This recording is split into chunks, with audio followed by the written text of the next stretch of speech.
Chapter 420. When Sun Lang walked into the living room, Zhang Jianyuan had already been waiting for a long time. Presently, the most famous capitalist in Mingzhou was sitting in the chair at the very bottom. Hearing footsteps, he immediately stood up and bowed deeply to Sun Lang. Student greets teacher. Sun Lang was startled by Zhang Jianyuan's respectful and almost flattering appearance. However, Sun Lang had been in this world for 8 years and was no longer pure. After thinking for a moment, he understood the cause and effect. The night the black armored soldiers surrounded Old Hu, the sky in Mingzhou was as bright as day. Thunder and lightning flashed. The scene was shocking. Normal people may have thought it was a rare thunderstorm, but those who were observant could almost instantly associate it with Hu Shouxin, who had the imperial army's thunder bow. In addition, the black armored soldiers had made too big of a commotion when they entered the city. The sound of the black armored soldiers rumbling as they drove in was clearly not something any bandits could stop. Those with common sense could see that Tensei Province's black armored soldiers were continuing to advance. Clearly, something big had happened. When these two things were combined, the truth produced made all the smart people quiet out of fear. They thought, oh my god, could it be that Hu Shouxin is at odds with Tensei Province? However, they guessed correctly. Hu Shouxin had indeed been at odds with Tensei Province. Tragically, they had guessed the beginning but not the ending. Not only had Hu Shouxin been at odds with Tensei Province, he had also completely killed off the black armored soldiers of Tensei Province who had entered the city. Oh my god! Those were Imperial Guards. The corpses of the black-armored elites, who had once awed the world, were scattered all over the city. They were piled up here and there, and no one came to clean them up even after a long time. This irresponsible behavior of not caring about the burial of the corpses made the officials and landowning households panic, especially the governor of Ming Province, who was not very powerful. He did not sleep well that night. After all, the scariest thing was the unknown. Look, this Hu Shouxin mobilized the imperial army and massacred the soldiers. It was already the same as rebelling. He did such a big thing, but first, he didn't pack up and run away. Second, he didn't raise the flag to rebel. He didn't even collect the corpses. He actually sent all of his family members to Marquis Jinggan Fu with great fanfare and then fucking slept. The prefecture overseer Darren stayed up the entire night in fear. Even when the sky was about to brighten, Hu Shouxin still did not make his next move. The black armored troops were still lying dead on the streets, and the atmosphere was terrifyingly quiet. In his grief and indignation, he even wanted to go to Marquis Jinggan Fu and knock on the door himself. General Hu, are you going to rebel or not? Are you going to run away? Will you attack the Yamen? We've been waiting all night. You're making things very difficult for us. This official is in despair. As a result, other than sending messengers to Hongqing like snowflakes to find Shi Tianru, to find Great General Qi Guanyin to come and stabilize the situation, the prefecture overseer Darren could only pinch his nose and send people to collect the corpses of the black armored troops. Then he was filled with resentment and worried about personal gains and losses. If it were not for the prefecture overseer's responsibility to protect the land and pacify the people and the strict laws of the empire, he even wanted to pack up his belongings and run away at top speed and return to the imperial capital to complain. Even the prefecture overseer was panicking to this extent, not to mention the other yamens and noble families. Such a big thing had clearly happened that night, but the person involved acted as if nothing had happened. If he did not lose his mind, then there must be a huge conspiracy. Just as everyone was guessing, inquiring, probing and preparing in vain, a few people who had more clues realized one thing: perhaps the empire was about to face some kind of huge turmoil. Turmoil meant a chance for a rise and a redistribution of benefits. Therefore, after weighing the pros and cons and realizing that there was no way to get off the boat, Grandpa Zhang decided to stake everything on one throw and take the whole Zhang mansion on a big gamble, betting everything on Sun Lang. One must know that wealth comes from danger, not to mention that the advantage was not small. As for Zhang Yinluo, who first helped the family establish a connection with the kingdom of Lihua and then hooked up the former great general of the army of the world for the family. Damn, this useless beast, why didn't he have a few more daughters back then? As for the trivial matter of Mr. Zhang being beaten by his father for no reason, let's ignore it for the time being. In addition to the Zhang mansion, there was another friend surnamed Zhang who was also keenly aware of the huge opportunity this matter meant. His name was Zhang Jianyuan. This friend with a promising future had just changed his occupation not long ago. He had advanced from the leader of the underworld to an excellent private capitalist. The talent of his new occupation gave him a keen business sense and an instinct for speculation. What's more, he had learned the skill of riding on someone's coattails without anyone teaching him. Speaking of which, during this period of time, Zhang Jianyuan had been ambitiously formulating plans to expand his industry and trade route. Suddenly, he found a fatal problem. He believed that the aggressive expansion of Embroidery Hall required a more powerful and violent organization to be its backer. This backer had better have an official background, and the more power it had, the better. Originally, the governor of Mingzhou was a very good choice, but the other party was not brave enough. He could barely be considered an honest official. The most important problem was that the current dynasty was still a country where the civil and military officials were lowly and the military officials were lowly. It was okay to have a small piece of land in Mingzhou, but when it came to the subordinate manors and counties, the provincial governor's decree was sometimes useless. He fed the most powerful provincial governor, but when he went down, he still had to feed the rude and cruel military officials of the various manors. The cost and expenditure were so high that the capitalist could not bear it. Thus, he turned his gaze to Qi Guanyin, the great general of Mingzhou. He had heard that this official was not very honest, but the key problem was that in Mingzhou, his words held the most weight. If he was fed, the manors below him would definitely not have so many bad habits. Just as he was planning when to make a trip to Hongqing, a terrifying thing happened. Black armor buckled at the pass, and thunderclouds pressed down on the city. The Hong Kong-level reporters he had sent out to gather information and gather intelligence were all scared witless. Oh my God, Hu Shouxin massacred the imperial envoy and rebelled. When Zhang Jianyuan heard this, he was also very shocked. If it was someone else, then so be it. He knew about the relationship between Hu Shouxin and Sun Lang. Just as he was about to go find Sun Lang overnight to see if there was anything he could do to help, another piece of news came that almost made him pee his pants. Another reporter saw Sun Lang carrying Hu Huaishou away. Hu Huaishou was not lightly injured, but Sir Sun looked completely fine. Sun Xianxin even took the initiative to greet the reporter and was very friendly.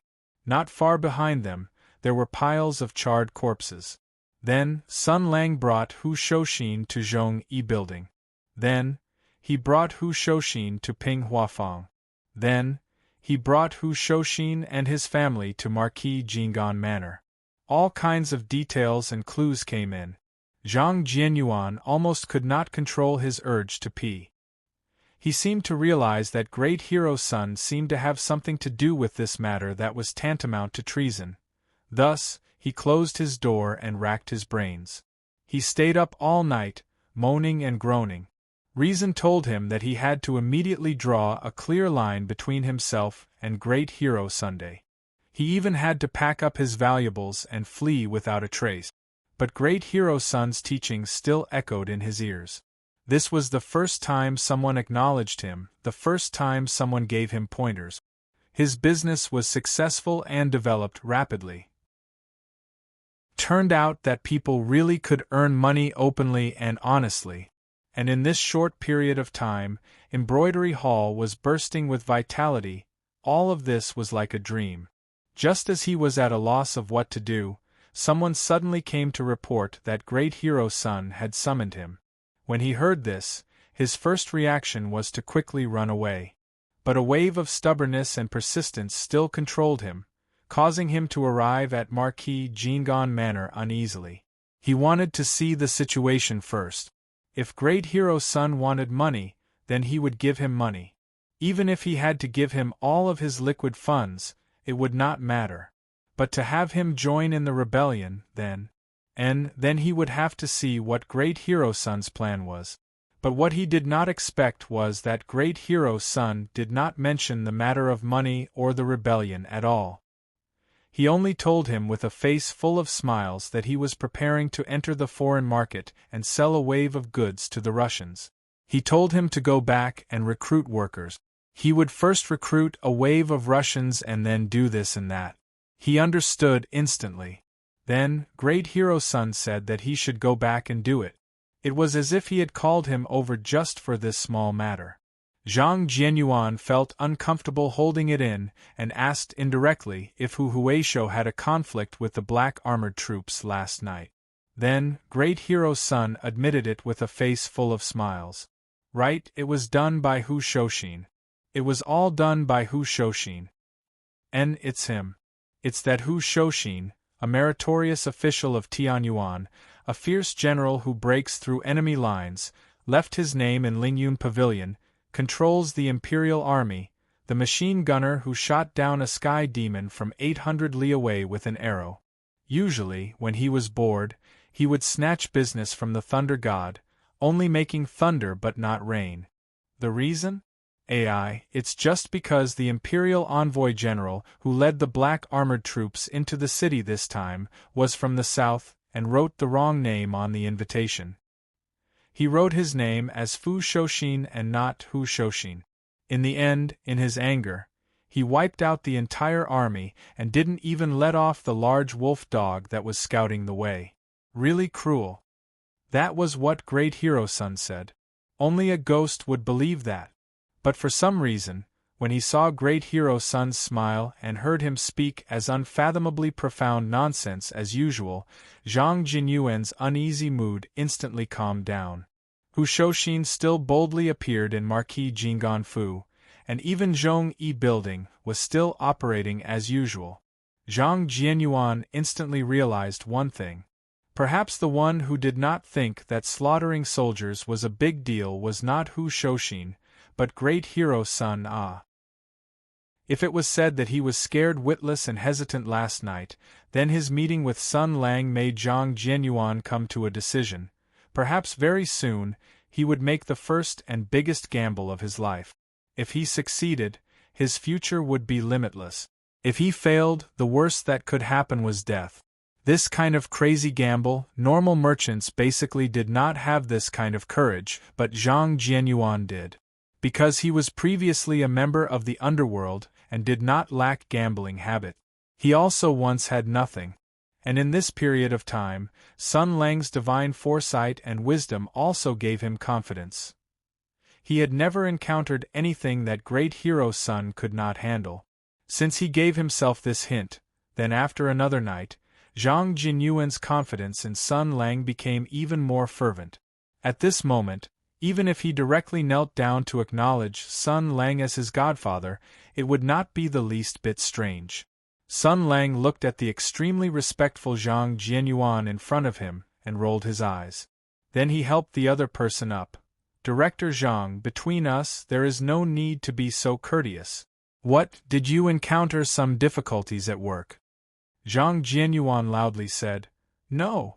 Teacher, everything is going well.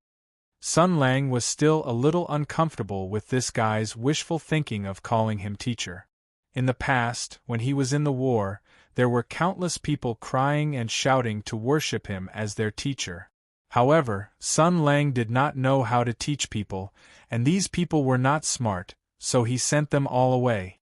Only a few very persevering and somewhat talented beautiful girls were randomly taught some self-created martial arts by him. They could only be regarded as nominal disciples. Even so, the legendary peerless godly kung fu, which could make the world famous after learning a little bit of the godly kung fu, had forever become a legend that people in Jianghu took delight in talking about. People had never really seen the real kung fu, nor did they know how powerful it was. They could only admire the legend that would never belong to them from the few heroes of Tianyuan who had only learned a little bit of the kung fu. Xia Ji's 8 strikes, Xia Ji's 8 stabs, Xia Ji's 8 hits. Those few heroes had only learned a little bit of the kung fu, but they had already become famous all over the world, not to mention the full power of the kung fu. However, whether it was the knowledgeable people or the martial arts families who knew countless secrets, no one knew which era the peerless master named Xia Ji came from, and which era she had actually created such an earth-shattering kung fu. Sun Lang suddenly sighed, and the color of reminiscence flashed in his eyes. Since he had drawn the thunder bow, he no longer resisted the past. The memories of the past flashed in his mind more and more frequently. The people and the things that happened in the past. He smiled and said, "If you have nothing to do, what are you doing here?" Zhang Jianyuan said respectfully, "Of course, I want to let you know that I'm working for you with all my heart." Sun Lang smiled and said, "You're also working for yourself. Zhang Jianyuan, I know that you're very hesitant right now, and you're very scared. Don't show such an expression. I now understand the human heart very well. I've been through hundreds of battles and I've seen many things. I don't have any expectations for human nature, because I hate the taste of disappointment. Humans are all bastards and they can actually do anything. I'm usually used to using other methods to ensure loyalty and friendliness, and I won't force people." These words made Zhang Jinyuan's heart beat like a drum. He didn't know what Sun Lang wanted to say, and he didn't know how to respond. He heard Sun Lang say again, "You don't have to be in a hurry to show your loyalty, and you don't have to be in a hurry to pick a side. In fact, you haven't run away yet, and you're still willing to come here. This already makes me very happy and I'm very satisfied. So, from now on, you just have to do what I ask you to do. Then, slowly observe these changes, and see if I have the ability to promise you. Correspondingly, although I don't have any expectations for the human heart, I won't find it strange that humans can do anything. But that doesn't mean that I will tolerate betrayal." Sun Lang patted him on the shoulder. "Just as I told you, elegant capitalists usually bet on both sides, hedging risks, and will never fail. But if you use what I taught you to deal with me," he revealed his snow-white teeth and smiled gently, "then I'll give you the last lesson. I'll let you understand how easy it is to destroy everything that capitalists have. Believe me, you'll be hanged by the gallows that you sold yourself, and I don't even need to do it myself." These words were very illusory, without any threat of force, and even the tone was very normal, but Zhang Jianyuan couldn't help but shiver. He lowered his head and said, "I'll watch you carefully. Master, you can also watch my performance carefully." Sun Lang nodded with satisfaction. He didn't know how far Zhang Jianyuan could go. He also didn't know to what extent the industry of embroidery hall could soar. Not to mention, with the passage of time, would the humble and obedient Zhang Jianyuan have some ideas that he shouldn't have because of the growth of money, power, and desire? No, it would definitely be like this. Sun Lang was very confident in human nature. People would always change. But what did that matter? The betrayer was detestable, but the betrayer was equally pitiful. Who asked you to trust others so easily? Who asked you to look down on human nature? Who asked you to have fantasies? Who asked you to be childish and naive? These were the most tragic causes of death. Since you didn't die, you must change. For a subject, there may be thousands of reasons for betrayal. But betrayal is a mistake, a crime. But not only is the subject guilty, the monarch who is betrayed by the subject is also guilty. He patted Zhang Jinyuan's shoulder and took 2 steps outside. Looking at the sky of the Marquis Manor, he said leisurely, "It is the monarch who is guilty. His ability, virtue, and tolerance are insufficient. He made the subject betray him, made the subject choose to betray him, and made the subject have the opportunity to betray him. The turmoil in the country caused by this, the panic caused by this, and even the death of the betrayer and the ruin of his reputation, implicating his family, and the bloody lives of the people. It is all the monarch's fault. It is the monarch's negligence. It is the monarch's inability to control his subordinate. It is the monarch's inability to take preventive measures that caused this to happen. So, the betrayal of the subject is also the monarch's fault. Sun Lang turned around and said with a smile, "So, not only Zhang Jianyuan, you have to stay true to your heart, I also have to work hard. I can't give you the opportunity and reason to betray me. Otherwise, if there is a crack in our harmonious relationship in the future, or even if we break off all ties and your reputation is ruined, it is tantamount to saying that I am also responsible." These words were somewhat disgraceful. He openly considered himself as the monarch. To put it lightly, he was overstepping his authority. To put it bluntly, he was conspiring against the law. But Zhang Jianyuan seemed to realize something, and his face instantly turned pale. "Yes." Sun Lang nodded as if he was talking to himself. He sighed softly. The betrayal of the subject is the joint crime of the subject and the monarch. Since the subject has paid a heavy price for this, the monarch should leave something behind. It really can't be justified. Before Zhang Jianyuan could carefully digest the terrifying amount of information in these words, suddenly there was a burst of crying and shouting from outside. The two of them looked over and saw a person wearing the uniform of the embroidery hall running towards them with a disheveled face. As he ran, he shouted, "President! Hero's son! Something bad has happened! Something bad has happened!" The two of them were stunned at the same time. Then, they heard an angry shout from behind. "Which one of you is Zhang Jianyuan? You shameless businessman! You black-hearted wolf! Not only did you use incitement to control the thoughts of the descendants of fire, but you also used dirty poison to control their bodies." Zhang Jianyuan was stunned for a moment. I didn't poison them? I heard it. So it's here. You vicious bastard, you should also have a taste of the hell potion made by this evil wizard." As soon as he finished speaking, a black jar flew through the air. Chapter 421. Let's rewind time a bit. It was also a coincidence that when Creel defeated that fellow Slaro who spoke rudely and learned of Zhang Jianyuan's great plan to recruit workers from his mouth, and decided to make a trip to Embroidery Hall to investigate what this mysterious merchant was plotting, her target, Zhang Jianyuan, was just leaving Embroidery Hall and heading towards Marquis Jing'an's Fu. What this death messenger did not know was that the so-called Marquis Jing'an Fu was about to become the biggest turning point in her life. She did not know anything about what was about to happen and urged that burly Slaro to quickly lead the way. That person was called Andre. This was a very common Slaro name and was equivalent to the Empire's Li Erden. At this time, Andre's legs were trembling and he had a sullen face, but he was still forced to lead the way. As he walked, he had a sullen face as he turned his head and said, "Do a good deed, this noble lady be benevolent.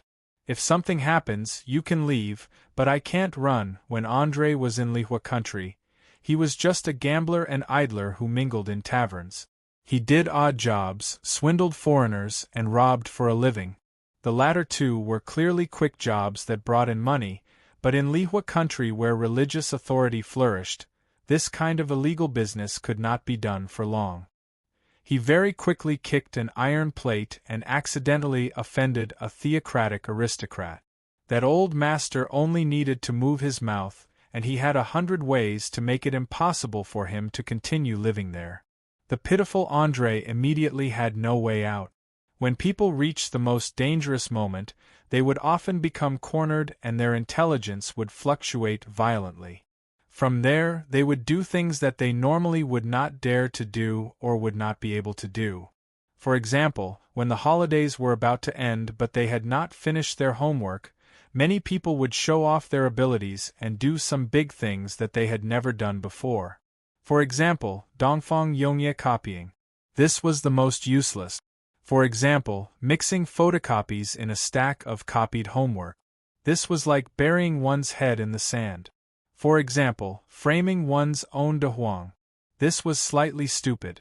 For example, after handing in an empty homework and going through careful planning and preparation, one could bring their beloved lighter and erguotu and secretly sneak into an empty office at night, during class breaks or during lunchtime. They would carry out a daring but careful ghost operation to steal out the evil things that symbolized the shackles of exam-oriented education and give them the judgment they deserve. If it was too troublesome, it was also possible to take a large bottle of inferior ink and process it on the spot. Of course, this kind of behavior was not worth advocating. The reason why this example was given was to reflect André's desperation and impulsiveness at that time.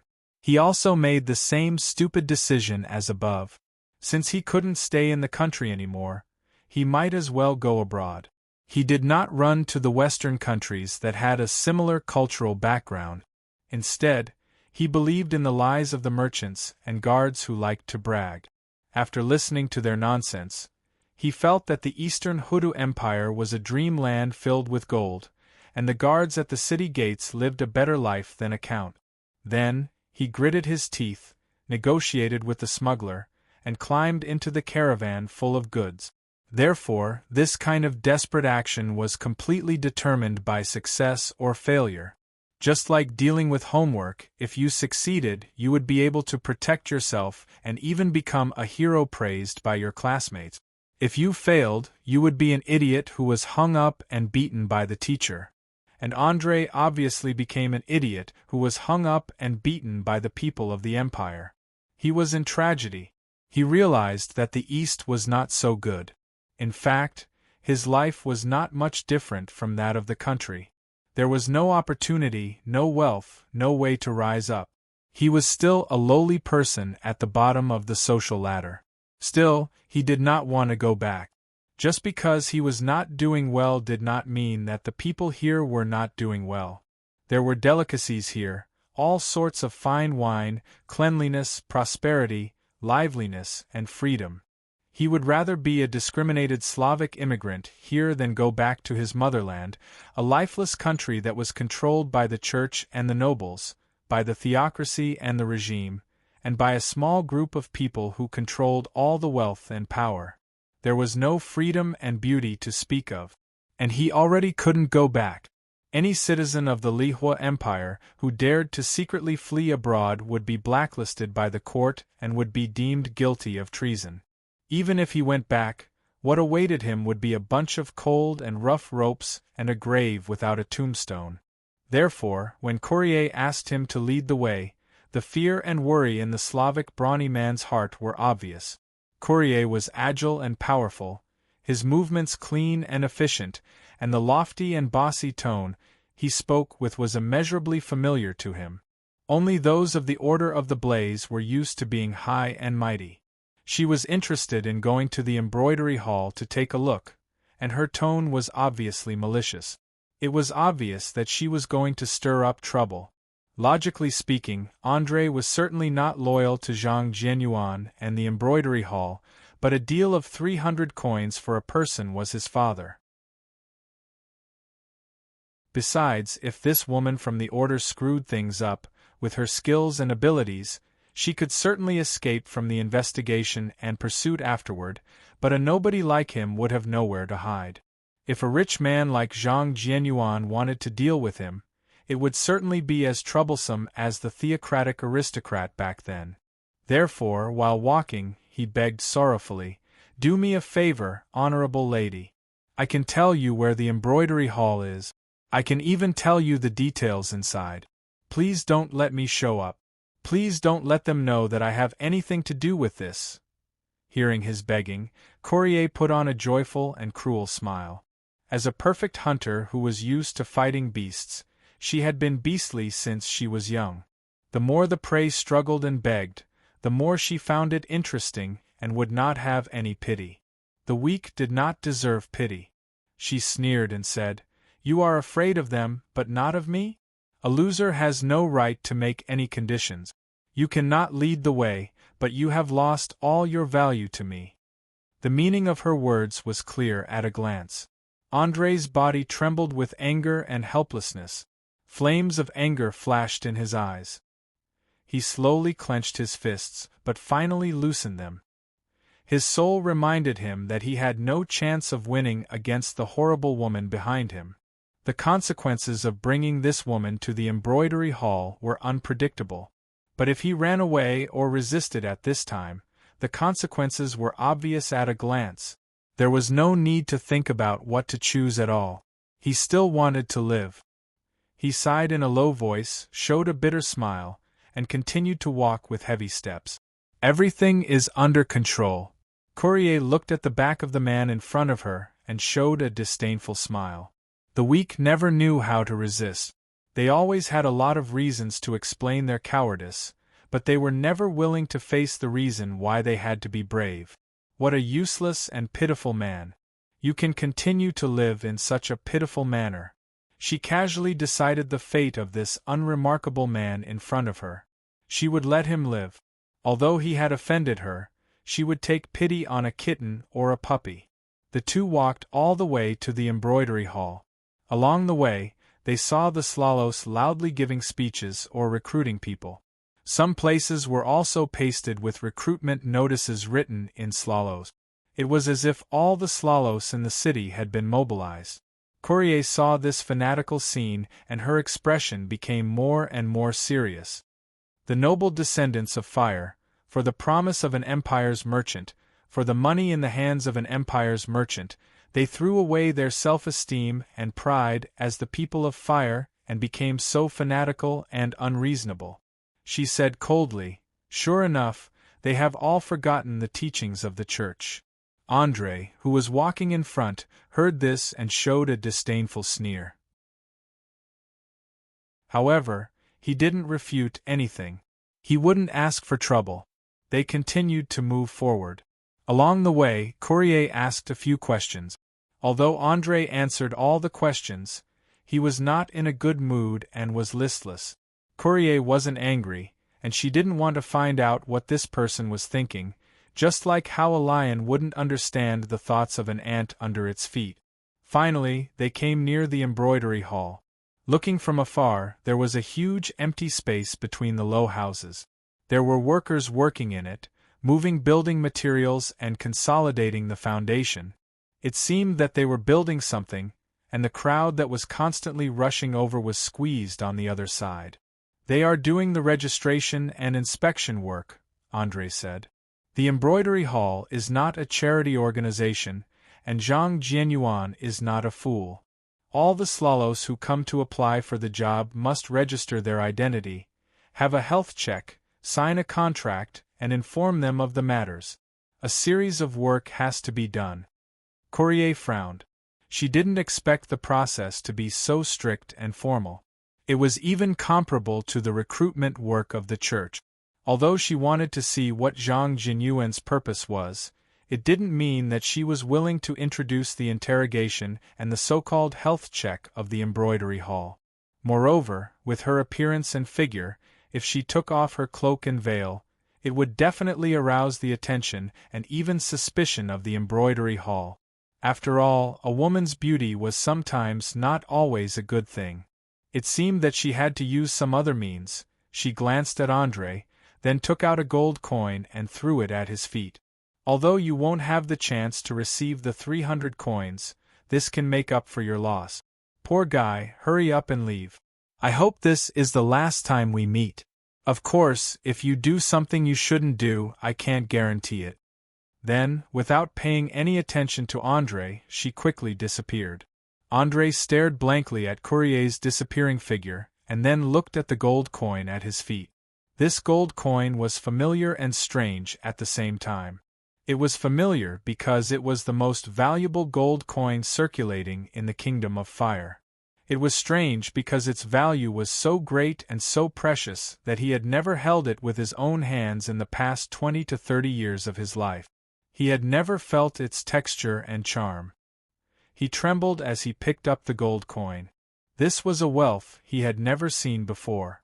If it was in the past, whether it was in the country or abroad, he would definitely be so excited that he couldn't sleep and would definitely shout to the sky without caring about anything. But at this moment, for some reason, he didn't feel happy at all. Holding this gold coin, he only felt anger, grievance, dissatisfaction, and sorrow. The other party's arrogant tone, her cold eyes. She didn't even bother to kill him. Always high and mighty, always proud. She was undoubtedly a member of the Order of Flames, because in the Kingdom of Fire, only they had such an arrogant tone and attitude. As for people like him, he would always be the target of their disdain and disdain. He would never be respected. He would always have to kneel and look up to them. He would always be looked down upon and would always have to kneel in the mud. Even if he was abroad, even if he was in the Hutu Empire, he would still have to kneel like an ant before this group of arrogant members of the Order of Flames. And he still had to kneel? Why? Isn't this the Hutu Empire? Isn't this a country full of freedom and dignity? I've come here. I've lived here for years. Why don't I have freedom and dignity? André clenched his right hand hard.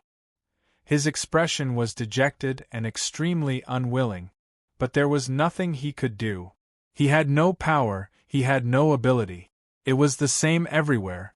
At this moment, he suddenly heard a gentle voice. "What's wrong with you?"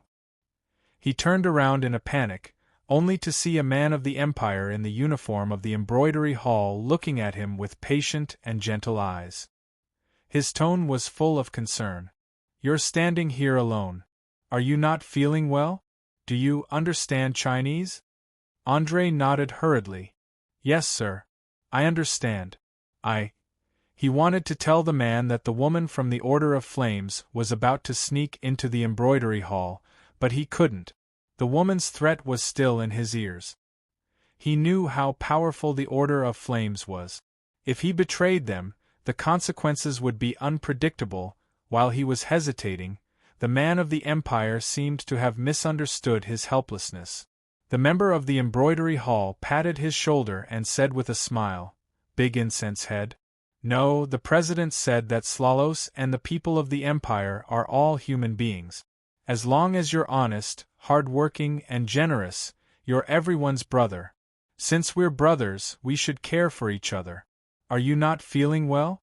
The embroidery hall is hiring a doctor and building a clinic. Do you want me to take you there?" André shook his head. "No, I'm fine." "Then why are you trembling here?" The man was stunned at first, but then he smiled. "I understand. You want to come to the embroidery hall, but you haven't made up your mind, have you? Don't worry. The president said that in order to dispel everyone's doubts, you can try working here for a month. You won't have to pay any fees, and you'll be paid. When you feel that this place is really good, we'll sign a formal contract." He patted André's shoulder hard and said with a smile, "When has our president ever gone back on his words? Look at your strong body. You're a workaholic. You left your hometown and came to the Empire. You must want to make a name for yourself, right? Isn't this a ready-made opportunity? Why don't you seize it?" André's heart trembled. These words directly hit his heart. If it weren't for the fact that he had nowhere to go, if it weren't for the fact that he couldn't make a name for himself, if it weren't for the fact that he had no hope, who would be willing to leave their hometown? The man smiled again. "Let's not talk about anything else in the embroidery hall, but there's one good thing about it. It means that no matter what your background is, no matter what you used to do, and even no matter which country you're from, as long as you're willing to work and contribute to the embroidery hall, you'll definitely be rewarded and repaid." André suddenly raised his head. He only cared about the 300 copper coins he could earn from recruiting a person, but he had never heard of this before. He said with a trembling voice, "Is this true?" The man smiled proudly and pointed at himself with his thumb. "Remember my name. My surname is In, and my name isn't Lee. If you enter the embroidery hall and can't make a name for yourself, come and find me. André looked at the warm and cheerful Empire citizens in front of him, then turned to look at the bustling crowd. Looking at the smiles on the faces of the Empire citizens, he was once again reminded of the disdain and coldness of the woman just now. His own countrymen and the Empire citizens, these two completely different attitudes made his heart ache. Finally, he knelt on the ground with a plop, hugged Lee's thigh and wailed, "Sir, I have something important to tell you." Chapter 422. Amidst the hustle and bustle on the other side of the wall, Courier climbed over the wall of the embroidery hall. She took a deep breath and listened to the movements around her. No one noticed. After all, this was only a merchant's business. No matter how tight the defense was, it could not stop the infiltration of the most elite warriors of the divine kingdom of flames. She used the rockery, pillars, and trees as cover to avoid the people passing by. She walked into the depths of the embroidery hall and paid close attention to the movements around her. Soon, she found her target. Vaguely, she heard shouts coming from afar. It sounded like Chinese, but it was hard to pronounce and strange. Obviously, it was not from the pure Empire. Courier's heart skipped a beat. She cautiously approached, passed through 2 moon gates, and ran along the wall. After turning a corner, she heard neat footsteps and loud slogans coming from the courtyard opposite the wall. A group of people were running, and they were asking questions while running.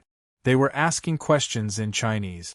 But she could tell that the people of the Empire were asking questions, and a group of Slalos were answering. She listened carefully and heard a heavy voice from the Empire shouting, "Develop sports! Strengthen the people's physique!" The group of Slalos actually replied in unison, "This is a small step for us, a big step for the Slalos to integrate into the Empire." The Empire person shouted again, "Who are you?" The Slalos shouted in unison, "Embroidery Hall Food Company, Limited Overseas Members." "Who is your leader?" "Zhang Jianyuan." "What is your mission?" "Be a good screw in the embroidery hall, work hard, realize your value, and walk to the peak of life." "What is your slogan?" "For the quiet and blue empire." It was clearly these words that made Courier feel goosebumps all over her body. She really admired these people for being able to shout shamelessly. At first, Courier found it funny, but later, her expression slowly changed. She climbed up the wall and took a peek. Sure enough, she saw a group of Slalos dressed in the same style in a neat line in a wide field. They were running around the field in an orderly manner. A muscular and burly man from the Empire was looking at them with a serious expression with his hands behind his back. The Empire person shouted, "Well said. From the moment you put on these clothes, it means that your fate has been completely severed from before. The embroidery hall doesn't care about one's background. It only cares about one's talent. This is your chance to start over. I don't care what you did in the past. I don't care if you're a good person or a bad person. I don't care what sins you've committed. From now on, I'll cut all ties with you. You are no longer lowly people like dirt. From today onwards, under the loving guidance of CEO Zhang and the radiance of Instructor Sun, you will be reborn and become a new person. First of all, straighten your backs and restrain your humble and cowardly eyes. You are the glorious members of the embroidery hall. The people around you are your brothers and your companions. They will become your brothers, your sisters. You must protect them, you must help them, you must love them, because they will treat you the same way. You are all people who have been abandoned by your own country. You have fled to the Empire from thousands of miles away. No one cares whether you live or die. No one cares about the dignity you have lost. But if they don't care, the embroidery hall will. Remember, this is your home. There is no difference between the people of the Empire and the Slalos. I have seen the most despicable people of the Empire, and I have also seen the most noble Slalos. Here, race and skin color are not important. Your actions will be the only standard to judge your value. Those who work hard will be rewarded, and those who are lazy will be despised. You have to support each other, supervise each other, and encourage each other. Discipline as strong as steel. A unity as strong as steel. His actions are as tough as steel. Then you will. The Slalos roared in unison, invincible. Courier felt that his heart was about to jump out. What a funny scene. Empty but provocative words. He carefully pondered over the words that were full of flaws. There were no substantive promises. He only relied on such boring words. Just like those swindlers who deceived the commoners at the bottom and the ignorant villagers in the countryside, he used promises that he would never fulfill to give others a false picture of the future, but they were fooled? Why were they fooled? They were descendants of flames. They were so young and didn't look stupid. How could they? Very good. You are the first batch of Slalos to join the embroidery hall, and you are also the backbone that President Zhang thinks highly of. You will receive the transformation and education of the embroidery hall before your other compatriot. You will become more useful and powerful people before them. You bear the expectations of the president, and you also bear an important mission. The voice of the empire's man was still loud and powerful. He was capable and valiant, and he was filled with unique authority. Everyone looked at him with fanaticism and obedience in their eyes. He said in a loud and clear voice, "After you finish a period of training, you will be disbanded and reintegrated into a new environment. The people around you will become new compatriots who have doubts about all of this. Your task is to take care of them, guide them, and educate them. Cooperate with the Corporate Culture Publicity Department of Embroidery Hall, tell them about the spirit of freedom, and convey the benevolence of President Zhang to them. Those who have contributed will be rewarded. Among you, there will be someone who will be envied by everyone. Maybe it will be you. Maybe it will be you. Maybe it will be you." He pointed at everyone in the crowd. "Because of your loyal work and diligence, you will be appreciated by the president. You will be promoted, your salary will be increased, and you will embrace the future. You will be assigned an independent house by the embroidery hall, have a comfortable vacation, and be respected and envied by everyone. Every one of you may become the best example and encourage everyone else to work hard to become people like you." He pounded his chest hard and roared, "Invincible, my brothers!" Everyone roared in unison, "Invincible!" Creel had already quietly landed on the top of the wall. Her eyes were full of shock. She felt a great sense of unease. After moving forward for a while, she even saw another group of Slalos. They seemed to be newly recruited. These people, who were nervous and fearful of the future, also heard the blazing slogan. The person in charge of leading them smiled and said, "Those are the first batch of employees who were secretly recruited yesterday. They were personally selected by President Zhang. They are your compatriots and will soon become your companions.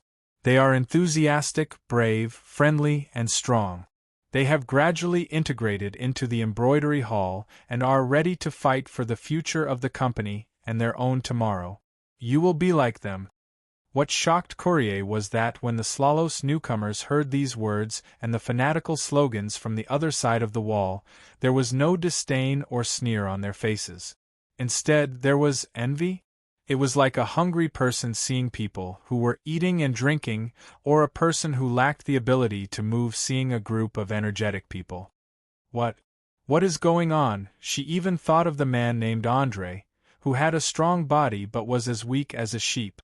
Just now, those people who were fanatically shouting slogans, constantly shouting, and running with all their strength although they were physically weak.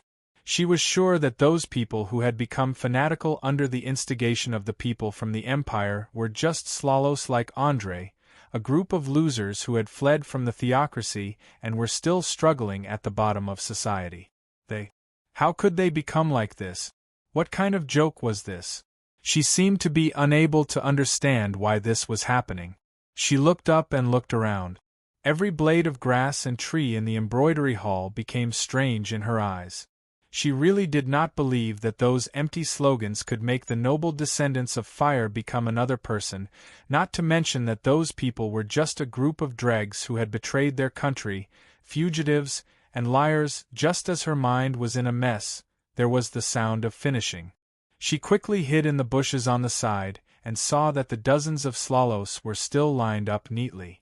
Their faces were dripping with sweat, but they did not wipe it away. With unprecedented pride and satisfaction, they looked straight ahead and passed by a group of messy Slalos newcomers. Their neat footsteps and neat attire, their faces that were drenched in sweat without wiping it away, and their imposing manner with their heads held high, left the Slalos who had just entered shocked and dumbfounded. Then, shock and envy appeared on the faces of the newcomers. Are you envious? Do you want to become that kind of person? The embroidery hall is enough to let you be reborn and bid farewell to your past self. The embroidery hall instructor in charge of leading the newcomers said with a smile, "Let's go and collect our uniforms. Then, we will conduct a one-day ideological education course. Our director has a lot to say to everyone." Courier did not hear the words ideological education course, because she had already secretly followed the Slalos who were finishing up. Otherwise, she would definitely have changed her mind. This blazing angel flame guard secretly followed behind this group of people. She could not believe that the power of words could make a group of hopeless scum be reborn in such a short period of time. She felt that Zhang Jianyuan must have used some despicable method, such as a mysterious medicine passed down from the ancient East, some kind of hypnotic spell, or the imperial army with special powers. She had to figure out the reason, but after following them all the way, she smelled the aroma of food. After being stunned for a moment, she realized that this group of people had arrived at a cafeteria. The Slalos lined up, and their instructor lectured in front of them. According to the training course set by the president, although you are the group with the best ideological awareness, you are still far from it. In the morning, you will conduct team coordination exercises for discipline and unity. In the afternoon, you will continue to strengthen your ideology and learn. Now you are dismissed and eat. Suddenly, someone raised his hand. Report. The instructor nodded and said, "Speak." The Slalos who spoke swallowed his saliva and asked impatiently, "Excuse me. Excuse me, breakfast, is there that?" The instructor looked at him with a sullen face until the Slalos' eyes began to shrink. Then, the instructor smiled. The embroidery hall started out doing this. How can there not be any? Everyone in the embroidery hall has their own responsibilities. Just like my mission is to train you well, your mission is to sharpen yourself to serve the company, and the chef's mission is to feed you. Eat to your heart's content, little brats. The Slalos looked at each other, then let out a cheer and walked into the cafeteria with hurried footsteps. What was it? Vodka? Sausage? Courier was a little puzzled. She secretly went to the other side of the cafeteria and nimbly climbed up to the roof. She lifted a tile and looked down. She saw dozens of Slalos sitting at a few long tables, holding the chopsticks that the people of the empire used to eat. Their tables were filled with porridge, pickles, steamed buns, and other food. The aroma even made Courier's fingers twitch, but no one put their chopsticks down. They were all looking forward, as if waiting for something. But soon, Courier saw the answer. She saw a few chefs carrying dark-colored jars with smiles on their faces. Seeing this jar, all the Slalos cheered. What was this? Some kind of delicacy from the empire? Or was it good wine? She knew a few kinds of delicacies that were stored in jars, and she also knew that the people of the empire were used to burying wine in jars. She was more inclined to the latter. Could it be that the people of the empire used good wine to capture the hearts of these good-for-nothing fellows? This was pardonable. Although she despised the betrayal of these guys, Creel still looked forward to it because of her Slaller genes. She watched as the cooks placed the jars on the table and prepared to open them. She also leaned her head down, ready to smell the delicious wine that made the Slaller people obedient to their every command. Then, at this moment, Courier's brain almost stopped thinking. Within a few seconds after the jars were opened, the volatile smell of the substance inside rushed into the sky. But this smell is not right, Kuma. Why does it smell like shit? Courier still thought that there was something wrong with her sense of smell, but when she looked carefully, she saw that the descendants of the fire cheered and put a big spoon into the jar to stir, and then scooped out the dark green substance. Some of it was dry, some of it was sticky, and the terrible smell filled their noses, but these people did not feel it at all. They had expectant smiles on their faces, and then they scrambled to smear the substance on the steamed buns, poured it into the porridge, smeared it on the rice, and even stuffed it directly into their mouths. They closed their eyes and carefully rejected it. Then, they looked up at the sky and sighed in satisfaction. Spirit of the fire, ah! Even the seasoned seraph almost broke her cognitive world when she saw this scene. She hugged her head tightly, as if she was afraid that her head would explode in the next moment. She really could not believe that the people of the fire, who had received the teachings of the spirit of the fire since young, who grew up in the fire kingdom, who were full of pride and passion, could actually eat that kind of thing so happily. In a flash, Courier's mind flashed a trace of understanding. Understood, everything understood, there was only one truth. It must be like this.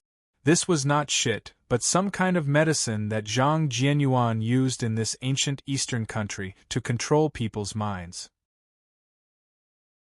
Just like those despicable wizards, he used all kinds of disgusting things like dead babies, bones, hearts, and other disgusting things to brew an even more disgusting medicine, and then forced these swallows to eat it to control their thoughts. After these people ate these poisons, their cognition changed.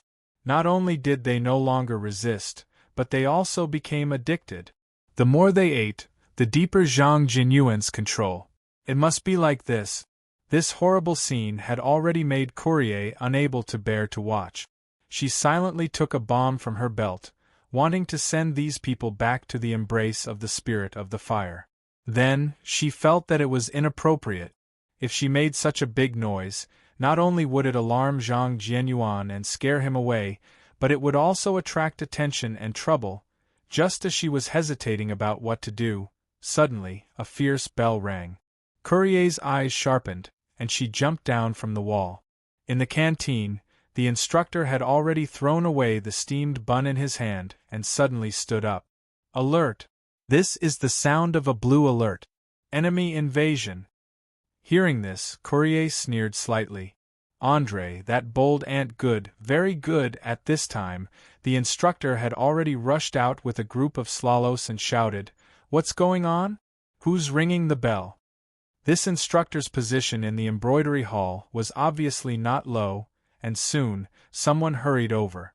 The two of them exchanged glances and ordered the Slalos to stay where they were. They went to a hidden place and whispered.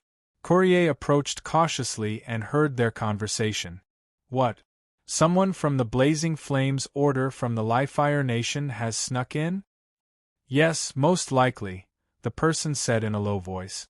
It's An Li, who's in the limelight in the product department, who said it. He guaranteed it. The security department's meaning is that we have to guard against it. If it's a normal spy, then it's fine. We can catch him and throw him into the well, but the Blazing Flames Order involves the Li-Fire Nation and cannot be underestimated. We have to let the CEO make the decision. That instructor muttered, but the CEO is currently a guest at the Marquis Jingon Fu, there's no other way. You take people to be on guard first and at least find the person.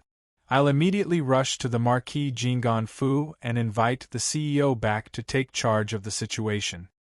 The person said hurriedly. There's no time to lose. I'll leave this matter to you. I'll be back soon. The two of them acted swiftly and immediately made a decision. The person who reported the news led a fast horse and rushed out from the back door. The instructor blew the whistle and began to arrange the search. Courier looked at the figure of the person who left.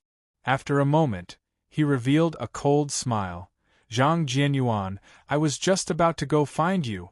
Meanwhile, at the cafeteria, the people who were eating just now left in a swarm. The chefs looked at the mess on the table and laughed bitterly. Suddenly, someone exclaimed in surprise, "Why is there one jar of stinky tofu missing?" This was the reason why Creel would appear in front of Marquis Jingonfu's gate, and when he heard Zhang Jinyuan's voice, anger rose in his heart and his evil guts grew, throwing that jar of stinky tofu over. Of course, as a Russian who came from the Blazing Flames Divine Right Nation, which was famous for its firearms, after she threw out the jar of wizard medicine, she also did something very Russian without anyone teaching her. Looking at the jar that flew into the air and rushed towards the parlor, Courier raised his hand and raised the gun on his right wrist. "Prepare yourself." Bang! Chapter 423. After hearing the roar outside, Sun Lang and Zhang Jianyuan were both stunned. Then, they heard the sound of wind whistling, and a black jar flew through the air, rushing towards them. Zhang Jianyuan was indeed an outstanding capitalist of the new era. He recognized the packaging of his food at a glance. He was stunned at first, then subconsciously reached out to catch it. On the other hand, Sun Lang sneered. He was indeed an ascender of the new era. He saw through the intention of the newcomer at a glance. His heart was filled with boundless ridicule. Damn it, Sun Clan's rotten food. He reached out and pressed on Zhang Jinyuan's shoulder, then pushed him to the side. Then, he drew an arc with his left hand and pushed with his right hand. An invisible force surged out, and the jar of stinky tofu was suddenly fixed in midair. In an instant, Sun Lang formulated a flawless plan with his top-notch martial strength and combat experience as the Seven Luminaries' sword sage. Using the stinky tofu's own sputtering to hurt people? Close. Exploding bullets are the real deal. Today I'll show you what martial arts can do. In the time it took for a spark to fly off a piece of flint, Sun Lang's eyes flashed with a wise and farsighted light. He used the heaven and earth shifting technique to fix the smelly tofu jar that was attacking him in midair. Then, he used the power of the white rainbow palm to make it spin in midair. Then, he used the power of the returning wind whisking willow to make it spin and rush back. This way, the still spinning stinky tofu jar would explode while maintaining its spinning posture. The centrifugal force would scatter the liquid and solid inside, causing a large area of damage. This was the plan. The perfect combination of imperial martial arts and junior high school physics. Take this, you stupid beginner. I'm invincible, bang! The moment the gunshot rang out, Sun Lang thought he was hallucinating. A flintlock? But this wasn't a hallucination. The jar that was fixed in midair suddenly exploded, and the pottery jar instantly lost its function as a container. Holy Grail exploded. Angola Newman, F***ck your mother. The evil of this world in midair surged down. In the blink of an eye, Sun Lang roared angrily and turned to run. Zhang Jianyuan had just seen Sun Lang personally stabilize the jar in the air and was still praising his teacher's divine skills. However, in the next moment, the jar suddenly exploded, and all kinds of substances inside rained down. In the blink of an eye, Zhang Jianyuan, who was frozen in place, was drenched from head to toe. The dark green color, the liquid that slowly flowed down his clothes, the smell that suddenly spread, and the sad back view that was messy in the wind. In short, it was very unbearable to look at, and they really wanted to mosaic him. Zhang Jianyuan stood there blankly for a moment. He stuck out his tongue and licked the bean curd on the corner of his mouth. He said expressionlessly, "It's too salty." President. The henchman of Embroidery Hall who rushed in to report did not escape this disaster. He looked at Zhang Jianyuan, who had fallen to the ground, and let out a roar of grief and indignation. Zhang Jianyuan glanced at him and smiled. Don't panic. This is stinky bean curd. It's made at home. It's edible, but the taste is a little strong. It's not at all. A moment later, President Zhang's expression collapsed. He looked up to the sky and roared, leaving hot tears of a man. Oh! At the same time, another roar rose to the sky. Oh, bastard! You don't play by the rules. You blaspheme the sacred duel. The roars rose and fell one after another and resounded through the sky. Sun Lang's voice was the loudest. He directly rushed into the sky, broke the tiles, and jumped onto the roof. He let out a deafening roar. You actually used a gun. You actually King used a gun. You will drown in your own feces. Sao. The moment Sun Lang rushed into the sky, Courier's heart tightened. As a hunter, her intuition alerted her to an unprecedented level. That almost earth-shattering roar was enough to explain everything. Although Courier was not a martial artist, she could sense one thing. The other party's martial arts were simply shocking. Although she was confident and proud, she was not arrogant. The other party's martial arts was not something she could defeat without wearing armor. Only by summoning the blazing angel armor could she compete with the other party. What's going on? She was shocked and regretful. How did she meet such a powerful martial artist? Courier did not say anything and turned to run. However, the other party's roar shook her heart. F***CK. You want to run after showing off? Doryman will kill you today. With Sun Lang's vision and spiritual sense, he had already noticed Courier's figure. The other party was wearing a thick cloak. He did not know what her figure was or how she looked like, but it did not matter. She could look like whatever she wanted. Her ending was already decided. Turn into a Trisolaran, bastard. Although she did not know what a Trisolaran was, it was definitely not a good thing. Courier's instincts as a hunter and her determination as a top warrior in the Lihua country made her decision. She immediately summoned the blazing angel armor. In a small forest to the west of Mingzhou City, the blazing angel armor hidden in a tree let out a roar. Accompanied by the sound of metal clashing, the sleeping blazing angel opened its 6 wings and flew into the sky like a bird. It flew into the sky, bringing with it a stream of light that reflected the sunlight as it flew towards Mingzhou City. Courier estimated the distance. With the blazing angel's deployment speed, it would take at least 2 minutes to rush over from the west of the city. In other words, 2 minutes was simply too long.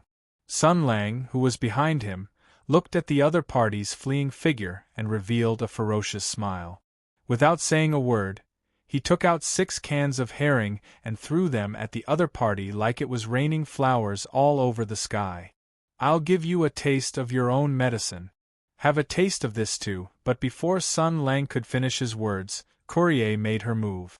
Behind her was an undefeatable enemy, and she only needed to hold on for 2 minutes. Therefore, she threw all the explosive grenades she had on her back at once. Sun Lang was just about to take out his gun and shoot the canned herring when he saw 5 or 6 grenades flying over. Moreover, they just so happened to collide with the canned herring. Fuck. He pushed out 2 palms, the surging force of his palms sending Zhang Jianyuan and his lackeys flying. The explosive grenades of the Lihua country only had a radius of 7 meters, but, boom! There was a series of deafening explosions. The huge shockwave almost sent the stone slabs on the ground flying. Those canned herring were all blown to smithereens. What kind of explosive force was the explosion of the grenades? It sent the dregs and fragments of the canned herring flying all over the sky. In an instant, the terrifying substance was dispersing at a speed visible to the naked eye. In this chaotic scene, Sun Lang looked at Zhang Jianyuan and his lackeys who had fallen on the ground and were currently crawling up with a stupefied expression. The 2 people's bodies were stained with an even more explosive substance and received a second blow. He heard the chaos in Marquis Jinggan Fu. Clearly, people were recalling the terror of being ruled by the canned herring. He even heard a certain housekeeper wailing from behind him, "Why is it here again?" The stench of blood and the fog of confusion. The terrifying substance was continuously spreading. Then he turned his head and stared blankly at the figure that was continuously running away. The second time. The second time. The second time. Ahahaha, ahahahaha, ahahahaha, f asterisk asterisk asterisk the canned herring, f asterisk asterisk asterisk the stinky tofu, f asterisk asterisk asterisk giving someone a taste of their own medicine. The resplendent sword light soared into the sky. The violent aura was completely released. The airflow was restrained by an invisible force and turned into wind. The cyclone that soared into the sky swept the foul stench even higher into the sky. Sun Lang angrily roared, "You're finished!" His body turned into a cannonball, carrying an indomitable and fierce aura as he charged towards Courier. Suddenly, a shrill cry came from the sky. Like a stream of fire descending from the sky, like a flaming phoenix flapping its wings, the heavy battle armor transformed during the descent. From a six-winged iron bird, it transformed into an invincible armor. Courier threw away the heavy cloak, revealing her tall and alluring figure. Then, a burning snake wrapped around her body. The winged helmet shone with a blazing light. Her steel-like hands clenched tightly into iron fists. The sturdy yet light armor protected her human body. With a blazing flame as the emblem, she appeared in a six-winged form. Like a red lightning bolt streaking across the sky, this was a blazing star, this was a burning dragon, this was Saraf's blazing angel, her name was Death's Messenger. After completing the deployment of the blazing angel armor, Courier felt the surging power. This was the most powerful killing machine in the Li-Fire Kingdom. This was the ultimate power of the blazing angel battle formation. She suddenly turned around, 2 microwave shoulder cannons, 2 triple-mounted heavy machine guns on her arms, and the flaming projector on her chest. All of these weapons were aimed at the strong enemy behind her. She roared, "Feel the flames! Shit Liang Fifin!" The moment she turned her head, she saw a fist getting bigger and bigger in the vision of the helmet. In an instant, with a heavy roar, the Death's Messenger, who had completed her transformation and appeared in a six-winged flame form, the strongest single combat power in the Li-Fire Kingdom, was punched in the face by a certain person who flew into a rage out of humiliation. She was sent flying with her armor. What?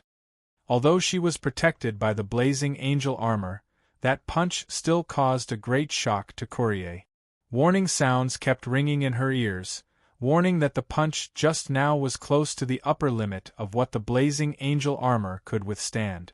The support saint's soul reminded her mechanically to pull away from the opponent immediately, but it couldn't do it. The Death's Messenger's thrusters immediately spewed out hot air and left the ground.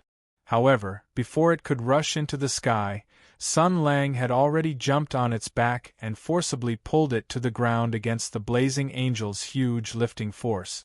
Courier pulled out the flame saber and aimed the shoulder cannon at the enemy, but Sun Lang was obviously faster. He destroyed the sturdy shoulder cannon with one hand and then punched the blazing angel's right wrist.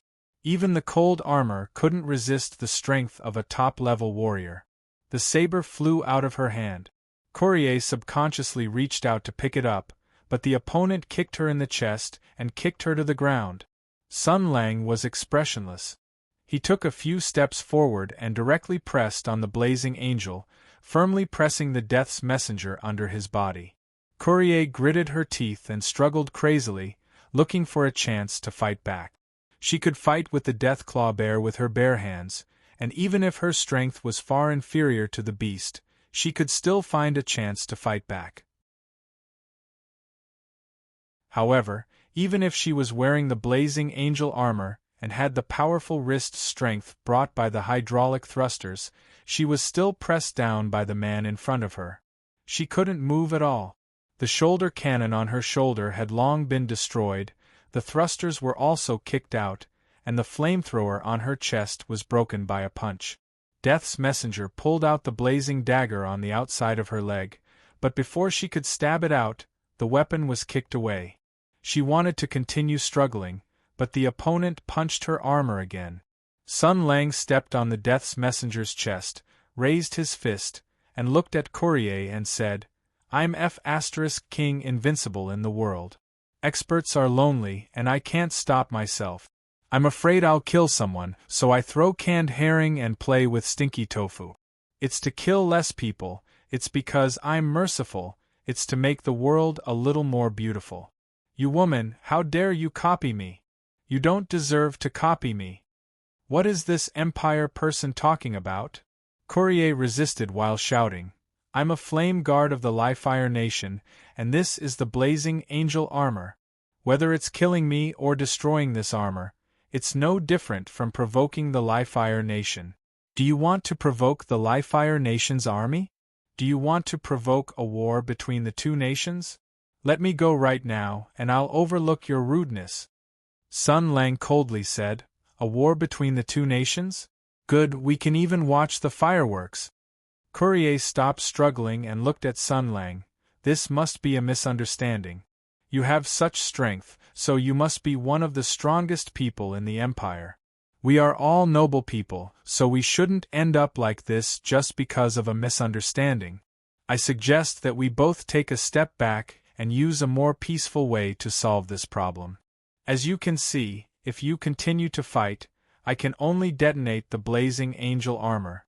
Maybe I won't be able to hurt you, but the people here, I'm afraid." Sun Lang looked at Courier, who was hiding in the armor, and coldly laughed. "Mother Kerr, you think that I can't deal with you just because you're wearing armor? Take this." Courier still wanted to say something, but Sun Lang had already punched her. She only coldly laughed.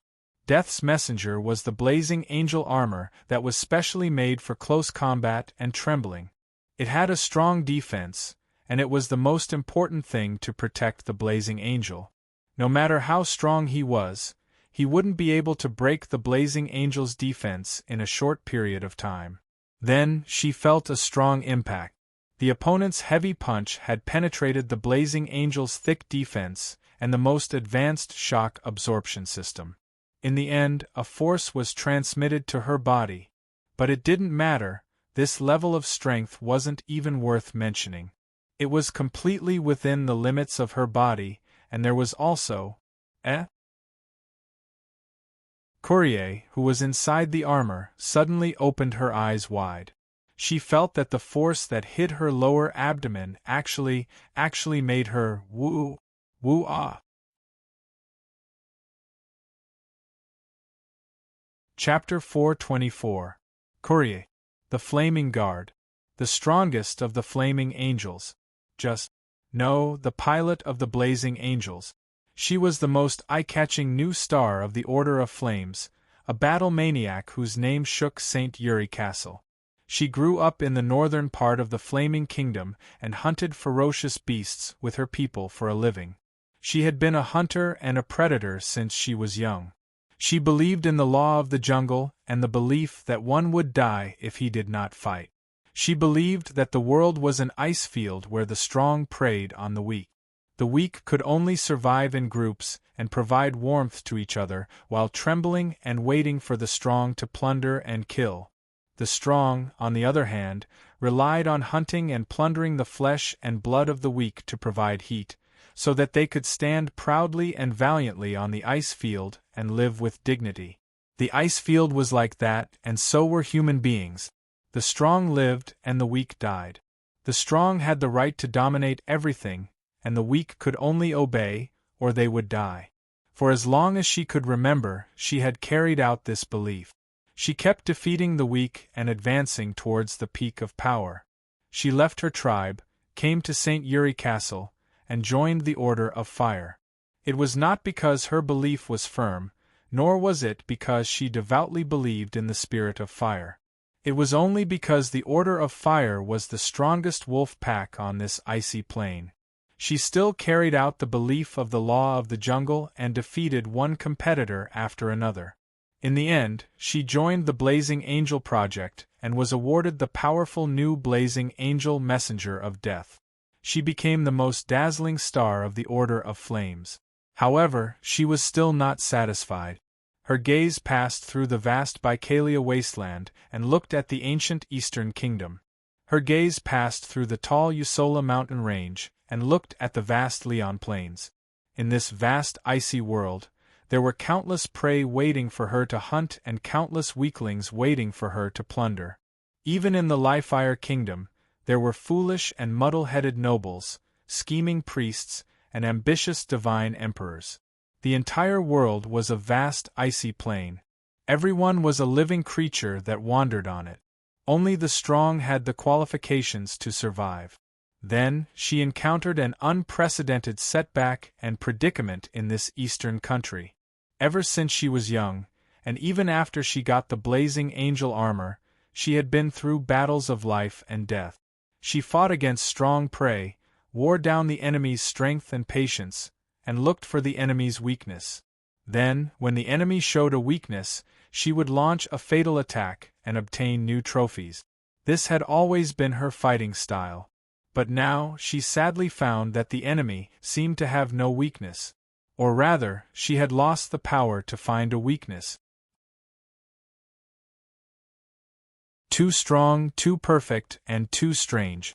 The Blazing Angel armor gave her unparalleled strength that could wrestle with mammoths, but this Eastern warrior in front of her had achieved this with his own body.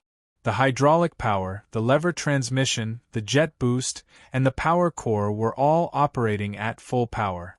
Her unparalleled strength was still easily suppressed by the opponent. Clearly, she had encountered the most troublesome Eastern warrior. These people of the Empire who practiced the so-called martial arts of the East had brilliant skills in the use of strength that surpassed the understanding of ordinary people. They were skilled in a technique that used the smallest amount of strength to produce a huge effect. Just like how ants, although unremarkable, could lift objects that were far heavier than their own weight, these people of the Empire were also skilled in using limited strength to pry the lever of power, producing a destructive force that was hundreds or thousands of times stronger. These brilliant warriors had always been the nightmare of the Order of Flames Knights, because their skills in using strength were enough to harm the pilot's body through the protection of heavy armor. But this was not what shocked Courier the most. This feeling. She widened her eyes. In the vision of the helmet, she saw the Empire warrior pressing her to the ground and swinging his heavy fist at the Blazing Angel armor.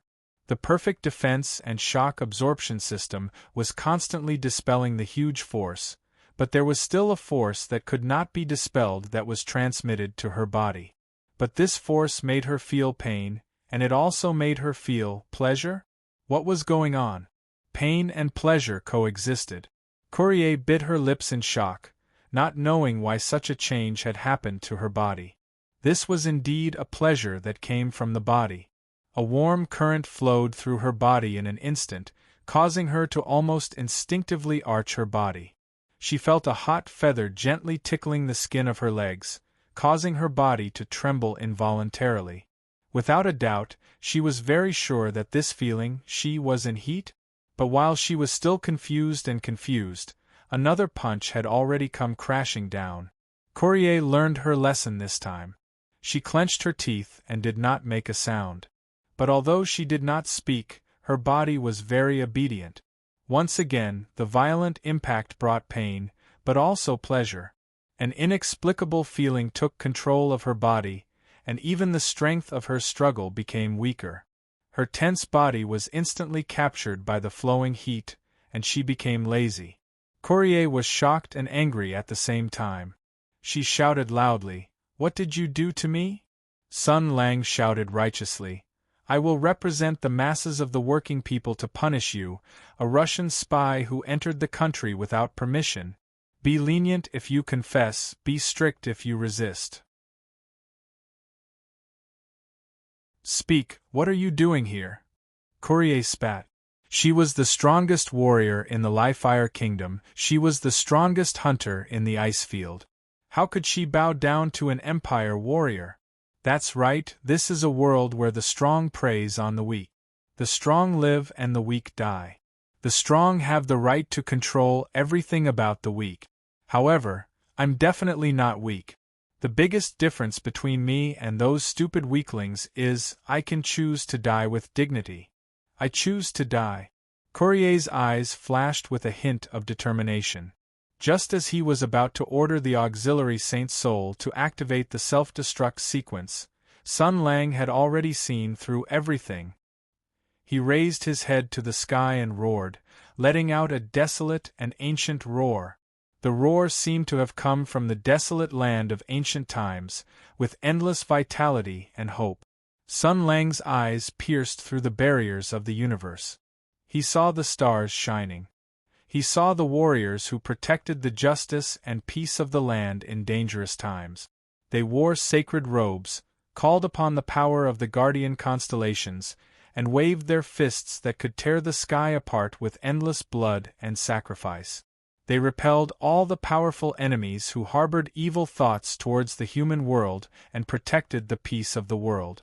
At this moment, the heart of the powerful warrior was beating non-stop. Sun Lang let out a roar. Athena, give me strength. Mount Lu, 100 Eels Tyrant. Eula Eula Eula Eula Eula Eula Eula Eula. The huge blazing angel armor was instantly enveloped by the torrent of fist shadows. The heavy punches that could stop a waterfall continuously smashed on the blazing angel armor, draining the death messenger's energy. It also caused an unimaginable physical and mental impact on Courier. In fact, when the first punch hit the death messenger, Courier could no longer send out the order to self-destruct. Her body was trembling, her brain was trembling, and her soul was trembling. The woman who was protected by the blazing angel armor let out an uncontrollable scream as if she was being swallowed by the terrifying waves. In an instant, she seemed to have been thrown onto the top of a high wave. Her body rose up and down in the sea helplessly. She wanted to grab onto something, but she could only wave her hands in vain. She was drowned by the water and did not know what to do. The terrifying waves rolled over her body again and again, causing her to toss and turn, struggle, madness, and screams. This was not something that could be defeated with willpower, because this power did not originate from barbaric violence, but from the most ancient and boundless sacred ritual of living beings. This was the most primitive instinct rooted in the body of every living being. In this desolate land where danger lurked everywhere, they had to blaze the fire of civilization, leave behind their descendants, and continue the light of their race. Courier fell heavily to the ground again. The power that she was so proud of, the willpower that she was so proud of, everything was so laughable and so fragile. She was like a young bird hiding in its shell. Everything that she could rely on was useless.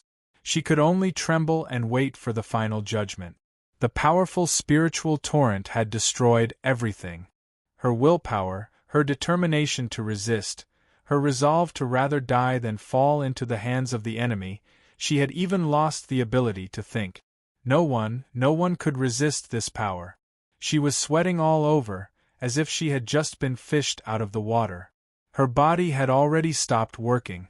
Her whole body was immersed in the dreamlike beauty, and she could not even move a finger. But the opponent was still punching. Every punch was with all his strength. Every punch described the essence of the world. Every punch was as exquisite as a work of art. Full of strength, full of willpower, full of determination, he would not stop, would not show mercy, and would not stop. He was like the strongest and most cautious predator, wanting to devour all the flesh and blood of his prey. He would not relax until his prey was completely dead. Cold-blooded, fatal, efficient, and powerful. He was like a king of the ice plains, elegantly and coldly tearing apart his prey. Courier's mind was in chaos. She had almost lost the strength to think. Through the transparent helmet, she watched the man punch her again and again. She felt the powerful texture of the blazing angel armor when the terrifying surging power struck her. She felt the shock of the power that penetrated the armor and struck her body. She felt the fatal pleasure that surged from the depths of her body. She did not know why it had become like this. She did not understand why her body had become so strange. But she no longer had the time to think about such things. Courier was already in a daze, but she still knew what the pleasure that came from her soul and permeated her body was. People who loved fighting and killing usually had strong physical desires. This was especially true for women like Courier, who had once been a hunter and had been raised as a beast since she was young. However, she had the heart of the strong and believed in the law of the jungle. She was also extremely proud and looked down on those weak and cowardly men. With the vastness of the kingdom of fire and the size of the order of fire, no man could gain her approval. No man could subdue her. Even if her desire was high after a battle, she would always take care of it herself, because she could not stand those weak and pitiful idiots howling under her like lowly dogs. The body and appearance that she was so proud of, the heart of an expert forged from thousands of bloody battles, the pride that she had accumulated through countless victories, did not allow her to submit to any weakling. Only an expert who could completely subdue her and defeat her would be able to obtain her acknowledgement and submission, and only then would they have the qualifications to control her body, her soul, and everything else. However, during those lonely nights when she could only comfort herself, she would also fantasize about the dreams that only she knew about, just like any other girl. However, her fantasies were also different from those of ordinary people. She had no interest in those weak men. She had sketched out an image that made her restless and restless in her mind. She couldn't help but fantasize that she had been completely defeated by a powerful man. All of her pride and self-respect had been trampled on the ground. The other party had defeated all of her resistance, pressed her desperately struggling to the ground, tore her clothes, and cruelly possessed her. With strength and courage that she couldn't resist, he was stronger than her, colder than her, crueler than her, making her unable to resist, making her unable to resist, making her unable to breathe, making her like those weak and helpless women, futilely struggling until her entire body was powerless. Then, all of her resistance became unbearable gasps for breath. From her body to her soul, she was completely defeated, completely taken over, and completely surrendered. Only this kind of masochistic fantasy could evoke the greatest pleasure in her. The more arrogant and strong she was, the more she could obtain the greatest pleasure from the fantasy of being cruelly ravaged. Now, all of her resistance had become futile. She could only watch helplessly as her cold opponent continuously bombarded her armor. She could not help but think, if he could shatter the blazing angel and capture me alive, how would he treat me? This kind of thought, coupled with the pleasure that kept surging out of her body, coupled with the feeling of defeat from being completely defeated by her opponent's overwhelming strength, caused Courier's eyes to gradually become blurred. She stared blankly at Sun Lang. For the first time, she felt the power of fear and felt the thoughts of the weak. She could no longer grasp the future. She did not know what would happen after she was captured. She did not even have the strength to commit suicide. She could no longer control her own fate. Was this the feeling of the weak? Was this the feeling of being dominated? Was this the feeling of being defeated and conquered? This man, it was as if he was the last straw that broke the camel's back. After the last punch, Courier's blurred eyes suddenly widened. She forcefully raised her slender neck, tensed her limbs, and clenched her teeth. Suddenly, she let out a scream that almost shattered her soul. Her entire body trembled non-stop. She stared fixedly at Sun Lang. The strong mental impact caused her to let out an unprecedented sound of joy. Her brain could no longer bear the burden. Her eyes rolled back and she fainted. Sun Lang's face had been firmly imprinted in her mind, leaving an indelible shadow in her heart. At the same time, the death messenger blazing angel armor that had been stubbornly resisting also let out a mechanical sound of surrender. Amidst the mechanical sound of metal colliding, the armor opened layer by layer like petals, revealing the coveted spoils of war. That beautiful and enchanting body, that beautiful face, and a strange fragrance that made one's blood boil, that appearance that was at the mercy of anyone could almost turn any man into a wild beast that had lost control. However, Sun Lang, who was worse than a beast, clearly had self-control that surpassed that of humans. He maintained the demeanor of an expert and nodded at the unconscious courier with the posture of a victor to show his approval. "Li Hua, you did your best." Then, he looked around and saw that there was no one around. Then, he cast his gaze on the other party's full chest. At this moment, it was rising and falling with her breathing. The peaks were like gathering, and the waves were like angry waves. Sun Lang nodded and said, "It's time to search and see if she's carrying any weapons of mass destruction." However, he had only taken a step when he saw a flash of a figure. Someone had directly flipped over the wall behind him. Zhang Yinluo covered his nose. The familiar smell of herring filled the surroundings. He saw Sun Lang standing in front of a blazing angel, his hands in the starting position of dragon claw. He did not know what he wanted to do. Looking at all of this, Zhang Yinluo shouted, "What have you done?" Sun Lang pointed at the blazing angel that had already crashed, gave a thumbs up, and smiled proudly. "Shame on the enemy. I'll take off her clothes."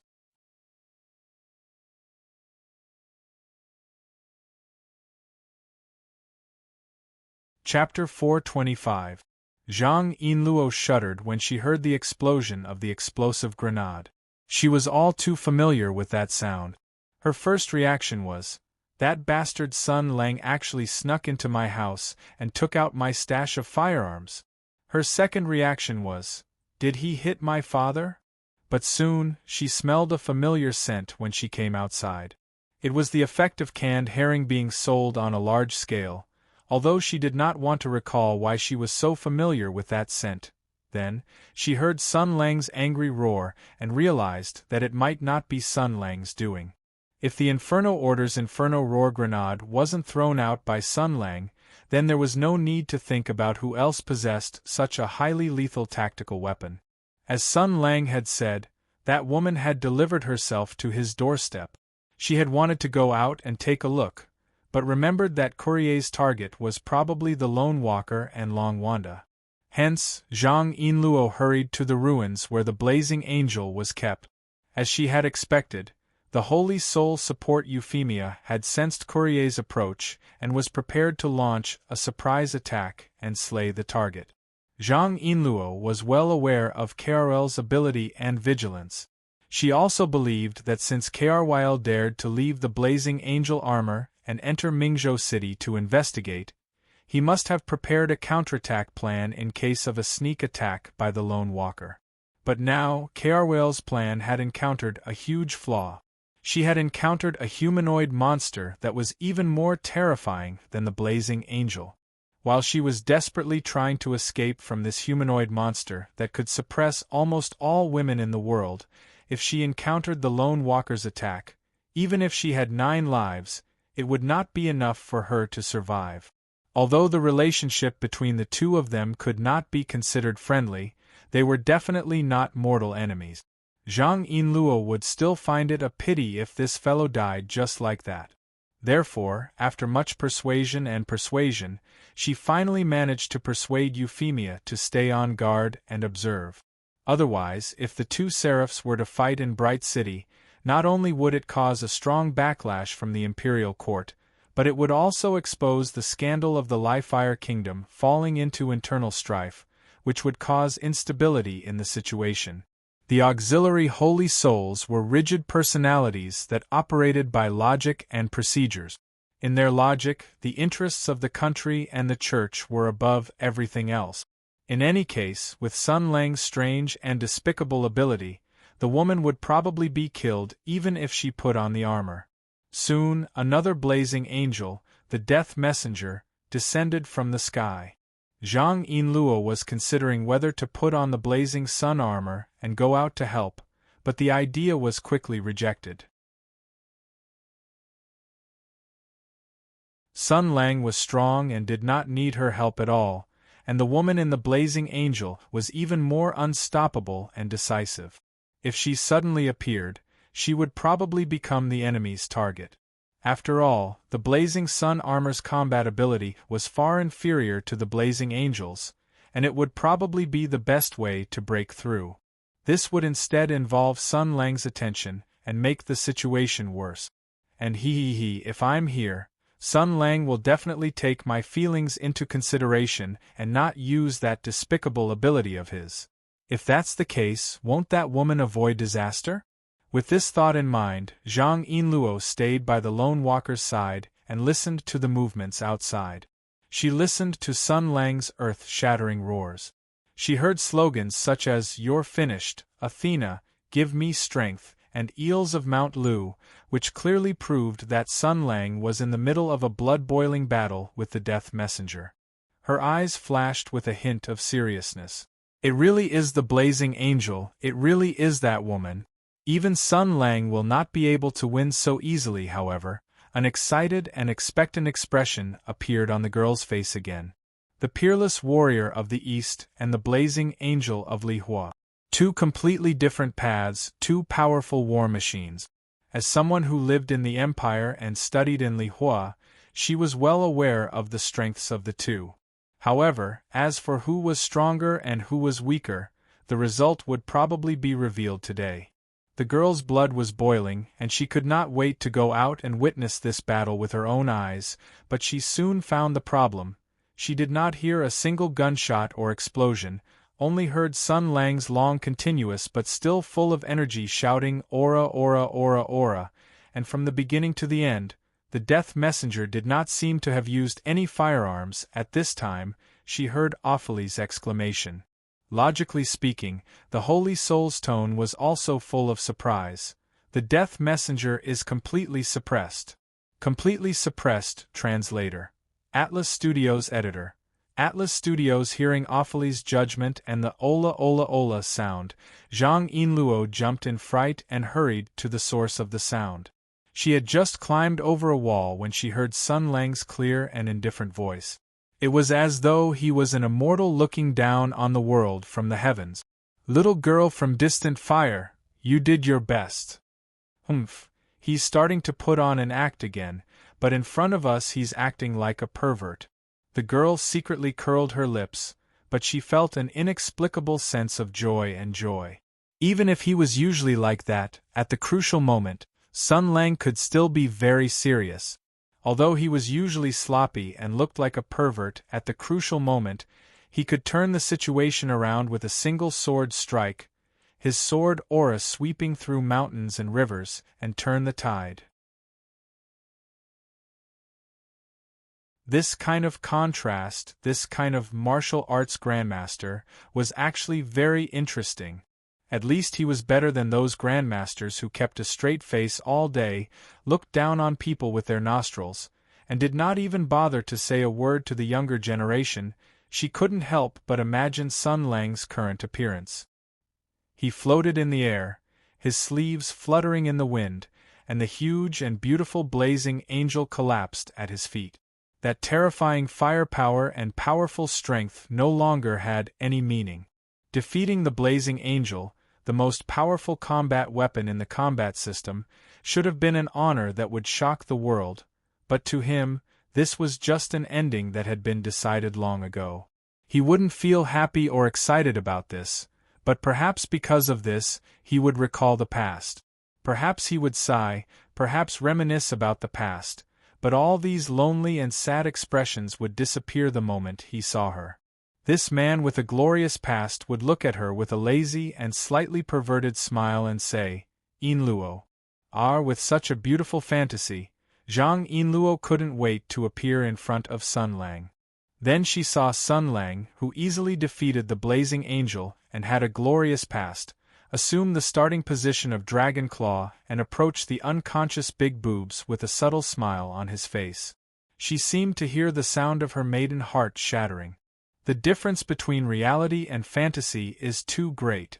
Because of the extreme contrast and extreme shock, Zhang Yinluo shouted loudly, "What the hell did you do? What happened to the fierce battle? What happened to the peak battle? Why did she become like this when she was wearing the blazing angel equipment? What was even more infuriating was that Sun Lang said the worst line with a pure face. The enemy is ashamed, I will take off her clothes. Zhang Yinluo flew into a rage and shouted loudly, You pervert! Pervert! Pervert! Slut! Rapist! Sexual harassment! Sun Lang covered his chest with a face of disbelief and grievance. Yinluo, why are you scolding me? Zhang Yinluo's finger trembled and pointed at Courier, who was lying in the cockpit of the blazing angel. His face was red, his chest was rising and falling, and his body was wet. She could even smell that faintly discernible familiar smell. She angrily said, Beast! Why am I scolding you? You made her like this, and it can be explained by you not being able to control that power, but why are you taking off her clothes? What's the difference between you and a pervert?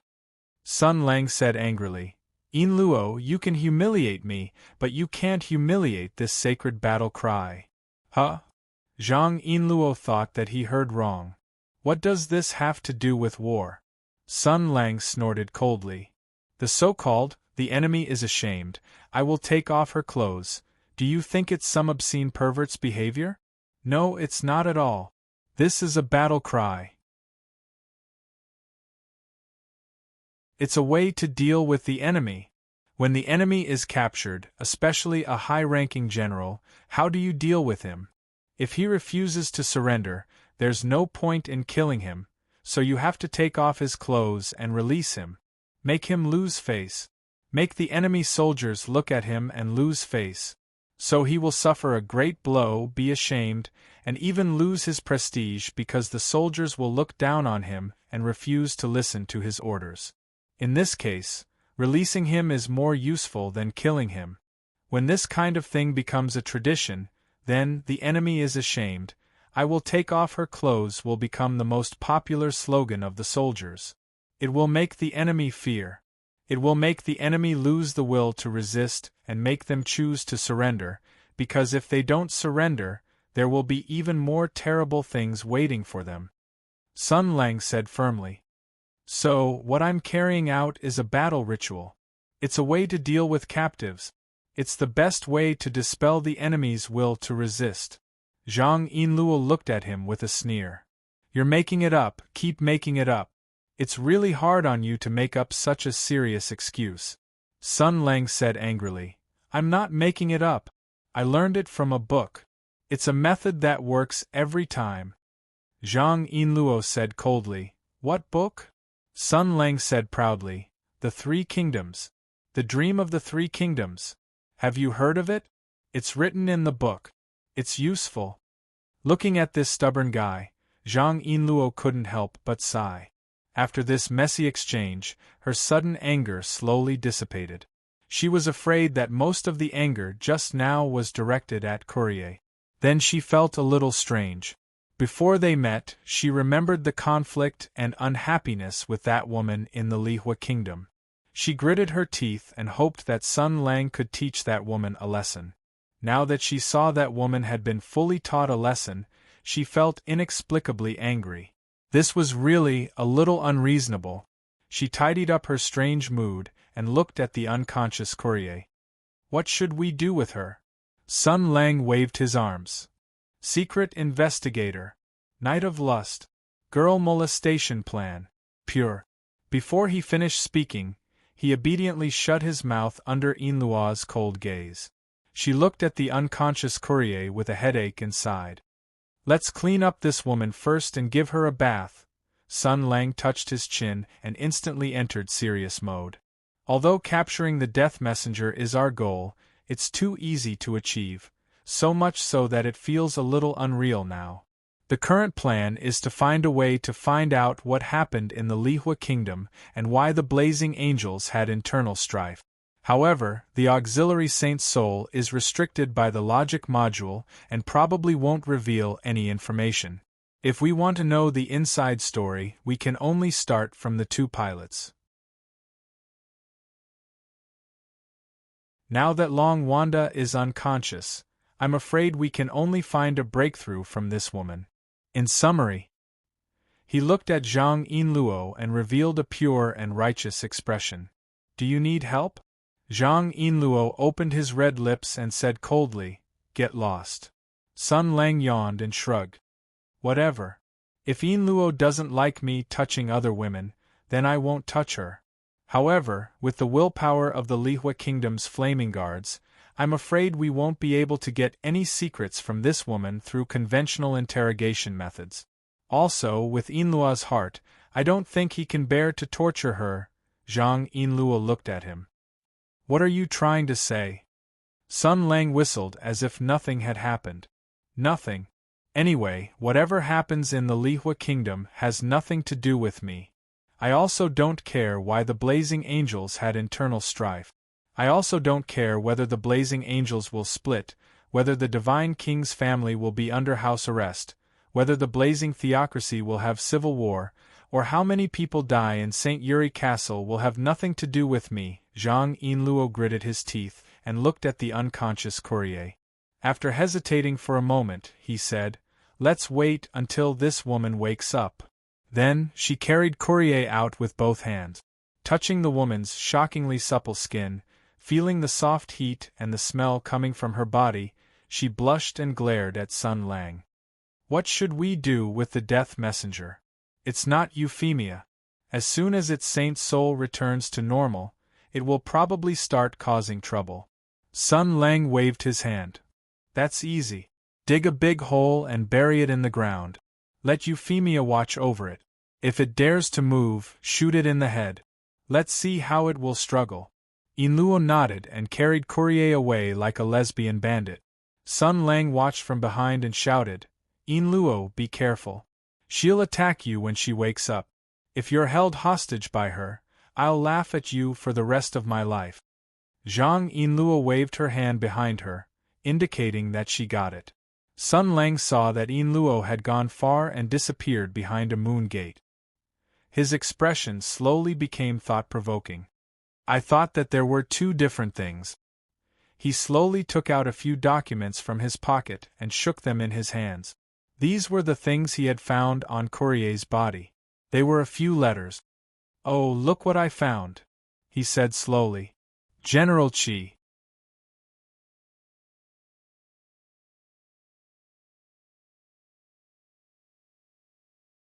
Chapter 426. Sun Lang looked at the letters in his hand and smiled meaningfully. Actually, Yinluo had misunderstood him just now. His pose was not the starting pose of the dragon claw, nor was he trying to grab something big and round. That technique was actually the legendary Flying Dragon Cloud Searching Hand. The so-called Flying Dragon's Cloud Searching Hand was an extremely humanistic living harvesting technique.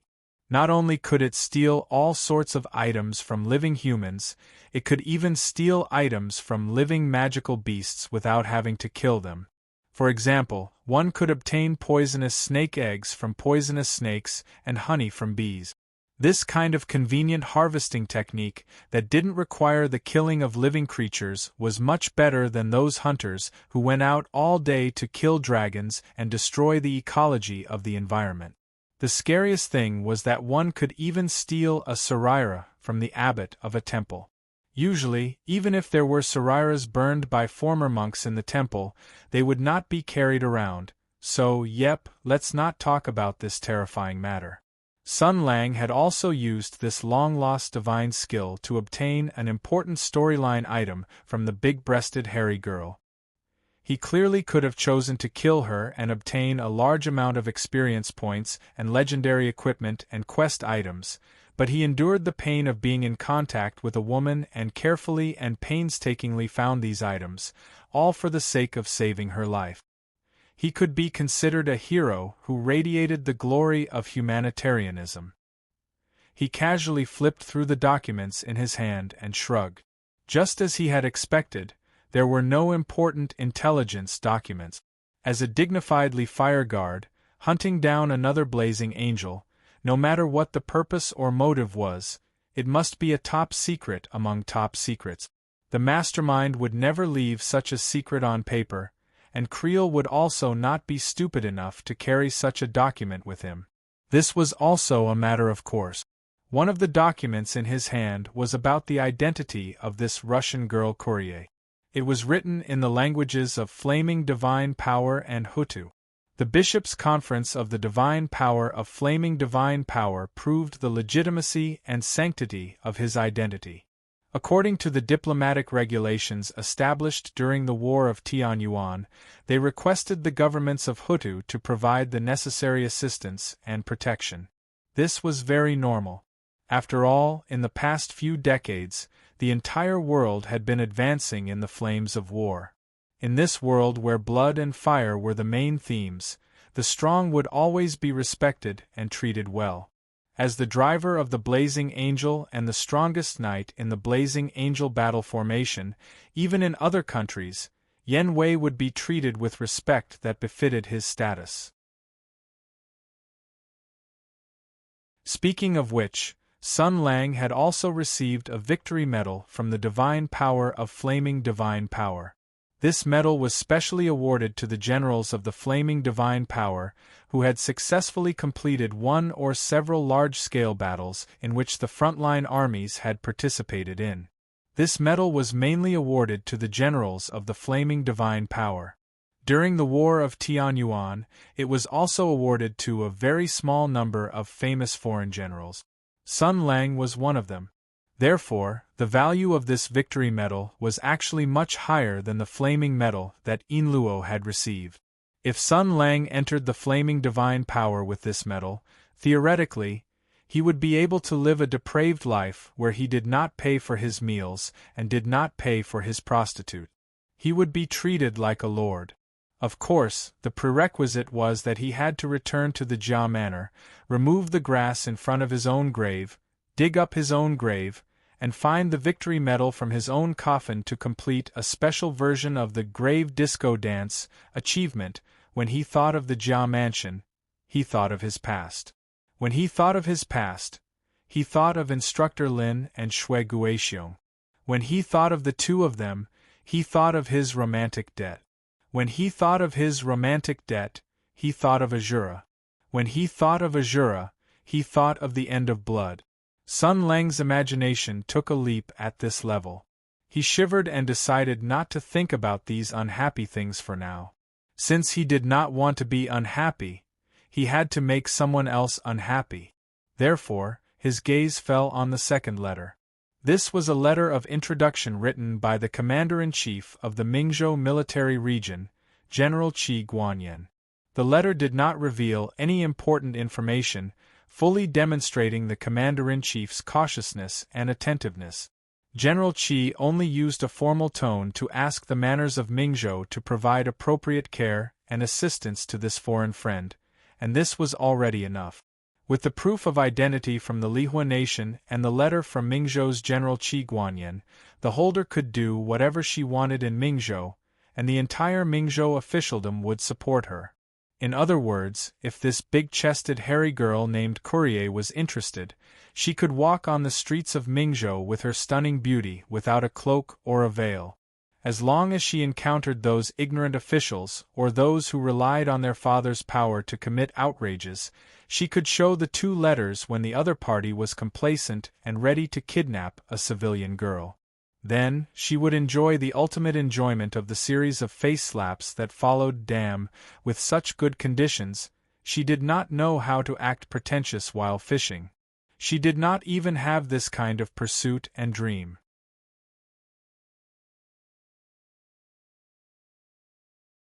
No wonder she became a salted fish due to dehydration. Sun Lang criticized Courier in his heart, then narrowed his eyes. The Lihua Flame Guards had internal strife, and the Death Messenger was chasing after the lone wanderer. This was clearly an internal change in the Lihua nation, but Courier, who was chasing after Long Wanda, had Qi Guanyan's personal letter. This was worth pondering. In other words, even if Qi Guanyan did not participate in the pursuit of Long Wanda, he would definitely know about this matter. Qi Guanyan was a governor of Mingzhou and the supreme military commander of the powerful Mingzhou military region. His country was the strongest military power in the world. If he was not willing, there was no need for him to give the Lihua nation any face. Moreover, with his rumored cautious personality, he would not allow a blazing angel-level war machine to enter Mingzhou to chase after another blazing angel for no reason, let alone give her a letter of recommendation. But he did do so.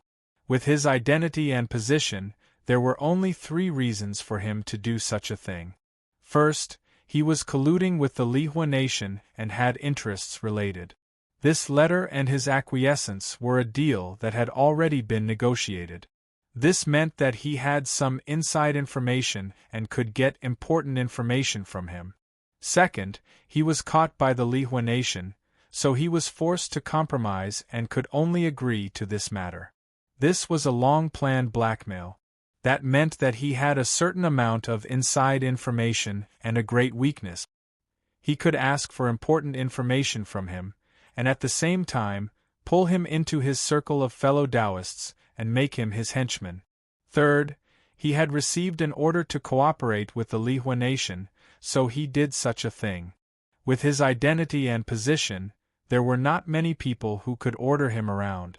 The most legitimate person was the emperor, and then there was. Sun Lang's eyes flashed, and he suddenly remembered what Grandpa Zhang had said to him that night.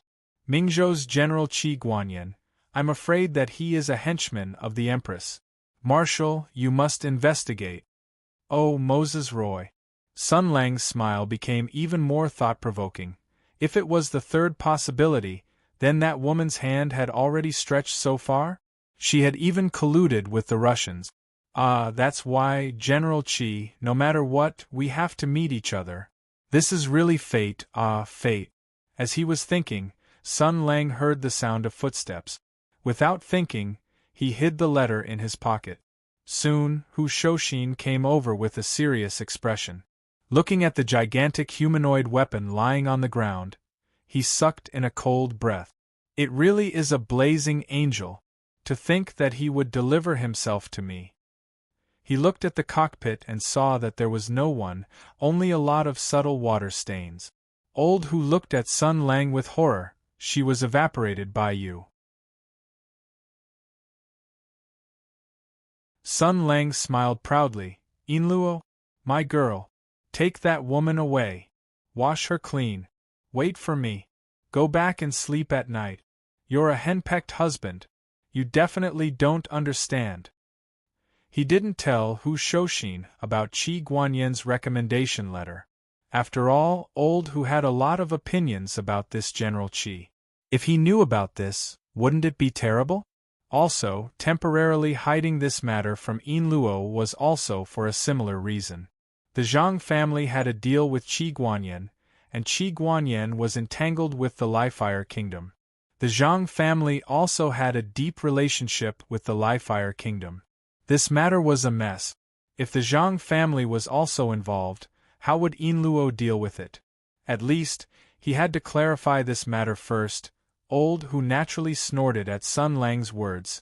Nonsense, you definitely wanted to take advantage of her, but in the end, Miss Zhang intercepted you, right? Sun Lang was too lazy to explain anything to this sorrowful henpecked husband. He dragged the Death Messenger's arm and dragged this heavy combat equipment back to the Marquis's manor.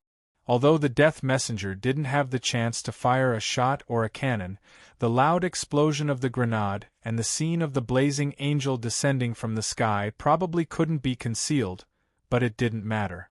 In any case, the Marquis of Jing'an's manor had already been pushed to the heart of the struggle. Even the black armored troops had been killed, so what was the point of caring about these things? Hu Shouxin gave him a hand, and the two of them transported the blazing angel together. Hu Shouxin turned his head to look at that sinister and dazzling armor, saying, I heard that this blazing angel is good at surprise attacks, close combat, and entanglement, so it could easily defeat the lone wanderer. Who knew that it would run into you? This time, those cardinals had nothing to say. Even if it's a blazing angel that's good at close combat, it's still a machine operated by a human. Borrowing the power of external objects, no matter how strong it is it can't defeat a top-notch martial artist. The continuous dispute has finally come to an end. Humans can completely rely on their own strength to stand proudly above the earth, although the method you use to win is definitely very dishonorable. Sun Lang smiled. I don't have the bearing of a great grandmaster or the pride of a martial artist. To me, battle is a dry and uninteresting matter. Either quickly resolve it, or resolve it more meaningfully. Is this your reason for throwing canned herring and dehydrating the woman? The two of them chatted and laughed, and after the situation calmed down, the Marquis of Jing'an's Fu had already begun to deal with the aftermath. The servants who used wet towels to wrap their noses and mouths set up water hoses and began to splash water in the air and on the ground. There was also a steward who directed the servants to bring out a giant blower to blow away that mysterious smell. The aggrieved Zhang Jianyuan and his lackeys were also invited to go wash up. The area affected by the explosion was also being cleaned and repaired. Everyone carried out their duties in an orderly manner. Sun Lang smiled in relief. Everyone is used to it and has become very used to dealing with this kind of matter. This is really great. Hu Shouxin ridiculed. Don't you see that under everyone's appearance of being used to it, there's a deep sense of fatigue and helplessness? Who exactly caused this kind of thing? Who taught them to be so proficient? Sun Lang gave a thumbs up. I am training them. Sooner or later, they will have thick nerves that have been tempered thousands of times, and in this great journey, they will become more and more confident and will have a greater sense of belonging to the Marquis of Jing'an's Fu. In the end, they will become high-level talents who will remain calm in the face of change and become the core strength of the Marquis of Jing'an's Fu. Hu Shouxin sighed. I don't care about you anymore. Now that the pilot has been caught and the blazing angel is in our hands, then what? Prepare to start extorting the kingdom of Lihua? Sun Lang waved his hand.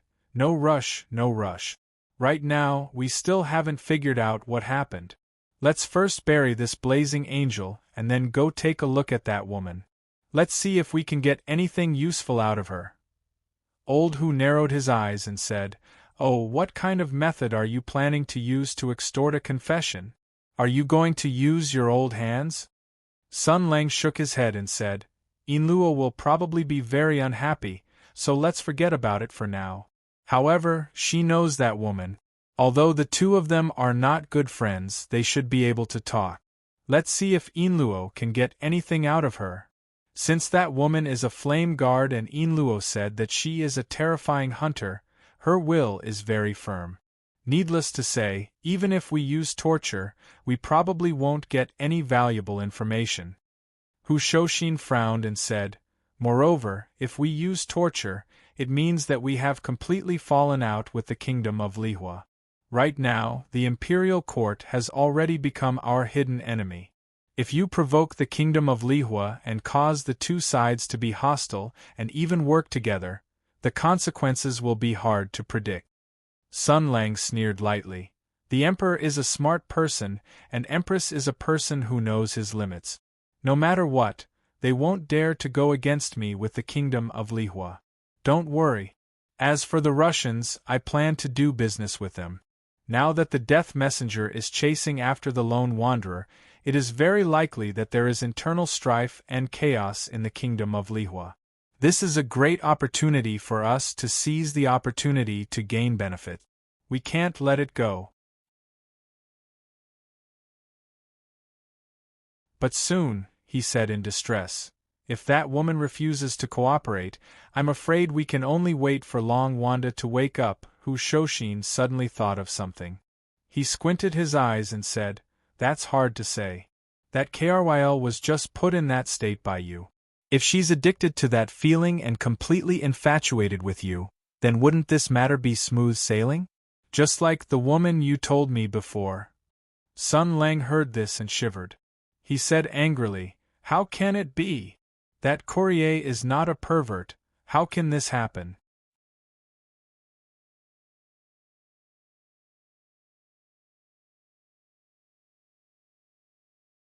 Chapter 427. When the entire Marquis Jing and Fu was busy dealing with the Blazing Angel's attack, Zhang Yinluo walked against the crowd, expressionlessly walking towards her new room.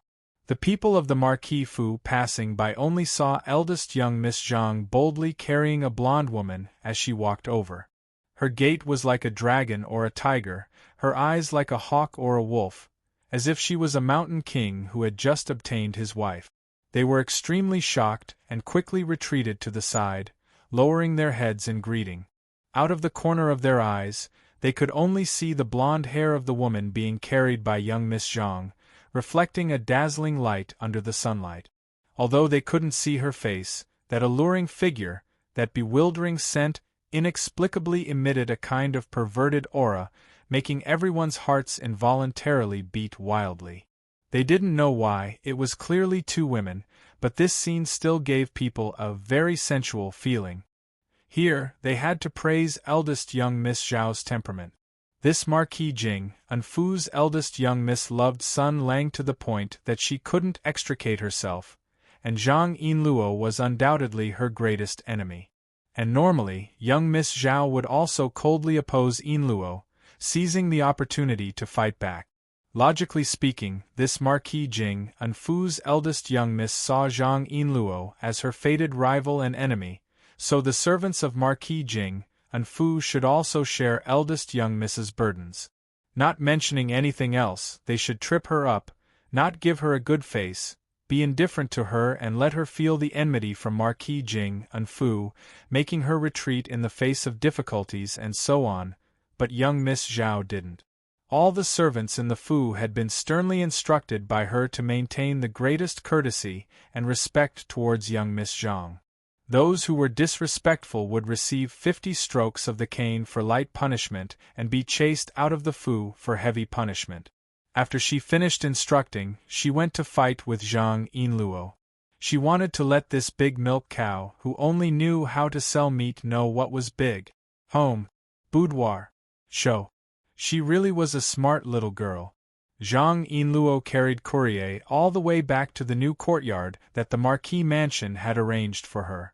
The place where she lived before had been smashed by a transformer that had fallen from the sky. She asked the maidservant in charge of serving her to bring hot water and towels, and then drove all the irrelevant people out. The girl looked around, wanting to do something to prevent that shameless guy Sun Lang from peeping, but in the end, she gave up. Anyway, if this guy wanted to see, it was useless to guard against him. Then, with a red face, she began to clean him up. First, she took out all the firearms, cold weapons, and special equipment that he had hidden on him.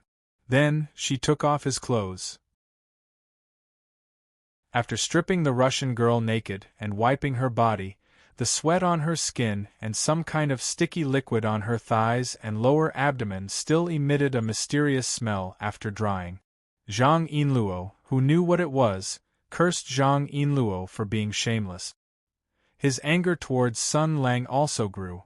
Although I was counting on you to teach her a lesson, was there a need to be so thorough?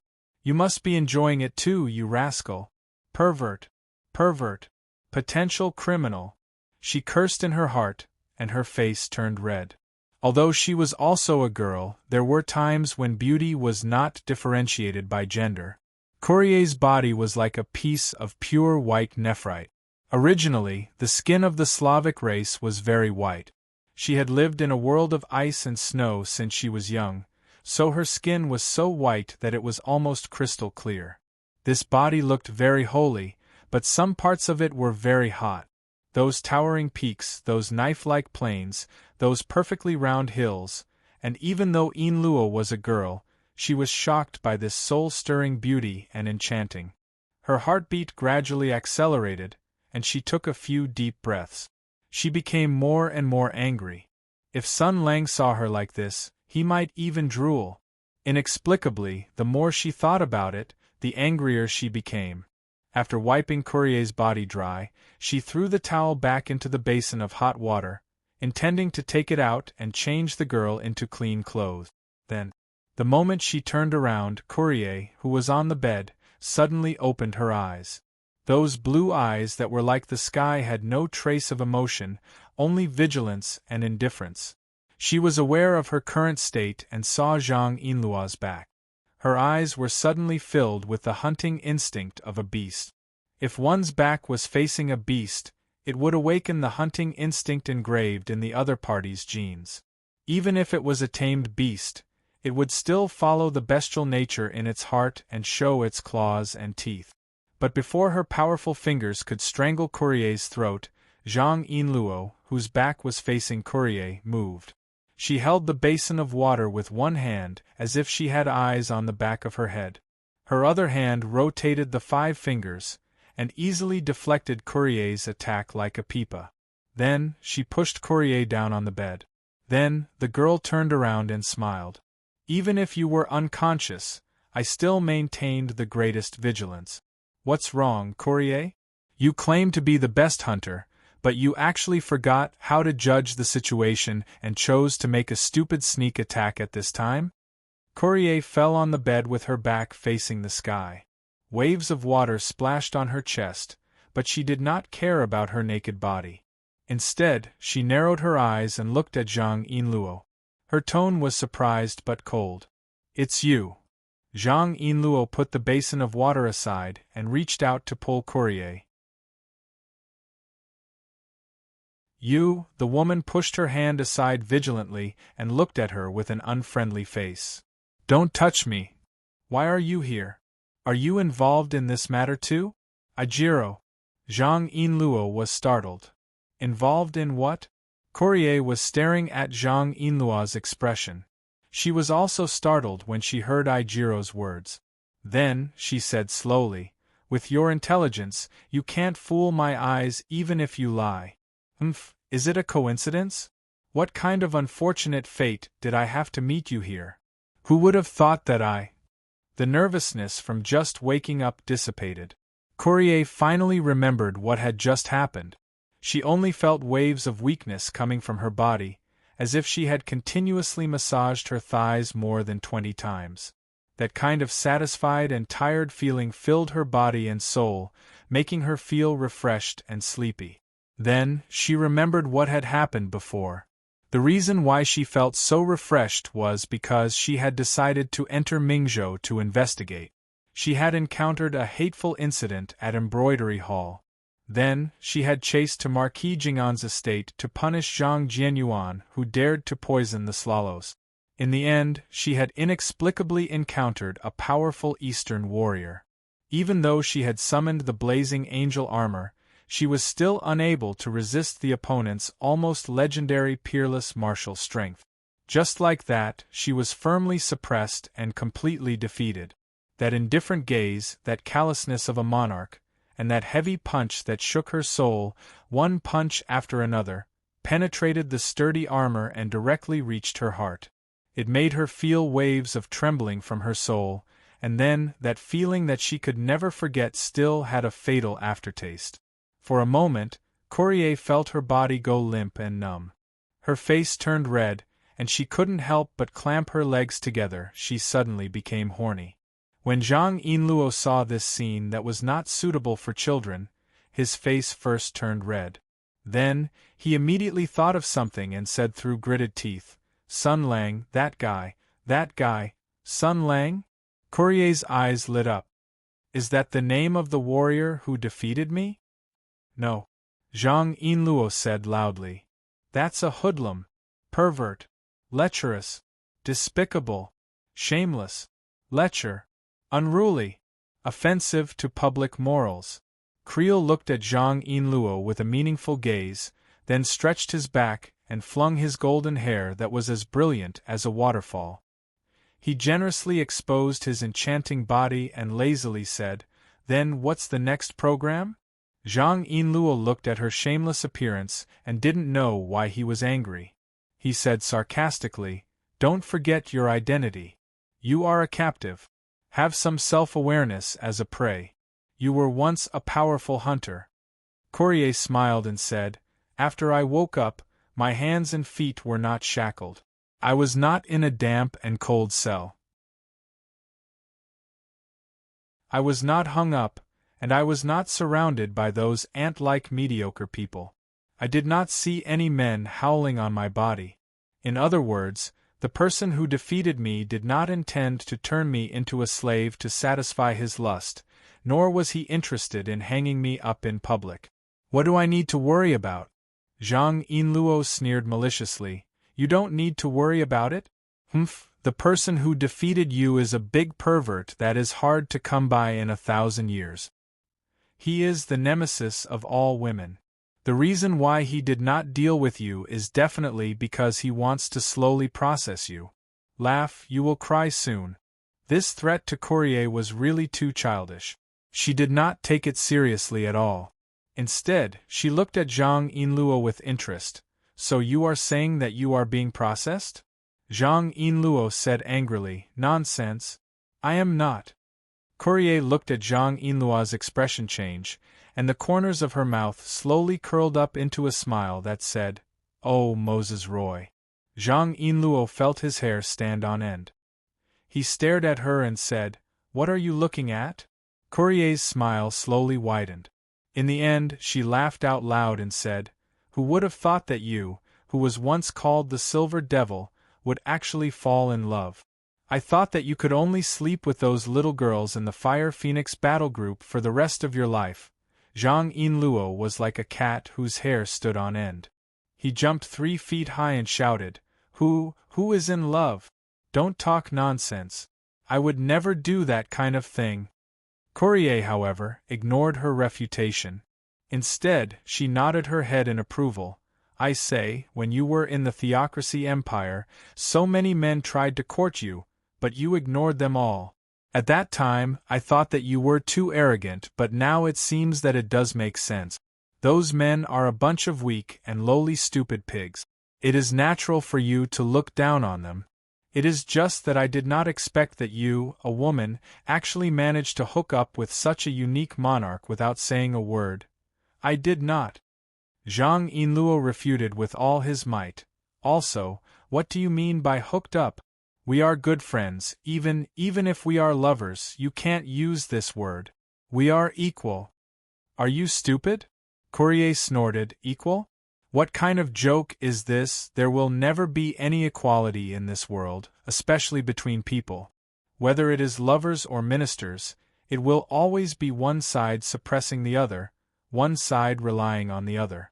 Equality? When will you throw away this childish idea? Such a strong man, even if you rely on him, it is also a happy thing. What are you still being picky about? Zhang Yinluo glared at her and said, Why should I rely on a man? You say it as if you will also rely on a man. You tomboy, don't you always say that you want to dominate everything? Mao Mei shrugged her shoulders. Who said that? My idea is that in the relationship between people, there must be one side dominating the other. Since I am stronger than the other side, why not be the one dominating? And those weak and laughable men, what qualifications do they have to dominate me? At the end of the day, the relationship between people is just an extension of nature. The strong can dominate the weak, regardless of gender. Zhang Yinluo was about to retort, You were defeated by Sun Lang, and then what? But her girl's intuition made her shiver faintly. Her heart told her that it was best not to ask this question. She immediately changed the topic, and asked a question that she herself wanted to know as well. So, Creel, why did you come to Mingzhou with the death messenger? What are you here for? Courier flicked his hair and said proudly, It is a state secret, your confidentiality authority is not enough. Even the naked I could see this guy's perfunctory attitude. The corner of Zhang Yinluo's eyes twitched. Pay attention to your identity, you are now a captive. Courier threw her a flirtatious glance. But I am not your captive, only my captor has the qualifications to ask me questions. If you really want to know, invite the strong person who defeated me over, I will tell you everything I know. Letting Sun Lang see you, what difference is there between that and throwing mutton into a dog's mouth? Do you really want to become a mummy that much? Before Zhang Yinluo could get angry, Courier waved his hand at her with a mysterious expression. As she thought it through? Currently, Courier still did not know that the Lone Ranger ship had fallen into the inner courtyard of Marquis Jingon Fu. She only knew that she had kicked an iron plate while chasing Zhang Jianyuan, but she did not know that the place where she had been defeated was coincidentally hiding the biggest target of her operation, and Zhang Yinluo did not plan on telling her for the time being. She wanted to use this opportunity to see if she could trick some useful clues out of the unguarded Courier. But after she cautiously approached, she heard Courier ask mysteriously, "Speaking of which, have you done it with him? Did it feel good?" Zhang Yinluo suddenly jumped to the side and shouted, "No, scram!" Courier sighed and said, "You useless woman, if you still don't understand the situation, your man will be snatched away. Don't cry at that time." Zhang Yinluo angrily said, "I already said that he is not my man." Courier smiled, "You are still so dishonest. You Eastern women are really too much.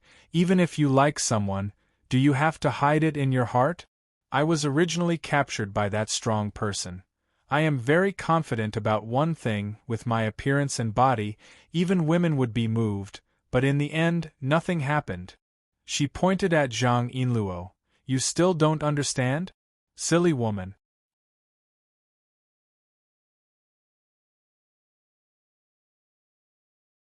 Chapter 428. That'll do. Sun Lang threw the shovel in his hand to the side. A huge hole had already been dug out in the clearing. He kicked the death messenger Blazing Angel into the hole and waved his hand, "Bury it." Hu Shoshin pushed the piles of dirt back. The lone walker, who had been watching from the side, hesitated for a moment before coming to help. With the help of this gigantic steel giant, their efficiency was greatly increased. The support Holy Soul Euphemia said while helping, "It's unbelievable. Humans are weak, small, and made of flesh and blood, but they defeated the steel bodies of the Blazing Angels. As a member of the Blazing Angels, I feel defeated and uneasy." Sun Lang put his hands on his hips and smiled. "Do you want to avenge your comrade?" Eufeller shook his head. "First, the odds are too low. Second, he's not a comrade. This is Gabriel, the Death Messenger and the Horn of Doom. We come from the same origin, and now we're enemies." Sad, disappointed. Sun Lang looked up at the red glow in Euphemia's eyes. Even though there was no soul under the gigantic body, and it was just a logical module running according to the program, Sun Lang was still used to talking to it as a personality. He said, "As far as I know, the auxiliary Holy Soul is not only the comrade-in-arms and helpers of the Flame Guardians, but also the watchers and guides. The logic of the auxiliary Holy Soul's actions is strictly set. In your code of conduct, the interests of the Church are paramount, right?" "It has always been so, and always will be," Eufeller said in a low, muffled voice. Sun Lang smiled. "So, when the Flame Guard's actions hurt the Order's interests, when the Flame Guards betrayed the Liefire Kingdom, when the Flame Guards received the relevant orders, the Holy Soul that the Flame Guards trusted so much would become the gendarmerie that imprisoned them, or even the executioner that executed them, right?" "Yes," Eufeller replied. Then, Sun Lang pointed at the death messenger who was gradually being buried by the soil. "As far as I know, the laws of the Order of the Blaze forbid any member from killing each other, much less the Flame Guards who hold high positions and are of great strategic value. But now, the Death Messenger and the Lone Ranger have indeed had an internal conflict, and such a thing would never be allowed to happen unless one of them has committed treason. In that case, the nature of this matter is not an internal conflict, but an execution of the traitor."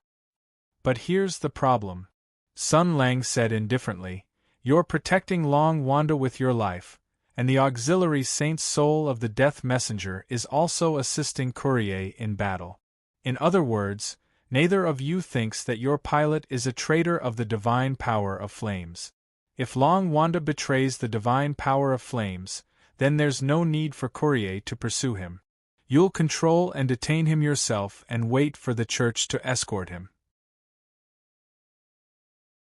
If Courier has evil intentions and attacks Sarah for no reason, then she won't be able to operate the death messenger at all. Euphemia was silent. Sun Lang asked straightforwardly, "So, what's the inside story of this matter? Your master is in a coma, and you're all alone and helpless. You can only escape to the Empire for refuge. Logically speaking, you need help, and I'm the one who can provide it. Now that the death messenger is my captive, I'm on the same side as you. Whether it's to protect your pilot or to protect the interests of the divine power of flames, you should be honest with me, understand?" The Lone Ranger still refused firmly. "You're a senior general of the Hudu Empire and the highest commander of a potential enemy nation. I can't tell you such top-secret information." Sun Lang rolled his eyes. "I've retired a long time ago.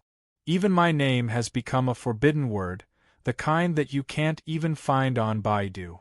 Right now, I'm thinking about establishing an anti-government force, a force that the divine power of flames should try to rope in and support. Do you know it or not?" As expected, Euphemia was still stubborn. According to the top-secret regulations, Sun Lang piled the last bit of soil in and then walked around the layer of soil. After the layer of soil was firmly pressed down, he reached out his hand to interrupt the lone walker's nonsense. He rolled his eyes and said, "All right, so much nonsense. I'll leave the death messenger to you. If it escapes, you know the consequences." Euphemia did not seem to understand Sun Lang's threat. He nodded, and the semi-automatic rapid-fire cannon in his right hand made a crisp sound. The death messenger, Saint Soul Gabriel, a strong opponent, good at close combat. I was countered, and the result of the battle was a complete defeat. I had to escape in a hurry, and I hold a grudge in my heart. Euphemia looked at the death messenger buried in the soil with only its head sticking out. Euphemia's unchanging rigid tone had a subtle fluctuation. "I've had my revenge, and the situation has reversed. I'm suddenly excited, and I'm holding back my desire for revenge. I'm determined to work hard as a warden, and I won't slack off. Please don't worry." "So, his logic module is based on that guy's personality?" Sun Lang grumbled. "Then," he said seriously, "it's reasonable and convincing. Then, I'll leave it to you. I won't let you down. Don't worry, sir. If it dares to make a move, I'll shoot it to death." Sun Lang patted the soil off his hands and left with Hu Shoshin. After walking for a while, old Hu said in bewilderment, "This blazing angel armor is an inanimate object after all. The so-called auxiliary mechanical soul, although it can speak, is just a mechanical spirit beast. It has no intelligence, so why are you bargaining with it?" Sun Lang smiled. "You don't understand. It's because it has no real intelligence that it can only rely on logic and programs to act. That's why it's easier to fool than a normal person. Unfortunately, I haven't found the right breakthrough." Hu Shoshin was even more confused. "Let's not talk about the woman you caught for now. Long Wanda's condition is improving. He might wake up soon. If you want information, you can just ask him directly." "Because I suddenly thought of something. We have to be more proactive. We can't just wait for Long Wanda to wake up. First, we don't know when Long Wanda will wake up. Second, we don't know if Long Wanda will cooperate with us and tell us everything we want to know." Sun Lang said calmly, "It's hard to know what's in a person's heart. We haven't seen each other for a few years. It's hard to say if Long Wanda is trustworthy. Besides, this is a domestic matter after all, and it involves a lot of people. Even if he's a good friend, he might not be willing to talk about it. Some things should be investigated as much as possible. If we can get some clues from Josephine and Courier, we can also prove whether Long Wanda is lying or not." Hu Shoshin frowned. He was a little dissatisfied with Sun Lang's skepticism, but with Qin Hui's example in front of him, he could only choose to keep his mouth shut. But soon, Sun Lang turned his head and said, "Oh right, something like this happened again. You should go back and tell them you're safe. So many things have happened in the past 2 days. Your wife and daughter must be worried. Now that they're living in someone else's house and living under someone else's roof, they don't know what happened. They must be feeling very uneasy. As their husband, you shouldn't wander around outside. Go back and comfort them and let them feel at ease. Hu Shoshin was stunned for a moment, then said, "Don't worry. My family is sensible, and my daughter is sensible. I've already told them before we came out." As he spoke, he looked Sun Lang up and down. His tone was quite touched. "I just didn't expect you to be so considerate of others. I thank you on their behalf." "You think too much." Sun Lang rolled his eyes. "Since you don't know what's good for you, then I'll be straightforward. Next, I'm going to do something that's not suitable for children. The tall and busty Caucasian woman is waiting for me to play with her. You're married, so go back and play with your wife and children. Don't be an eyesore in front of me." Hu Shoshin choked and sneered.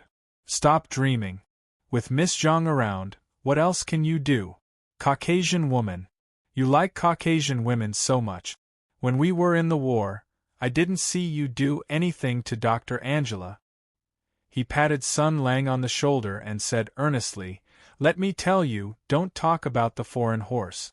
You almost turned the foreign horse into dried horse meat in such a short time. Even an ordinary woman would feel that this is a great humiliation, let alone a Li Hoi Yen guard with such a high status. Perhaps the foreign horse is thinking of how to fight you to the death, and Miss Zhang is probably jealous. You swaggered over to find the foreign horse. If something happened, wouldn't it be embarrassing? Let me go with you, at least I can take care of you." Sun Lang squinted. "After saying so much, you just want to watch the show, right?" Hu Shoshin denied. "Am I that kind of person?" Sun Lang snorted. "Cut the crap. Are you coming or not?" Hu Shoshin's donkey temper rose. He straightened his neck. "If I'm not going, what are you going to do?" Sun Lang did not say anything. He immediately acted like Romeo and said affectionately to Juliet on the balcony, "Ah, my wife is about to give birth. F***ck." Hu Shoshin left a few harsh words and ran away. Sun Lang wagged a finger at his back. Then, he didn't go to find Zhang Yinluo. Instead, he came to a side hall of the Marquis estate. Zhang Jianyuan, who had already finished washing up and changed into a set of clean clothes, was already waiting there. When the most domineering CEO of Mingzhou City saw Sun Lang, it was as if he had seen a gang member. He greeted him with an aggrieved expression and wanted to hug and comfort him. "Master," Sun Lang took a step back subtly. "Stop. You can just say it there. Distance makes the heart grow fonder." Zhang Jianyuan stopped and looked at himself. Then, he said pitifully, "Master, you despise me." "Silly boy, what are you talking about?" Sun Lang said gently. "Isn't that a king load of crap?" As a result, CEO Zhang felt the cruelty and reality of the capitalist world and shed 2 lines of manly tears. "That's enough. I'm just kidding." Sun Lang put on a pair of gloves as if nothing had happened. Then, he patted CEO Zhang Jinyuan's shoulder affectionately and threw the gloves aside as quickly as possible. "I've caught that bold female thug. I'll teach her a lesson with the big stick of capitalism. Don't worry. It's all up to you." When CEO Zhang Jianyuan saw Sun Lang's expression, he knew that his master needed him. According to his past experience, once his master needed him, he would definitely give him some guidance. He couldn't wait to be ordered around by Sun Lang all day long. Therefore, he immediately got into the mood. "Is there anything I can do for you?" "Yes." Sun Lang's words were simple and clear. "This woman seems to have come for you. Just in case, go back and investigate what's going on." "There's no need to investigate. The person who came to inform me has already told me clearly." Zhang Jianyuan said, "My master ordered me to recruit Slalos to work. Based on my master's past teachings, I figured out a recruitment method and implemented it in the entire Ming province. When a Slalos named André Miller Neutralite was recruiting workers, he happened to run into the female thug. The woman became interested in the embroidery hall and forced André to take her to the embroidery hall to have a look. When André was in the Livefire Kingdom, he was used to people from all walks of life. He recognized that the woman seemed to be a member of the Flame Order in the Livefire Kingdom. He sensed that the woman came with ill intentions and thought of the humanity of the embroidery hall, which regarded the Slalos as brothers. Under the condemnation of his conscience and uneasiness, he summoned his courage and reported to a small leader of the embroidery hall named Li. After listening to the story, Sun Lang's expression was a little subtle. He nodded and said, "Is it a coincidence? Oh right, that André Miller Neutralite, why don't we make him a model?" Zhang Jianyuan agreed. "I think so too. I plan to promote him to be the first leader from Slalos and let him be Li's deputy. I'll leave these matters to you," Sun Lang said seriously. "Then the second matter is that I want you to secretly arrange for people to head to Hongqing and head to the residence of Mingzhou's great General Qi Guanyin. Help me deliver something." Very quickly, Zhang Jianyuan carried a box and left Marquis Jing'an's residence with a serious expression, carrying Sun Lang's request. Sun Lang narrowed his eyes and pondered for a moment, then revealed a faint smile. Long Wanda, Courier Euphemia, Gabriel, Qi Guanyin. The reason for the internal strife of the Blazing Angels, what exactly happened in the Livefire Kingdom, what was the relationship between the Tensei Province and the Livefire Kingdom, what was the truth behind the solitary wanderer being hunted down. 3 people, 2 holy souls, 5 insiders. One of them would definitely be willing to speak, and there would definitely be a way to get to the bottom of this. Next, it was Western Horse time. "You still don't understand?" In Yinluo's room, facing Courier's meaningful question, a trace of panic flashed across Zhang Yinluo's eyes. But she still stubbornly said, "Understand what?" Mao Mei glanced at her, then shrugged and said, "Forget it, it's good that you don't want it." Zhang Yinluo's voice immediately went up an octave. "What do you want to do?" Courier was just about to speak when Sun Lang's voice came from outside. "Yinluo, why did you take so long? Have you already worn it out? Bring me along, let's make hot dogs together, roar!" Zhang Yinluo's expression changed. She turned her head and said sternly, "Don't come in." Hearing this, Sun Lang shouted excitedly, "Yinluo, don't be afraid, I'm coming."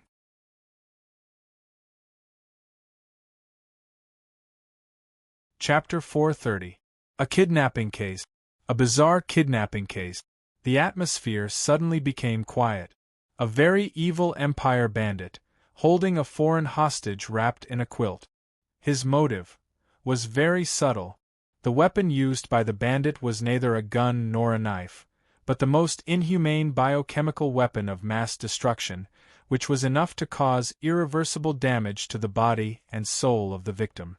In fact, Creel already had a very bad feeling. She could smell the amazing smell of the canned herring.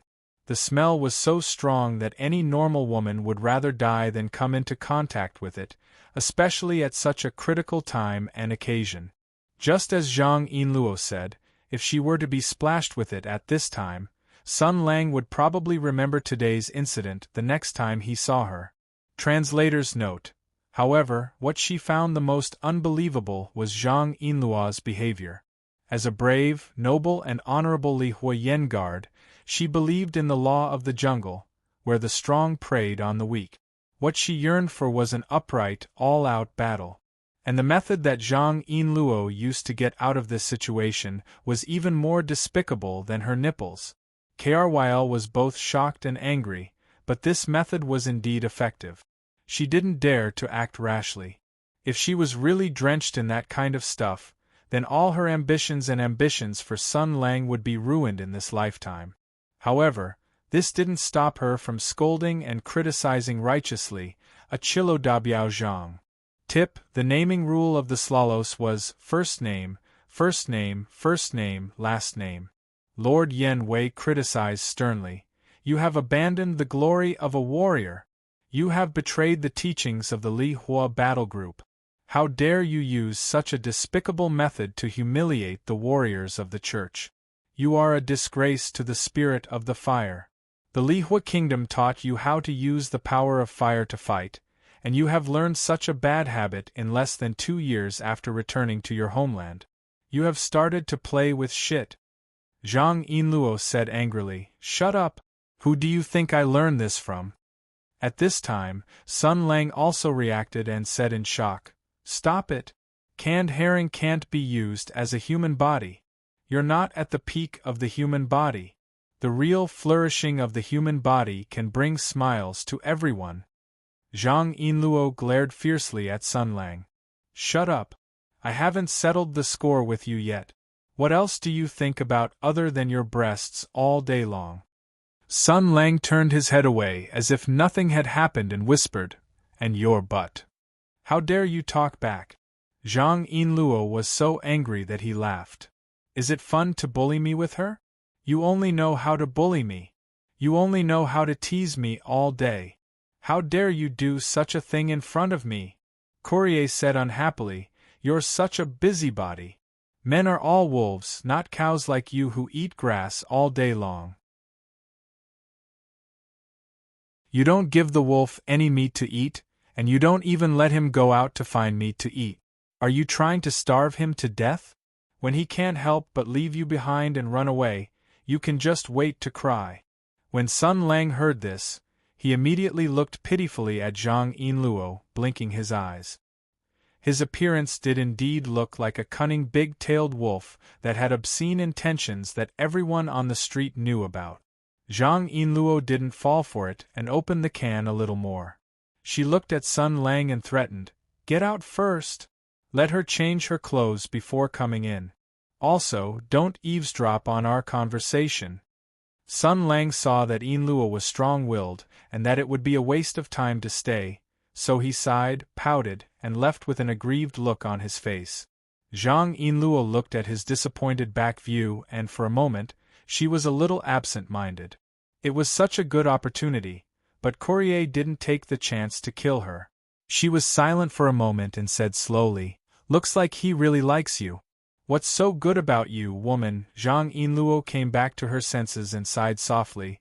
"You don't know anything," Courier snorted. "Don't know? I only know that he is a man who can easily defeat a blazing angel. Even in the martial kingdom where experts come forth in large numbers, this kind of strength is simply shocking. With his strength, he will receive the highest treatment from the governments of the 5 major countries. Money, honor, and power are all at his fingertip. In those small countries, he will even be directly crowned as a king. Akiro, you should know how strong he is and what his strength means. This is a world where the strong are respected. A person like him, what kind of woman can't he get if he wants? If he defected to the Lihua kingdom now, all the women in the Shen Quan kingdom will be at his disposal. A person like him, what can't he get if he wants? But he is willing to stay in this city and play this boring game with you. You scolded him, but he didn't get angry. If someone dared to talk to me like this, I would have already made him regret being born into this world." Zhang Yinluo's eyes moved slightly, but she shook her head sadly. You don't understand anything. If I didn't have that kind of... I'm afraid he wouldn't even look at me. I don't even know what he likes about me, and what his feelings are based on. If, Courier said impatiently, stop hemming and hawing. I don't understand you women of the Huta kingdom. If you like him, go ask him. If you don't want to ask, just do him directly. You. Zhang Yinluo broke free from the worries of a young girl's feelings. Her eyes moved and she remembered that there was still business to be done. She shook the canned herring in her hand threateningly and threatened, "Stop talking nonsense. I don't need you to tell me what to do. I'll find you a set of clothes. You can change into it first." Courier snorted, "You are my competitor. I don't have anything better to do than to teach you this. I just don't want to take advantage of you. Since you are so stubborn, I will take him away from you. Zhang Yinluo snorted and sneered. I don't believe you can do something that even Zhao Feihuang couldn't do. If you want to pursue him, it's up to you. But you have to promise me one thing. Courier's expression changed. You seem to be very confident. What do you want me to promise you? The girl said fiercely, don't seduce him like you did today. Don't use those shameless methods. Don't you want a fair competition? Then use your intellect and inner charm to conquer him. Lady Yanwei said discontentedly, you are such a busybody. My beauty and body are given by the heavens. Why can't I use them to please the person I like? Zhang Yinluo replied sarcastically, there's a saying in our empire, those who use their beauty to entertain others will grow fond of their beauty. 10 years later, your skin will become loose, your chest will droop, and your face will have wrinkles.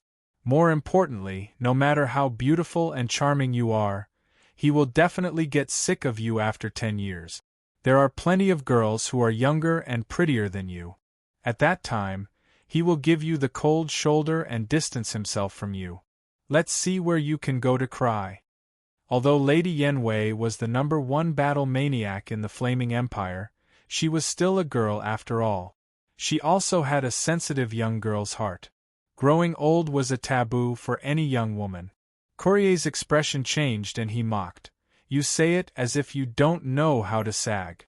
Zhang Yinluo straightened her chest and said proudly, I really don't know how to sag. I am a martial artist. Sag is because of old age and the muscles are loose. But my Vulture Spirit Palace's cultivation method is to cultivate the heart and the body. It is easy to maintain one's youthful appearance. Every day, the inner energy will circulate, and the body will be strengthened. Life will not stop flowing. When one cultivates to a high level, even an old woman will look no different from a 17-year-old girl.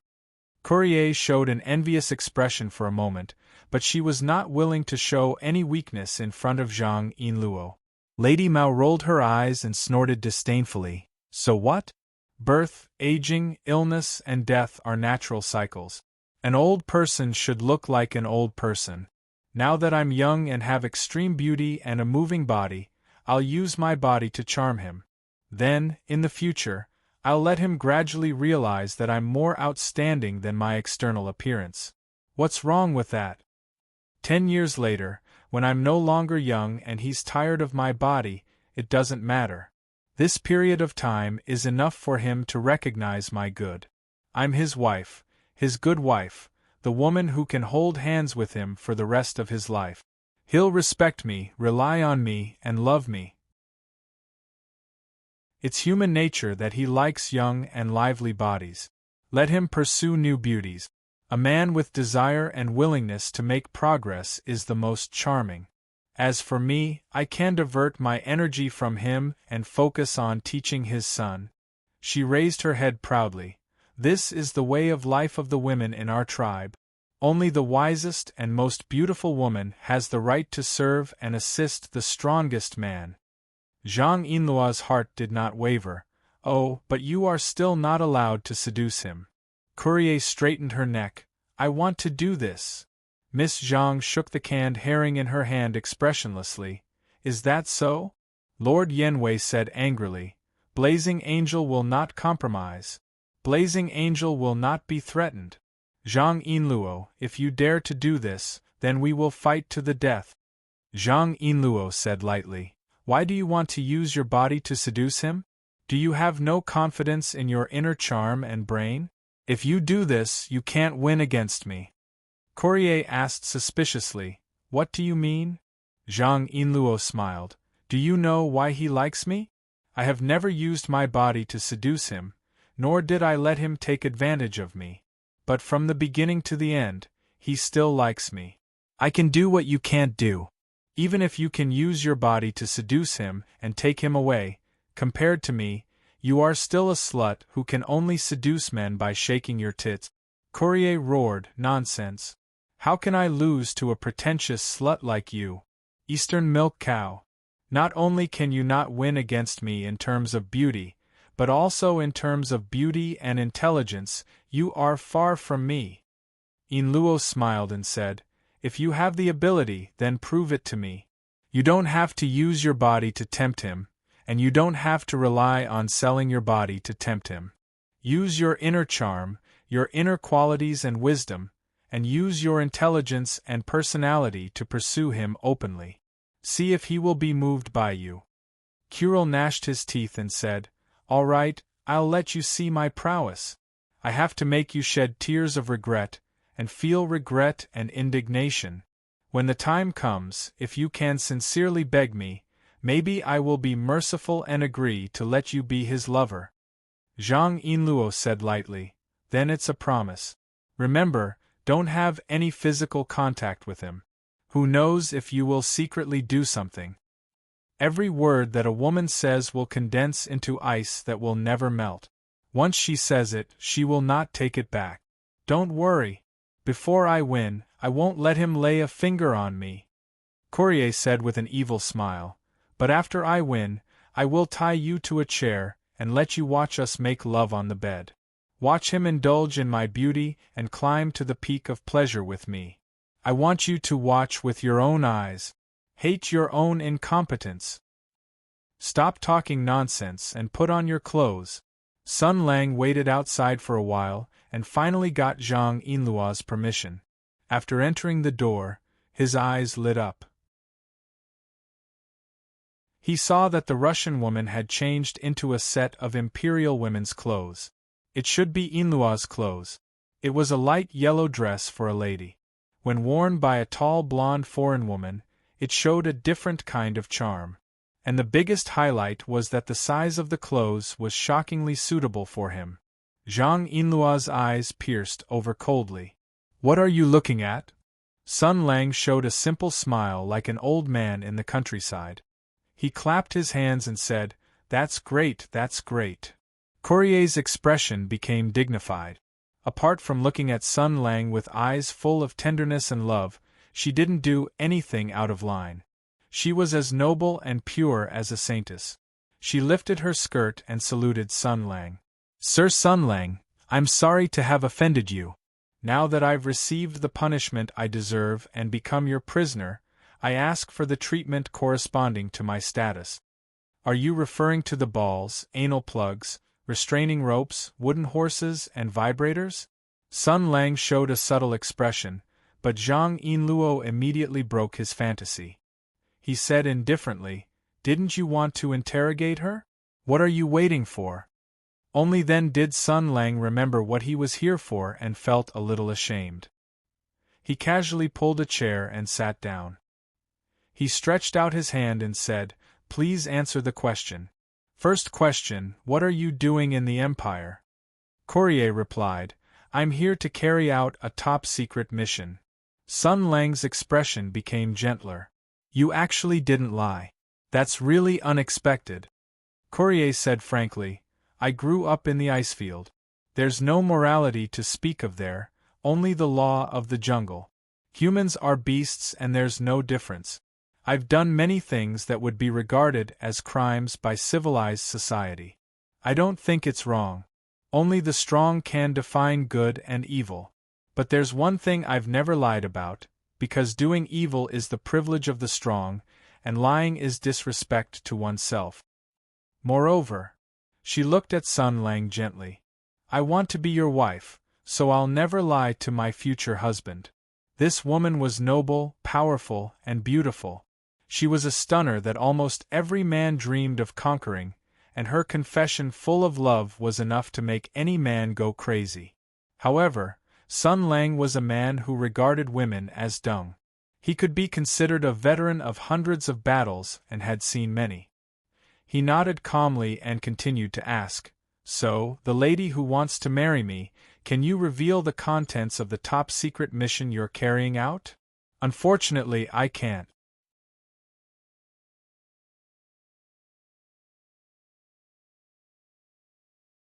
Chapter 431. What the heck? Just now, you said affectionately that I like you, that I want to marry you, that you are my future husband, and that I will never lie to you. But when I asked you a specific question, you said that you had no comment. Am angry. It was like a Bai who, on the wedding night, shyly said that she didn't allow him to K her because she was scared. She even asked if they could play Plato's mind games. When she was slightly dissatisfied, she would cry and ask if he only liked her body or not. Of course, I won't forgive you. Sun Lang flew into a rage. Are you playing me?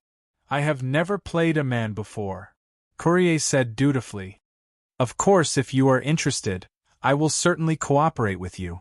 After all, it is my responsibility to satisfy your desires. Hardly had he concluded his sentence when Zhang Yinluo coughed heavily.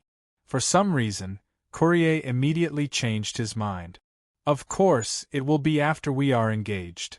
Sun Lang waved his hands. Let's talk about that later. Right now, I don't want to play you, nor do I want to be played by you. I only want to know why you are in Ming Province. Is it a difficult question? Exactly. Courier nodded and said, I am a fire guard, the strongest expert in the battle sequence of the Burning Angels. I am a knight of the Order of Fire and loyal to the Spirit of Fire. The operation this time is of the highest confidentiality. In principle, only the Divine Emperor is qualified to ask me questions. So, I cannot answer your question for now. Sun Lang keenly grasped the key point. For now? Courier nodded in approval. Yes, for now. Sun Lang shrugged. Then, when can you tell me? Courier revealed a meaningful smile. It's all up to you, my love. As I said, I'm now loyal to the divine kingdom of flames, so I abide by the rules of a knight. I'm loyal to my country, fight for it, and keep its secrets, but, she looked at Sun Lang with her eyes that were even bluer than the sky. Her eyes shone with admiration and tenderness. But if there is someone more worthy of my loyalty than this country, then the oath and contract from before will be cancelled. That's right, that person is you. If you accept my feelings and form a stronger contract with me, then you will be my husband. I will be loyal to you, I will love you, I will change my surname, I will give birth to your bloodline, I will no longer hold back from you, and my body and mind will become one with you. Under Zhang Yinluo's enlightened gaze, she reached out her right hand and smiled gently at Sun Lang. Come, my love.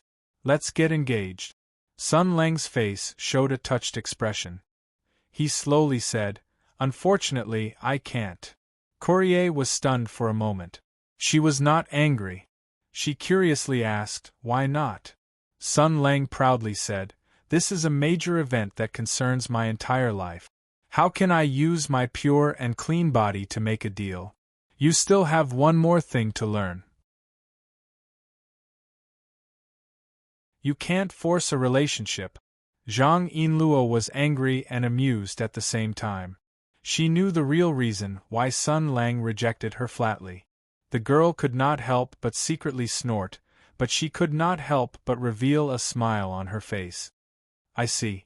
What you are pursuing is true love. When Courier heard this, she nodded her head. I understand. It's rare for you to be able to yearn for the purest love under such circumstances. I really admire you. It's presumptuous of me to suggest such an exchange. Please forgive me. When Zhang Yinluo heard this, she felt uncomfortable in her heart. She ridiculed, Hey, why are you talking nonsense? Just now you said that the so-called love is bullshit. You even said that I'm pretentious. Now isn't Sun Lang holding the same thoughts as me? Why aren't you mocking him? When Courier heard this, she turned her head back expressionlessly. She indifferently said, Because he is the strong one and you are the weak one. The strong one has the right to define good and evil. Whatever the strong one does is right. With his strength, he can wantonly abduct women for his enjoyment. But he is silently waiting for a true relationship. He can do it, but he doesn't. This kind of behavior is worthy of respect. It's different from your childish way of doing things. Zhang Yinluo turned his head away and snorted, twisting words and forcing logic. Sun Lang was quite pleased with these words. He nodded repeatedly. We have only known each other for a few hours, but you know me so well. Between you and me, it can be said that we hit it off. But this kind of relationship can at most have a friendly sec. If we want to develop to the stage of marriage, it's still far from that. Let's get back to the topic. I am very interested in your motive and mission. But as for marriage and what not, let's forget about it. How can you tell me the truth? Courier's expression was serious as she thought for a moment. Then she said, I understand your difficulties. But please don't worry, there is still a way. I like you very much and want to marry you. I want to offer my loyalty to you, whether as a wife or as a warrior. Yes, I am a woman, but also a warrior. I will decide my future according to your will. I will become a good wife and mother who will give birth to and teach the future generations for you. I can also put on the armor and go to the battlefield to become your sword and shield. All of this depends on your will. She looked at Sun Lang and smiled. If you think that it is too abrupt to make a husband and wife contract with me now, then let's start from the master-servant contract. Before becoming your wife, I can first become your knight. I can be by your side, under your command, and show you my qualifications and charm. Is that okay? Sun Lang said happily, Oh, I am also recruiting high-tech talents now. Experts like you from the Soviet Union.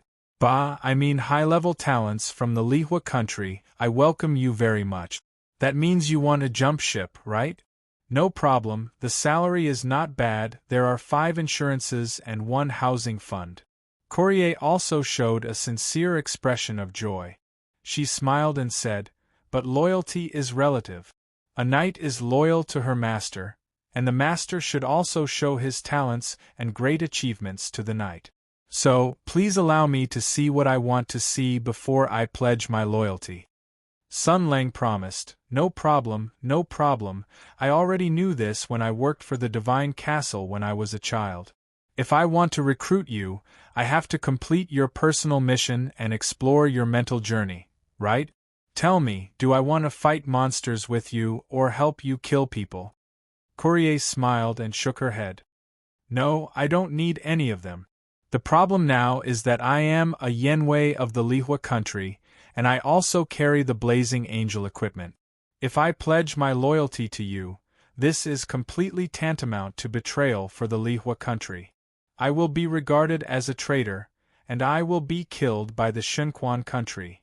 Sun Lang waved his hand indifferently and said, No problem, let them come.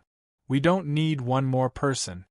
The Yenwei, who was about to rebel, smiled and said, I can see the strong confidence in your eyes. This confidence is not arrogance, I can see it very clearly. But this is not enough. For a wise ruler, it was only natural for him to accept a knight who came to seek refuge and block the pursuit of the enemy country for her. What he really needs to do is to let the knight know that her choice is right. Sun Lang raised his eyebrows. Then what should I do? It's very simple. I am a Yenwei, the noblest warrior and knight of the Lihua country. I have a high status and great power. I gave up my identity as a Yenwei and chose to come to your side. You need to make me believe that compared to the rotten bishop and the Shenquan country, you are more worthy to follow. Her eyes became fanatical. She looked at Sun Lang and said firmly, Master, lead me to seize the Lihua country.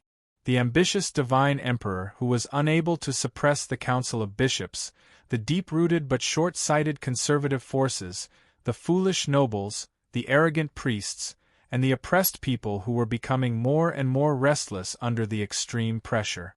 The war of Tianyuan that just ended has exposed many problems in this country. I can hear the roars of the serfs, and I can feel the anger of the citizens. The Lihua country is no longer qualified to rule this country. The people who want to resist but are unable to do so have accumulated enough anger, but they lack weapons, they lack training, and most importantly, they lack someone who can lead them to victory and defeat the church.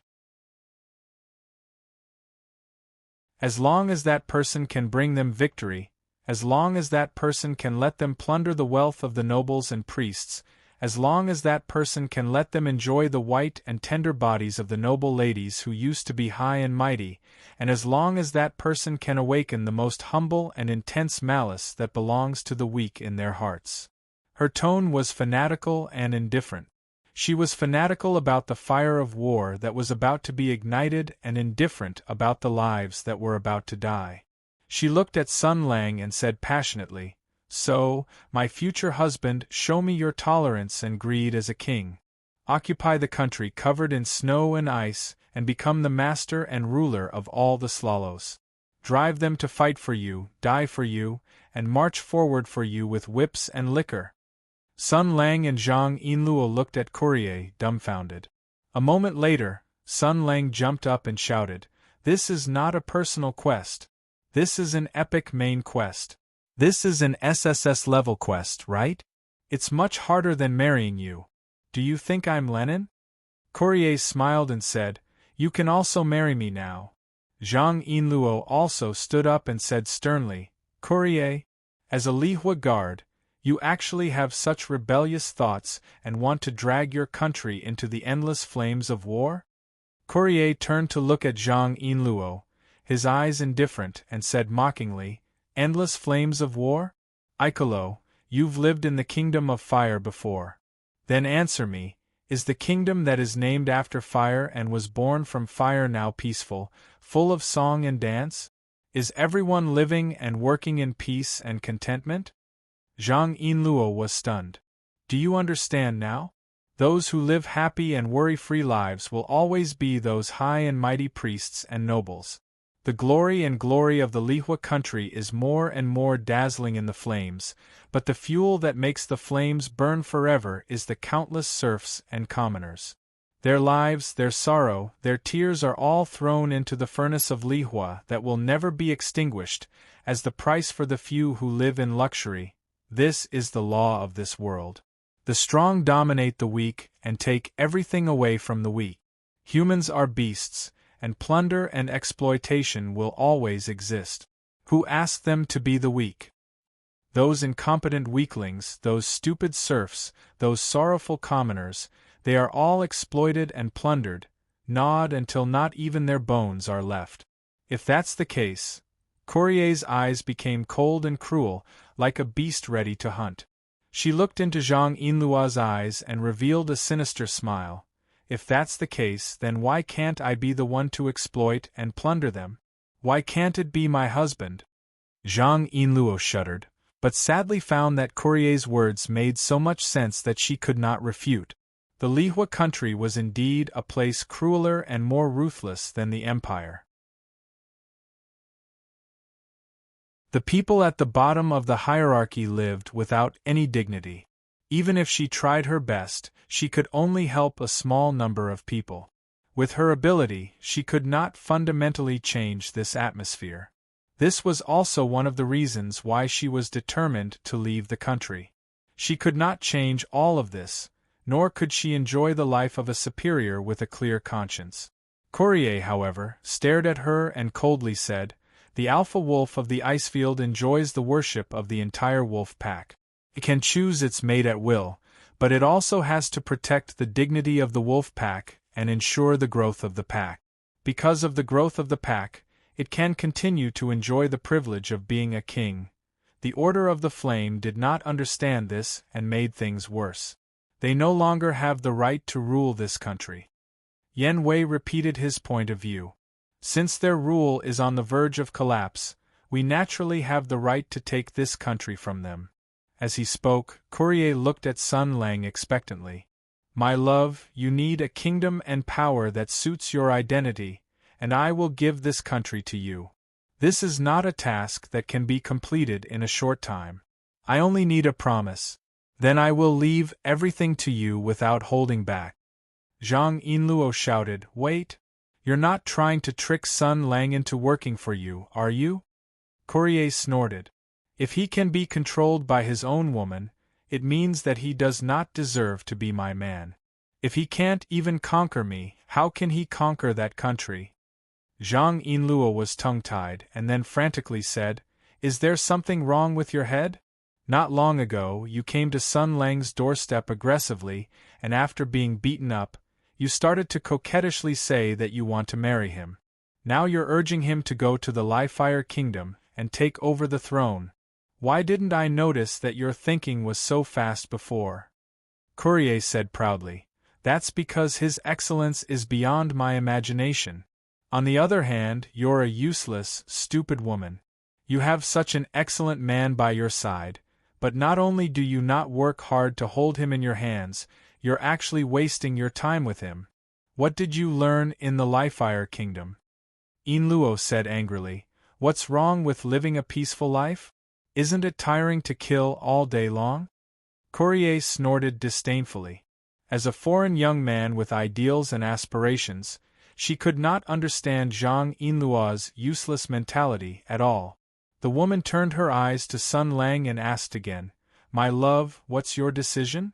Sun Lang had just recovered from the shock. He thought that he was already a traitor, but he did not expect that this woman was no worse than him. She was obviously in a high position and was extremely glorious, but she always thought about the progressive idea of taking turns to be the emperor and coming to my house tomorrow. It was really too damn much to my liking. I like this kind of traitor. Zhang Yinluo saw the change in his expression and realized that things were developing in a bad direction. She sternly stopped him. Sun Lang, that's going to war. Countless innocent people will die because of this woman's crazy selfish desire. More importantly, that's going to war. Not only is it very troublesome, but also, do you want to go to war? Sun Lang lowered his head and thought for a moment. Propagating ideas, forming a political party, building the Red Army, glorious uprising, training the army, confiscating land, developing industry, improving science and technology, and occasionally playing a big purge, F*CK, that's so F*King hard. I'm going to follow the proud sky stream. Why the hell am I going to farm? Courier saw that things were not going well and sneered. Innocent people? How can those nobles and priests be innocent? Those serfs and commoners? You mean, it's better for them to live than to die? Yinluo roared angrily, Shut up, your motive is not that noble. You are more sinful than anyone else. You are a warmonger with evil intentions. Yan Wei retorted, It's better than you turning a blind eye and doing nothing. Hypocritical woman. We will defeat those stupid nobles and boring priests. Most of the benefits and wealth they have will naturally belong to us. As long as we take out a small part of the soup and give it to those serfs and commoners, their lives will be much better than before. Other than those damned nobles and depraved priests, everyone else will benefit. What's wrong with that? The two women quarreled, opposing each other with equal harshness. Sun Lang watched the show from the side. It was obvious that these two young girls had grown up in completely different environments, so their views were naturally poles apart. It was hard to say who was right and who was wrong, but in this world there was no right or wrong to speak of. However, as they quarreled, the spearhead was naturally pointed at Sun Lang. The two girls looked at the man sitting at the side and said in unison, Who do you think is right? Sun Lang silently recalled the teachings of the Church of the Sickle and Hammer that he had learned when he was young. He was about to give the two girls a lesson on ideology and politics, but at this moment there was a knock on the door. Zhao Feihuang's charming voice sounded, Master, did you have fun? Courier narrowed his eyes, Master? Zhang Yinluo snorted, Don't mind her, she is a shameless vixen like you. Sun Lang gave Zhang Yinluo a look, and then said to Courier, I'll go take a look first. Then he left his seat, went to the door and opened it. Zhao Feihuang stood in front of the door, blinking mischievously and mouthing silently, Is it troublesome? Sun Lang smiled. Miss Zhao was a sensible girl, and would not disturb him for no reason. He waved his hand and blocked the sound. That woman can't hear. What's the matter? Zhao Feihuang nodded and said softly, Your foreign friend seems to be waking up soon.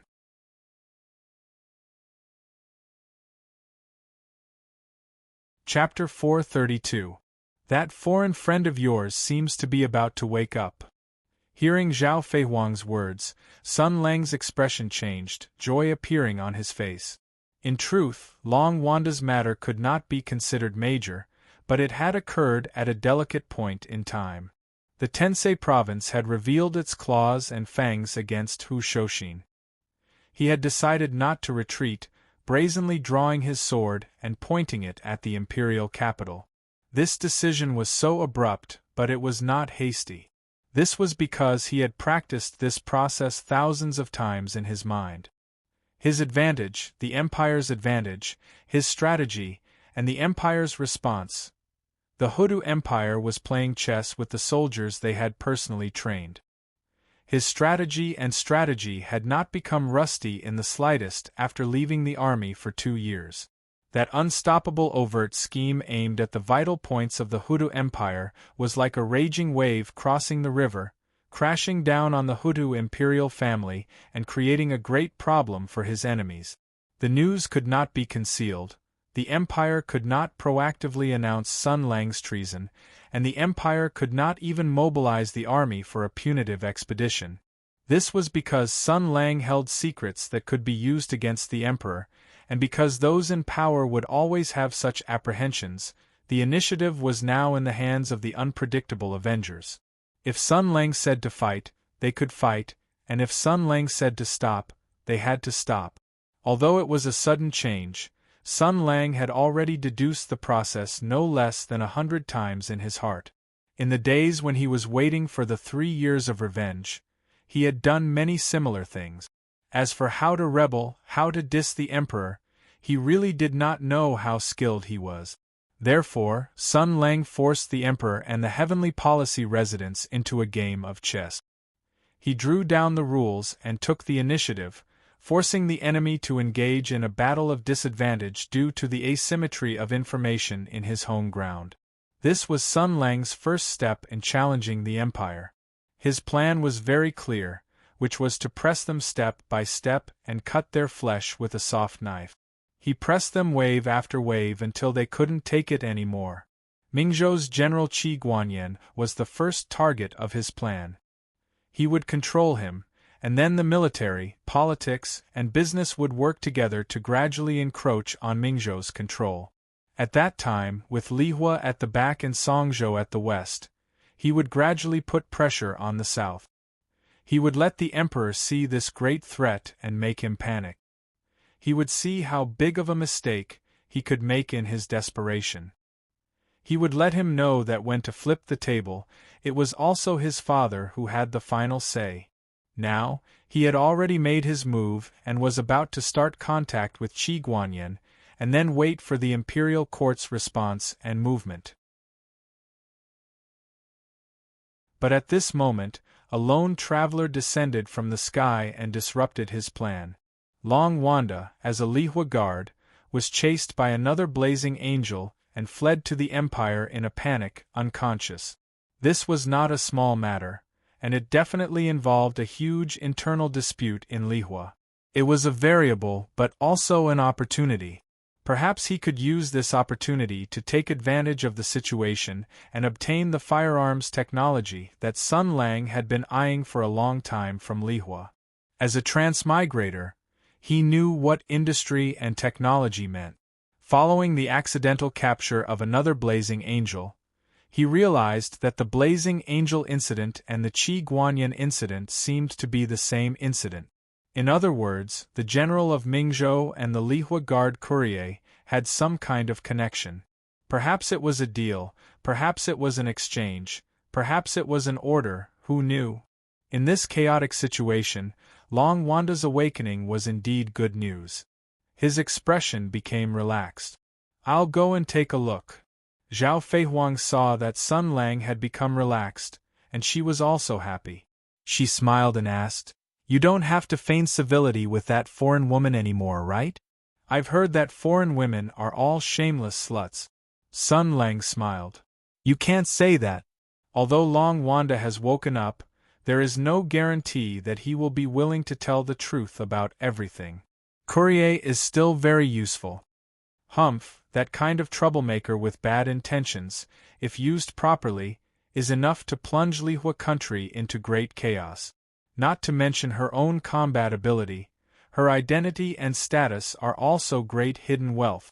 If Courier knew Sun Lang's evaluation of her in his heart, yes, perhaps she would be very happy. That woman who believed in the law of the jungle was a complete realist. She was not afraid of being used as a tool, but she was afraid that she had no value at all. Zhao Feihuang heard this and curled her lip. She glanced at Sun Lang with slight jealousy. You like her again? Sun Lang looked at Miss Zhao. He neither admitted nor denied it. He only smiled and said, Don't worry about it. In terms of favorability, you are still higher. The girl's eyes narrowed into crescent moons. Isn't that natural? All right, Sun Lang, go and visit your good friend. As for me. She looked at the half-closed door, and a cunning little fox appeared on her face. She shook her small fist and snorted. I'll go and show that barbarian woman who's in her power. In his previous life, Sun Lang could be said to be experienced and knowledgeable. He learned from the mistakes of Brother Cheng abroad, and based on the national conditions of his country, he knew that mobilizing the masses was the best way to maintain stability. Now that more and more girls were interested in him, in order to prevent the Shuraba incident from happening, it was also a good thing to let them fight among themselves. After all, it was better to make a fortune quietly. Of course, it must be emphasized that it should be a battle of wits and not a battle of violence. Therefore, he was happy to see Zhao Feihuang join in. Sun Lang smiled and said, Have fun. Zhao Feihuang smiled and gave him a thumbs up, meaning that he didn't need to worry about her. Sun Lang squinted his eyes and saw a lake-green shadow flashing behind the rockery in the courtyard. It was the housekeeper Su Qinghuan.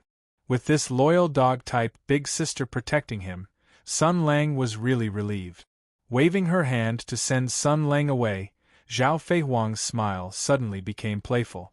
She snorted and said, There's one more. But last night, I heard from the cow that the barbarian woman doesn't have a good relationship with her.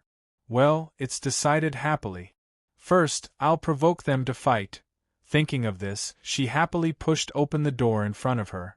Strange scenes flashed through her mind. Countless lights and shadows flashed in front of her eyes. The roar of guns and cannons, the feeling of blazing heat, the dizziness, the lightning flashing, the endless coldness, the eternal darkness, and the helpless soul wandering aimlessly in the silence. Then, this soul found a spot of light. As he got closer, his confused soul gradually sensed something else. He smelled a pleasant aroma and felt the warmth around him. Then, more memories and feelings surged into his mind. He felt a splitting headache, and there was an uncoordinated lingering pain all over his body. He gradually remembered more. He was defeated. He couldn't even resist the intense pain and impact and fainted directly. He encountered an unprecedented fierce battle and faced an unimaginable enemy. He was the Seraph of Saraf, the flame guard of the Kingdom of Fire, the Scout of God, the most glorious knight and soldier of the Kingdom of Flames, carrying the honor that all priests dreamed of. His name was Long Wanda. No, that's not my real name. Only the people of the Huda Empire would call me that. More memories surged into the chaotic soul. He remembered the final order he gave before he fainted. As a soldier who was loyal to his country, the last thing he could rely on in his life was a comrade from a foreign country. This was undoubtedly an extremely shameful thing, but he had no choice but to do so, because he thought of the terrible situation, thought of the dangerous situation, thought of the mission he had to carry. A strong sense of duty and loyalty caused him to shatter the fog around his soul. He struggled to open his eyes and return to the modern world, taking back control of his body. I don't recognize the roof beams, but the style is undoubtedly the Oriental style of the Hutu Empire. I smell the expensive Oriental incense. I'm lying on a soft mattress and covered with a thin but warm brocade blanket. If I'm just a prisoner, I wouldn't be treated like this. This is the Huda Empire, and I was saved by someone. I heard someone call me Long Wanda. Only the comrades of the Empire who fought side by side with me in the past would call me that, and only they would recognize me. In other words, he recalled the order he gave to the loner before he fainted. Did Hu Shoshin save me? Ah, brother Hu, my dear brother, I knew it. A look of gratitude appeared on Long Wanda's face. With tears in his eyes, he turned his head with difficulty. In his half-awake state, he heard someone calling out to him. Although he couldn't hear clearly, the tone was so familiar. Considering the order he had given before, it was obvious who the person beside him was. That was why he felt at ease. That was why he was crying. Attacked by his own people, betrayed by his own compatriots, in this cold and ruthless world where benefits were paramount, only his former comrade could make him feel at ease with the purest friendship. With tears in his eyes, the blond handsome Slaro shouted, "Hu Shoshin, my brother, I." Then his words were stuck in his throat. There was a person sitting beside the bed. He was looking at him with a gentle gaze, and his face was filled with a smile of reunion. But this person was not Hu Shoshin. He was not so tall, not so strong, not so old. This young man was undoubtedly not the general of the arrow, Hu Shoshin. But he was somewhat familiar. A moment later, Salaf's blazing angel, Li Fire Guard, God's scout, and the knight at the top of the battle order of the blazing angels, the brave Sir Long Wanda, widened his eyes and let out the most embarrassing scream of his life. Mama ya. Perhaps it was because he saw an unexpected old friend, so he felt a great joy that shook his soul. Sir Long Wanda was so excited that his eyes rolled back and he fainted again. Motherf *Cur retard. Sun Lang rolled his eyes. Just you wait. The darkness that swallowed light appeared from his hands. This was the mysterious power he used when he slaughtered the black armored troop. The darkness rose like a living thing, covering the windows and flying up to the skylight, blocking all the light. The room became incomparably dark. After doing all this, Sun Lang went up and gave him a big slap. Long Wanda was still in a daze when he received another blow to his face. Under the pain, he suddenly woke up. He still didn't know if this was a dream or reality. What entered his eyes was a quiet and deep darkness. What is going on? Where am I? Am I dreaming? He muttered. I think I saw him. How is this possible? Isn't he already dead? Brother. A hoarse voice sounded out of nowhere, as though it was coming from all directions. Long Wanda sat up abruptly, and was so shocked that he almost flew up. He looked around blankly, and all he could see was darkness. Lord Yenwei stuttered, You, who are you? It's me. Brother. I died so tragically. In the deep darkness, a hand suddenly stretched out. A monster crawled out. It was as if it crawled out from hell. It revealed a face that was familiar yet unfamiliar. It stretched out its hand towards him. Its eyes were shining with red light. Its pale face looked extremely strange under the demonic light. He stretched out his hand towards Long Wanda and roared, I died so tragically, brother, come and accompany me. So Sir Yenwei let out the second most embarrassing scream of his life. Spirit of the fire, don't come over. Mr. Jia. Marshal. I don't know anything, Then, he tragically fainted for the second time. Sun Lang jumped up from the ground and waved his hand. The darkness dispersed, and sunlight once again filled the room. He looked at Long Wanda who was lying on the bed and sighed. How embarrassing, how did you choose Sir Yenwei? He came to the bedside, straightened Long Wanda, and covered him with a blanket. Then, he patted his face and said in surprise, Long Wanda, wake up. Why are you here? Under the protection of Sun Lang's vigorous internal force, the strong Sir Yen Wei woke up again. He saw Sun Lang's face in a daze, and first, he shivered, and looked around like a frightened rabbit. Then, he said in a confused tone, as if he was about to cry, "Marshal, Marshal, am I dreaming?" "You're wrong, my brother. Now you're not in a dream. No, you can say that, because this is a nightmare that you can't wake up from. But, I didn't expect that you would come here, to this nightmare that you can never wake up from." Long Wanda's tone was extremely confused. "Nightmare, what nightmare?" Sun Lang sighed softly. His expression was weathered, and his eyes were filled with pity. He said indifferently, "That's a long story. If I'm not wrong, your life was in danger earlier, right?" Long Wanda's eyes suddenly changed, and he seemed to realize something. "You?" Sun Lang said slowly. "Yes, Long Wanda, my brother. Although it's unbelievable, but welcome to the world of samsara."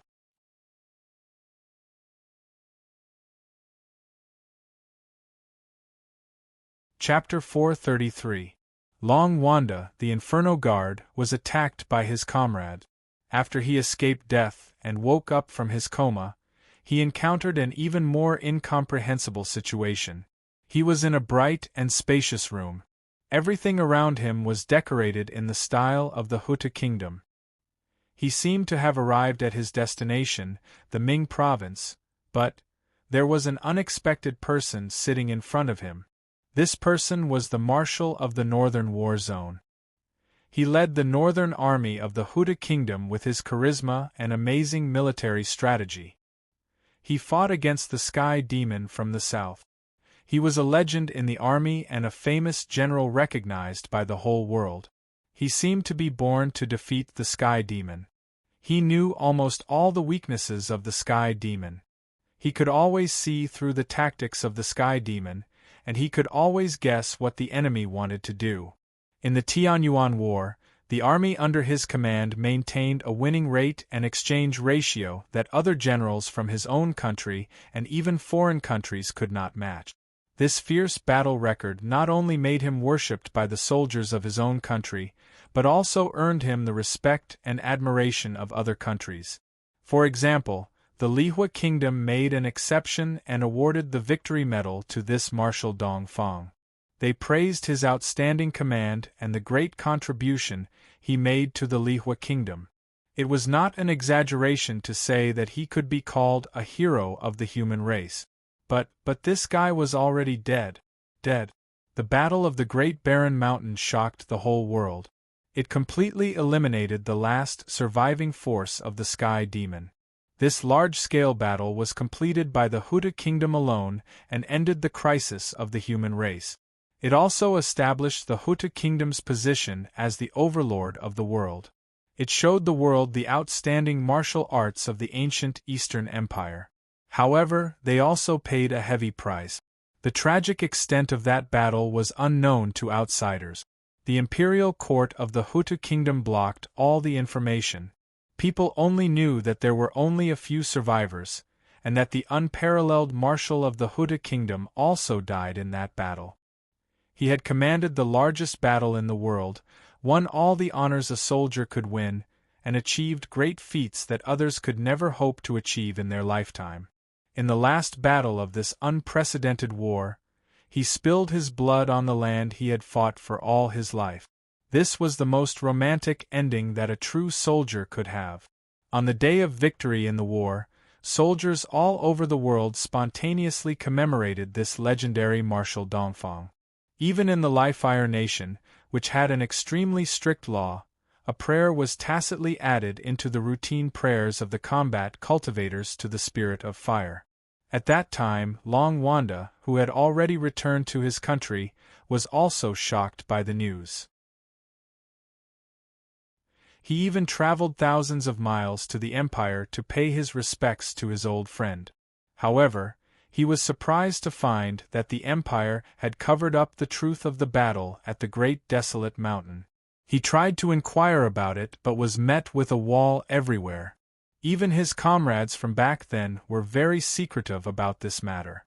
The empire's officials, who wantonly rewarded meritorious officials, actually didn't hold a large-scale memorial service. In other words, the empire was deliberately downplaying the reputation of this marshal who had made great achievements in the war. Unable to understand and extremely shocked, Long Wanda couldn't figure it out. His letter to the emperor of the empire was like a stone thrown into the sea. Lord Yenwei was so angry that he returned to the Li-Fire nation and spread the news widely. Soon, it attracted the attention of the royal family of the Li-Fire nation. There was no right or wrong in politics, and there was no concept of justice or evil. It was always about the comparison of interests. Now that the Empress of Huda's martial arts was flourishing, and she had won a great victory, her military power was extremely powerful. After defeating the foreign enemy, it naturally caused fear and uneasiness in other countries. As a close neighbor of the Empress of Hutu, the Li-Fire nation didn't know how to deal with and restrain the Empress of Hutu. After noticing this matter, they immediately became energetic. Therefore, the Li-Fire nation immediately negotiated with the Empress of Hutu through diplomatic channels. They pretended to ask about Marshal Jia's well-being and held large-scale memorial activities for him in the country.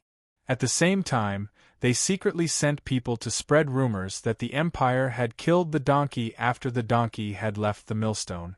After Marshal Jia won the bloody battle, the empire immediately used the dirty trick to slap the empire's face from all angles. At the same time, the news also spread to the west. The other three countries also became enthusiastic. They included the Marshal Jia in textbooks, set up statues, commemorated by the people, set up festivals, and built memorials. The more excited they were, the more it seemed that the Empire of Hutu was guilty and ungrateful. Therefore, this matter naturally became the most talked about black point in the unofficial history of the Empire of Hutu. Those scholars of the empire who took the foreign reactionary forces' money listed the unfair treatment that the Marshal of the Empire of Hutu was the most powerful evidence that the Empire of Hutu was done for. Unfortunately, technology was not developed yet. Without the internet was not very useful. Otherwise, with the degree of mystery of this matter and the promotion of the various countries, it might have become a trend. There would be strange words like, "I offer my life to the Marshal, only hope that the Empire of Hutu will return to the sun soon," but Long Wanda was not interested in these matters at all. After nearly a year of secret investigation, all of his hopes had been declared dead. He had no choice but to admit that the Marshal of the Empire, who had once dazzled the world, was already dead. The living had become heroes, while the dead did not even have a false reputation. He felt very sad, very shocked, and very unfair.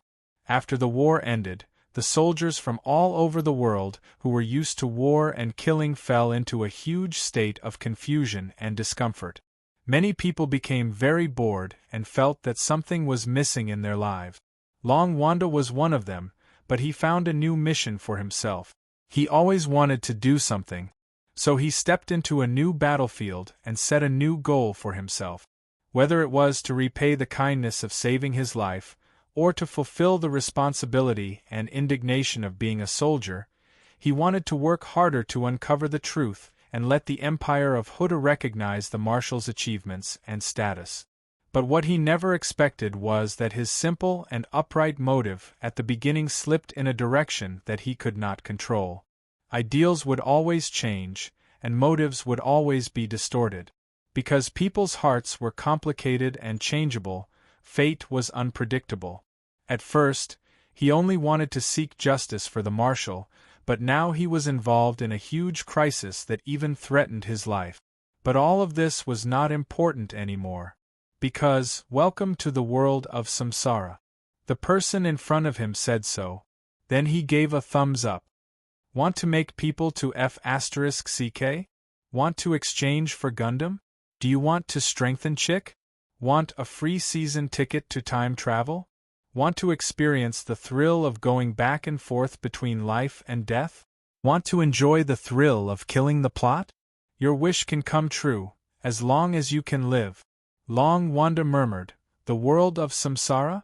Sun Lang patted the dumbfounded Long Wanda on the shoulder and said happily, Brother, although I don't know why you came here, it's really a good thing to reunite with an old friend. I also had teammates who came from all over the universe, but I've never seen anyone from our world. You're the first. As he said so, a sigh and sympathy appeared on his face. He patted Long Wanda's shoulder again. I know your mind is in a mess now, but I won't hide it from you. There is only one kind of people who can come to the world of samsara. That is, the people with great potential and obsession have already died. Long Wanda's body suddenly shook, and he showed a blank expression. I have already. Yes, you too, and so have I.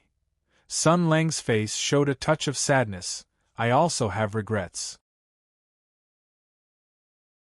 I died in the Great Barren Mountain, but I still have things I haven't done, and I still have people I haven't met, so I was chosen to come to the world of samsara. We are all people who want to go home. He glanced at Long Wanda, and his tone was very concerned. Brother, what about you? Why did you die? The war has already ended, right? We have defeated the Sky Demon, and the human race has obtained peace. There won't be a war in the short term. Why were you attacked? Even the Lone Ranger couldn't protect you? A trace of hesitation flashed across Long Wanda's eyes. Sun Lang patted Long Wanda's shoulder hard, and said in a dissatisfied tone, Is it some battle secret? We are already dead, and we have already come to this place. What else can't you say? Long Wanda was an anomaly in the Lihua kingdom. He was a little shy, and sometimes his position was not very firm. Sun Lang's image in his heart was too high, so when he was asked, his face immediately showed signs of wavering. He thought for a long time, and finally gritted his teeth and said, Before I answer, Marshal, can you first answer a question of mine? Sun Lang nodded repeatedly. Ask. This is the world of samsara, right? Then, Marshal, may I ask? Long Wanda raised his head, glanced at Sun Lang and said slowly, Where is my samsara wristwatch? Sun Lang blinked, as if he didn't understand what Long Wanda was saying. After a few seconds, his brain finally processed this information. Sun Lang's eyes slowly widened and he gasped. He jumped up and said in shock, What the hell? You. Long Wanda sighed. Marshal, I have never heard that the Lord God would re-enlist a samsara traveler who has already escaped. Your ability to make up a story is a little rough. The amount of information in these words was so great that it could almost shake Sun Lang's worldview. He pointed at Long Wanda with trembling fingers and was so shocked that he couldn't speak. You are? The two looked at each other. Sun Lang's eyes were shaking violently.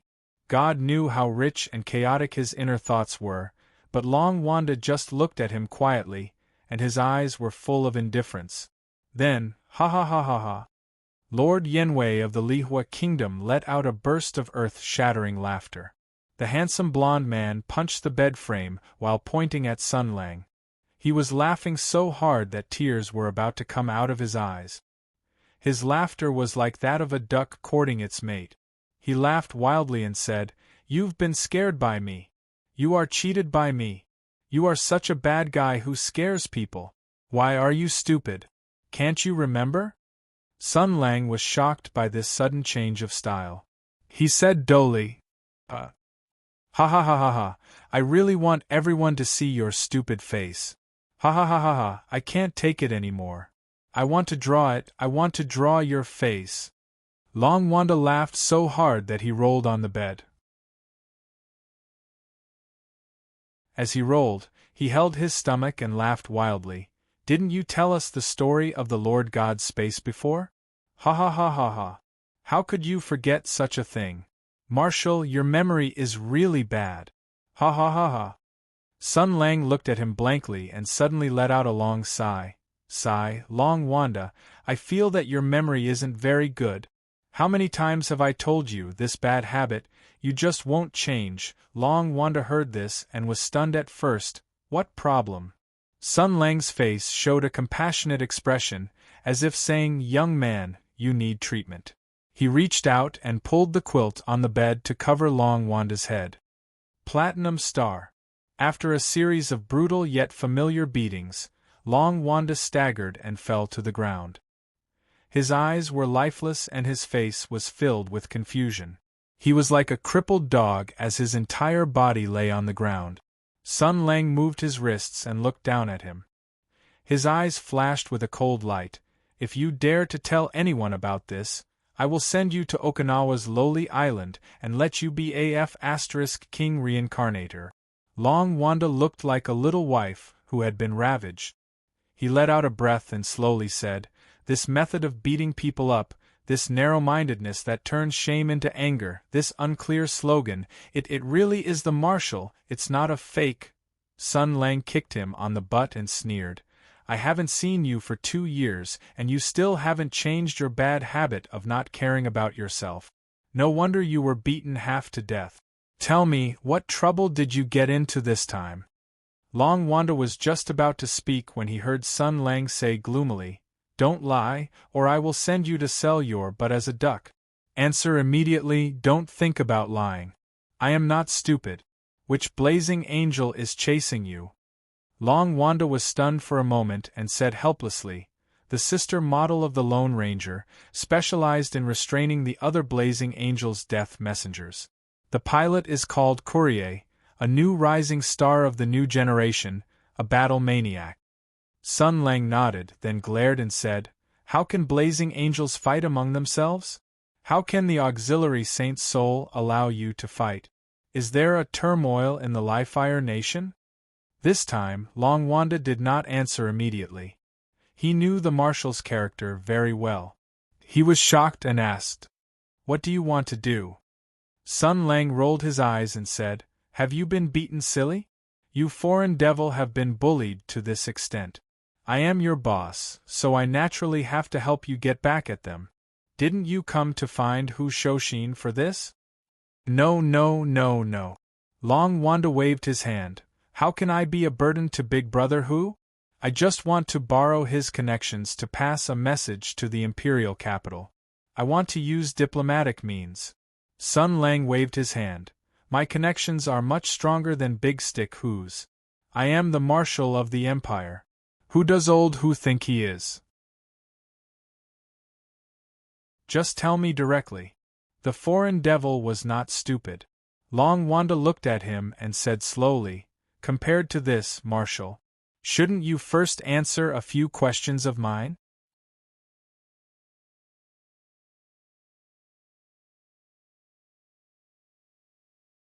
Chapter 434. Long Wanda was still lying on the ground. Sun Lang was still standing tall. They stayed in this strange state in the same room, neither looking at the other. Sun Lang stared at the ceiling while Long Wanda stared at the ground. They were having a conversation that was destined to have no result. Before that, Long Wanda said, "Marshal, shouldn't you say something?" Yes, there had been no news of him for 2 years. Now there was no news of him at all.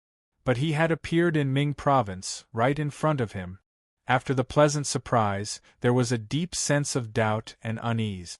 Like everyone else, he wanted to know the truth. The truth that Sun Lang had told him personally. This, Sun Lang sighed softly. Long Wanda's heart was also in his throat. Then, he heard Sun Lang say frankly, "You might not believe it, but after I died, I went to the legendary world after death.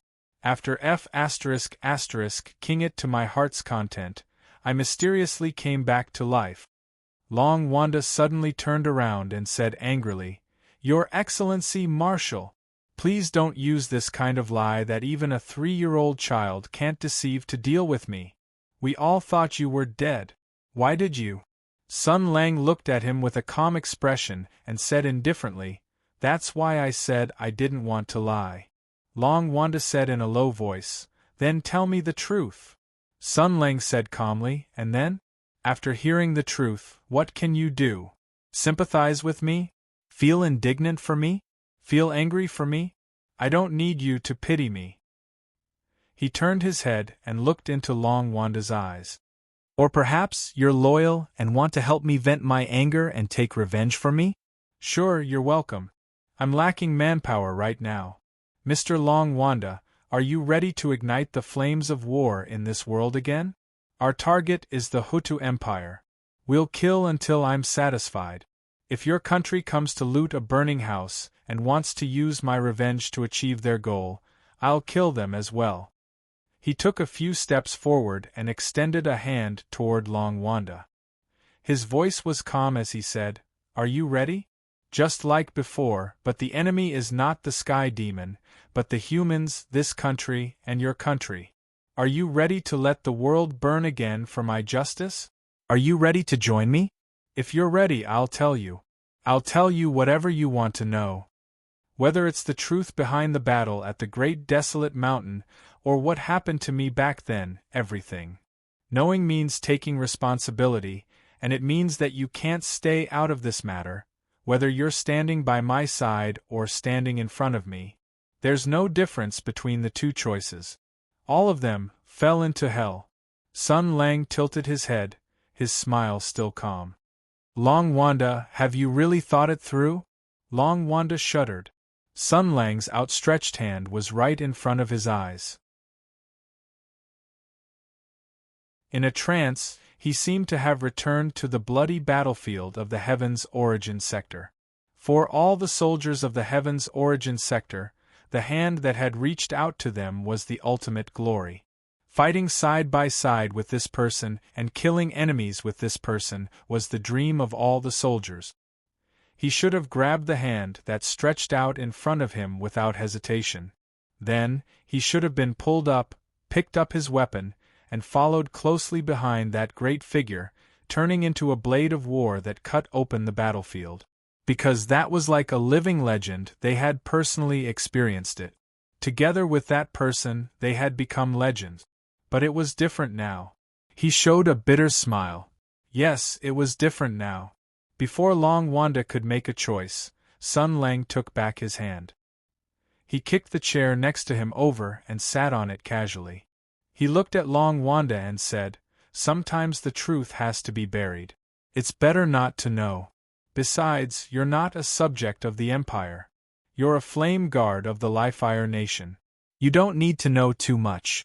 You only need to protect your country and not let them do anything wrong.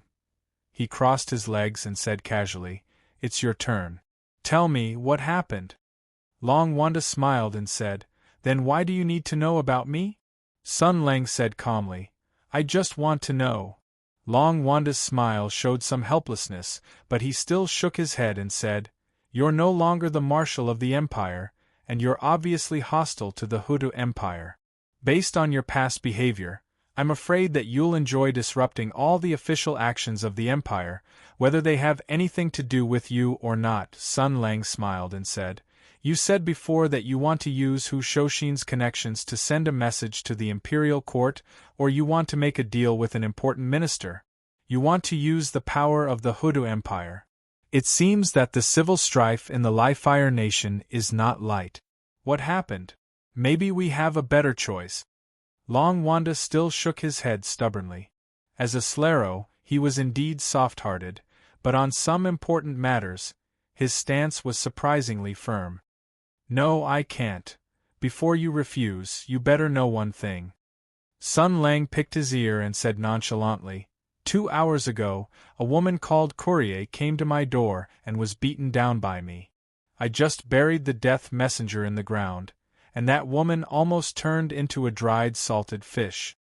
You can keep silent, and I won't make things difficult for you since we're friends. However, the highest achievement of the Li-Fire Nation's flame craftsmanship, the strongest combat equipment of the Blazing Angels, the legendary Blazing Angel armor, I'm afraid that it will be put up for sale in the exchange house. Long Wanda's expression changed. This news was beyond his expectations. Sun Lang looked at him and said calmly, but Long Wanda felt a chill down his spine.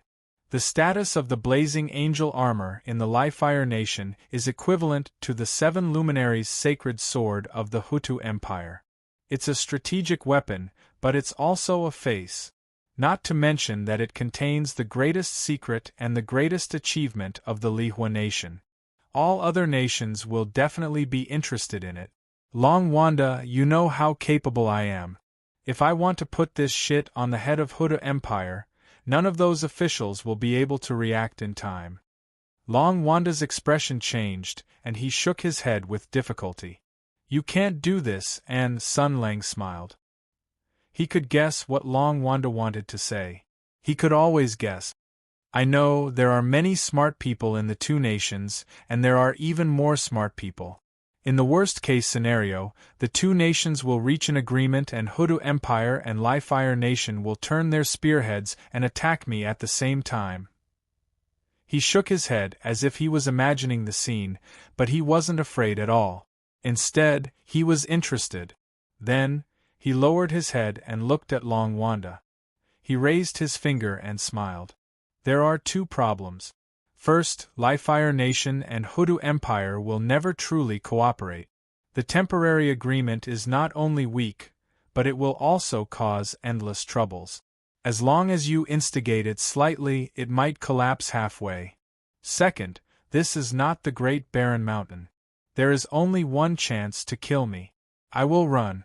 Do you know how hard it is to kill me? Sun Lang's eyes flashed with a deep light. His voice was deep and cold. If they can't kill me, they are finished. From the Emperor to the officials, they won't have a peaceful life. I have a lifetime to do things. As long as I can make them die in fear, I will be satisfied. Most importantly, I saved this nation. I am the only one who knows how to destroy it. Sun Lang pointed at Long Wanda and smiled. Your country, on the other hand, is even simpler. As long as the Divine Emperor is killed, the balance between him and the order that he has worked so hard to maintain will collapse. The cardinals will return and devour the heritage of the Divine Emperor's lineage. The Order of Fire will be caught in internal strife for interests, which means that the oppression will be relaxed. And your oppressed commoners and serfs, the people you turn a blind eye to, have endured long enough. Do you know what will happen? He was silent for a moment and said slowly, I know, and you must know too. Long Wanda's forehead was already covered in sweat. He looked at Sun Lang as if he was looking at a stranger. Yen Wei was almost sleep-talking as he muttered, Marshal Jia, you are no longer who you used to be. Ah, you are right. 10 points for Gryffindor. Sun Lang revealed a happy smile. Long Wanda, I haven't formally introduced myself yet. My surname is Sun, and my name is Sun Lang. This is my real name. Long Wanda was still shaking his head. No, this is not the real you. Sun Lang spread his hands. Damn it, you are too nosy. Even if I smoke, drink, and perm my hair, what does it have to do with you? Long Wanda smiled sadly. Yes, it is none of my business. I just feel a little sad. Sun Lang said faintly, If you are sad, you can cry. I can no longer cry. But I can still wield my sword. I can make others cry. To find out that everything is bullsh*t, that there is no other way but to kill. Only blood and tears can extinguish the flames of anger. You must not understand this feeling. Long Wanda's voice was full of desolation and disappointment. Yes, I don't understand. I only know that my friend is gone. Sun Lang raised his eyebrows. He is buried in a grave.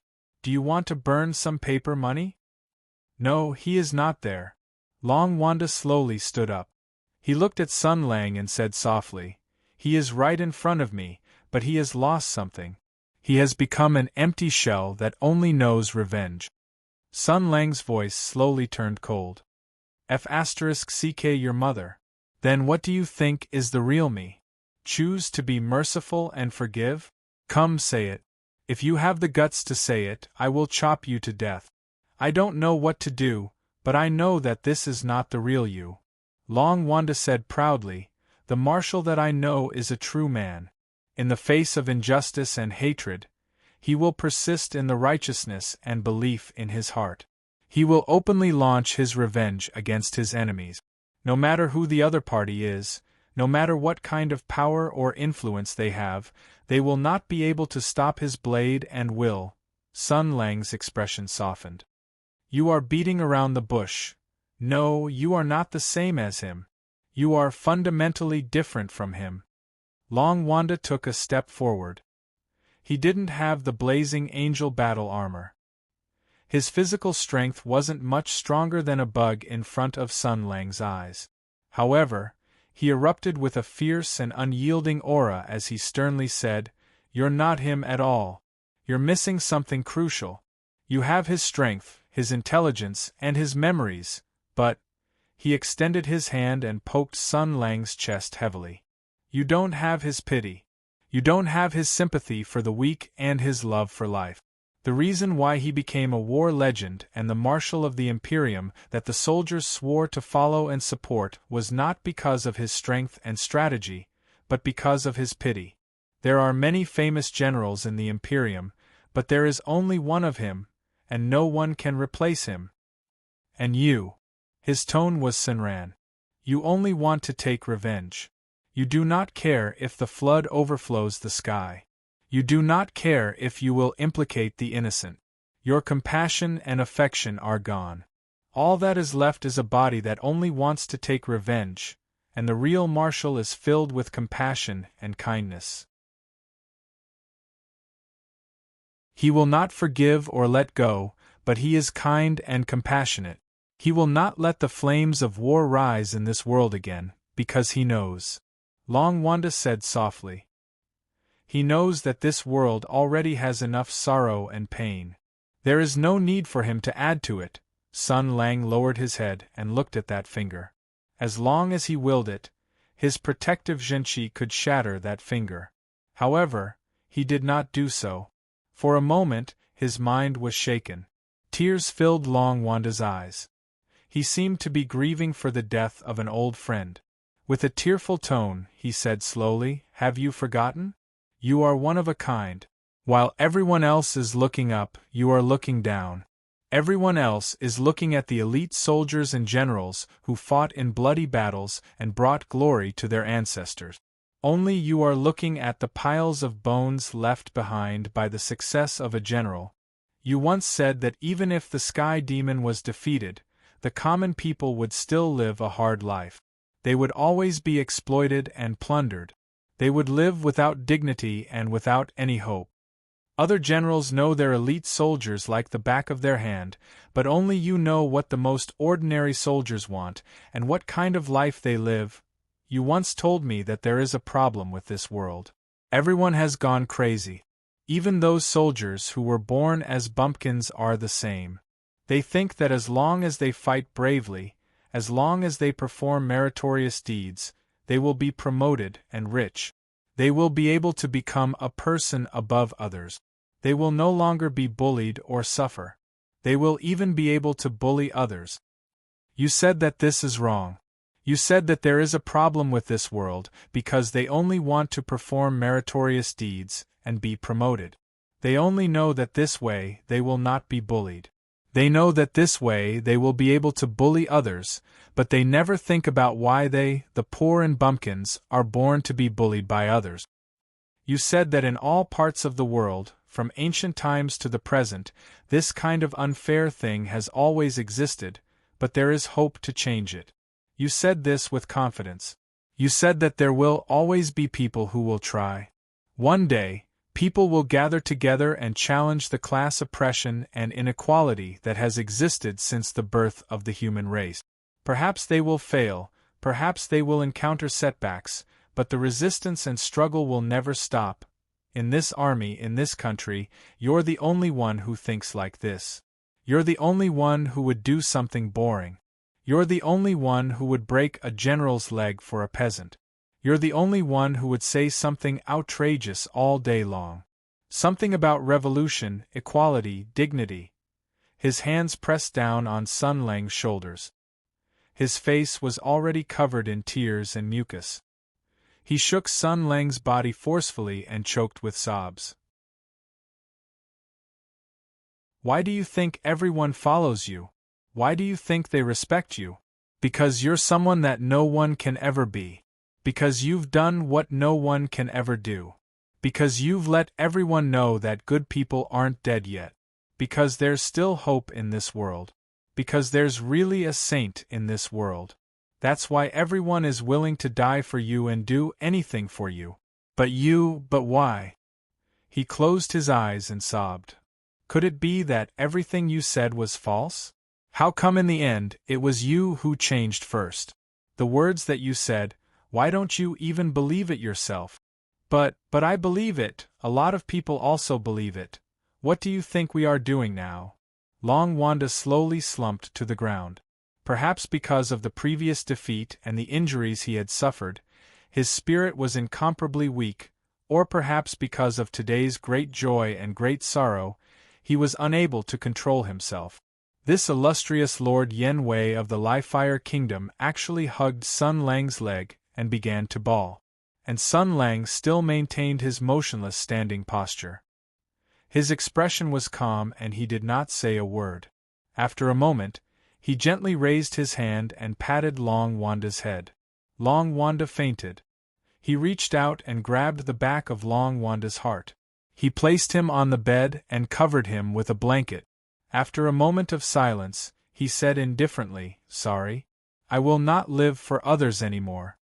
Then he stood up straight and said indifferently, "Come in." Hu Shoshin pushed open the door and entered. He sighed. "When you see other old friends in the future, do you plan to do this?" "This is the reason why I don't want to see you." Sun Lang said calmly, "What an ill-fated relationship. Birds of a feather flock together. Back then, I was so stupid that I attracted a bunch of idiot. Now that I've realized it, they're still as stupid, as naive, and as annoying as before." Hu Shoshin glanced at Sun Lang. "Is it really enlightened?" Sun Lang snorted and said sarcastically, "Could it be that they are the same as you and have gone astray?" Old Hu waved his hand. "Well, I still have to help you clean up the mess. No wonder you don't expect to get any clues from Long Wanda. Could it be that you have already thought of this? Sigh, you obviously know that Long Wanda is a little idealistic, but you don't know how to coax him. You just killed the conversation. Well, continue to be an old mother. Coax this little baby well." Sun Lang impatiently threw out these words and left. Looking at the door that was violently closed, Hu Shoshin sighed. This is really fate making fools of people.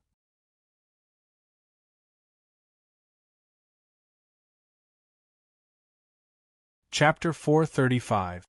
Hu Shoshin looked at the unconscious Long Wanda and let out a sigh. He checked his pulse and found that Sun Lang had controlled his strength very well. He had only hit the acupoint on the back of Long Wanda's head and made him faint. Old Hu hesitated for a moment before sending a stream of true qi over. Although Long Wanda needed to rest, it was better to untie the knot in his heart sooner rather than later. In his current state, even if he continued to sleep, it would only be harmful. Long Wanda slowly woke up and saw Hu Shoshin by his bedside. He blinked his eyes and woke up from his daze. He wanted to speak, but he remembered what had happened before. It was not a dream. Before he could speak, tears flowed down his face. "Brother Hu Shoshin sighed. "This is not your fault, nor his. The world is unpredictable. How can everything go according to one's wishes? Everything has a reason." Long Wanda was still crying as he shook his head. No. I am not a pedantic person. After guessing what the Empire had done to him, I was also filled with righteous indignation. I have been hoping for the past 2 years, hoping that he was not dead, hoping that he would come to me one day. He forcefully wiped his tears and gritted his teeth. He saved my life. He is the brightest person I have ever met. To me, he is like a mentor, like an elder brother, like a superior, and like a father. He has taught me too many things. I should have used my life to repay him. I also think so. Pain flashed in his eyes as he said in a low voice, "I had such a dream." He came back and wanted to take back everything that belonged to him. He wanted to seek justice from the Empire. I stood by his side without hesitation. Even if it meant leaving the church and abandoning my country, I was willing to do it. But why did it turn out like this? Hu Shoshin patted him and said softly, "This matter is more complicated than you think," Long Wanda said emotionally. "No matter how complicated it is, he cannot be like this. He is a man who is open and aboveboard. He is a man who clearly distinguishes between kindness and hatred. He is not a demon who willfully kills the innocent and treats life as grass. He wants to take revenge on the Empire and take back everything that belonged to him." Then I followed him without hesitation. I would not regret it even if I died. But he treats the entire world as a plaything that he can play with as he pleases. He wants to start a war every time he opens his mouth. This is not him at all. Hu Shoshin's eyes flickered slightly. After a moment of silence, he nodded and said, "That's right, this isn't him at all. He once told me that he was just acting back then. He wasn't that bright, he wasn't that kind. He was just numbing himself and numbing others. In fact, there was only hatred and anger in his heart. He was just pretending to be obedient, waiting for the day when he would tear everyone into pieces." Long Wanda blinked and asked in astonishment, "Why? Wasn't he a noble descendant of the Empire? Wasn't he a soldier of the Empire? Why did he hated him back then?" "That's right. He said he's called Sun Lang now. Isn't he the heir of a duke in the Hutu Empire?"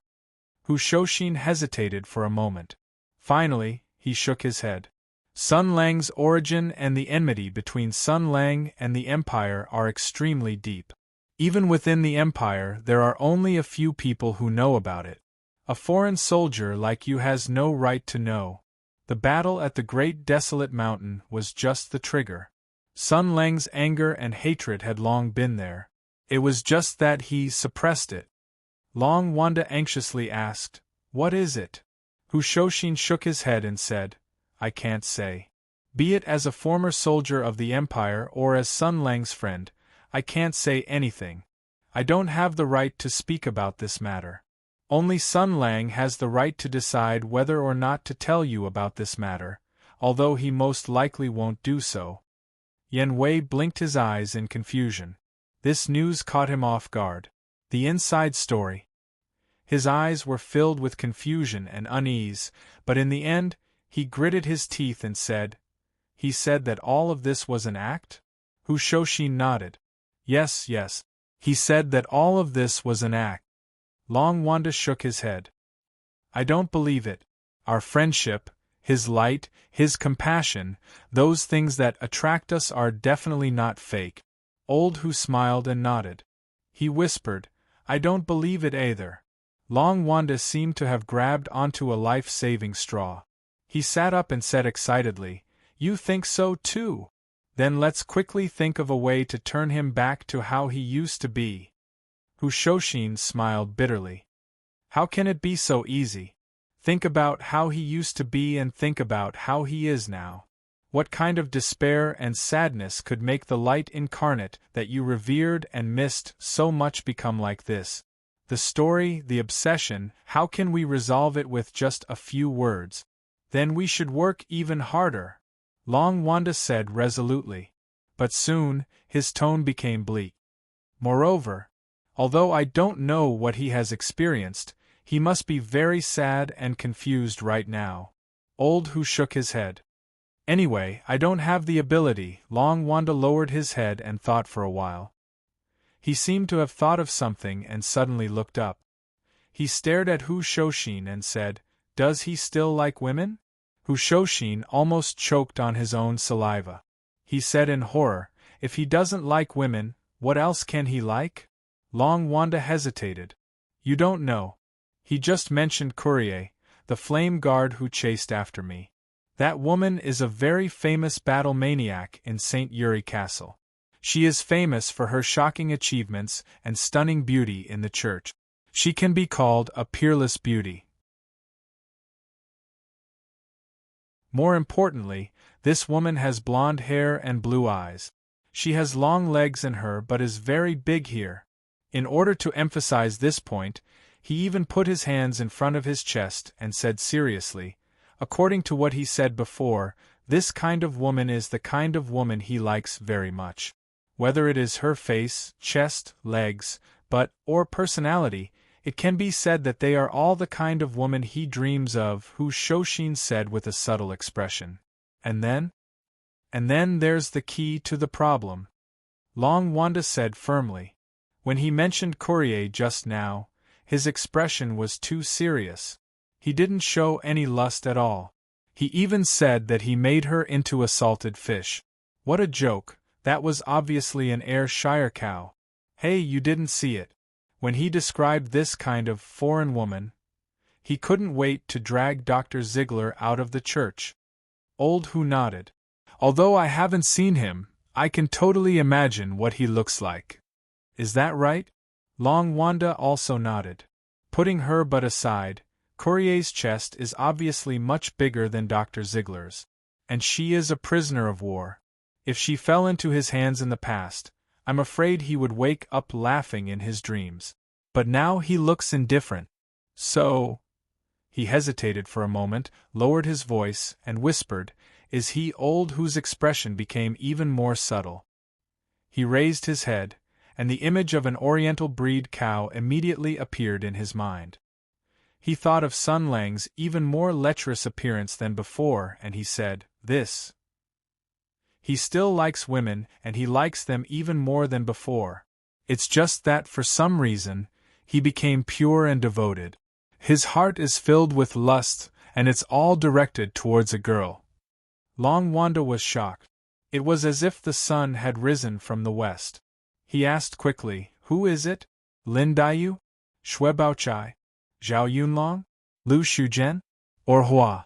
Hu Shoshin shook his head and said, neither. Long Wanda sucked in a breath of cold air. Is he tired of living? There are a lot of inside stories. Hu Shoshin hesitated. I still can't tell you.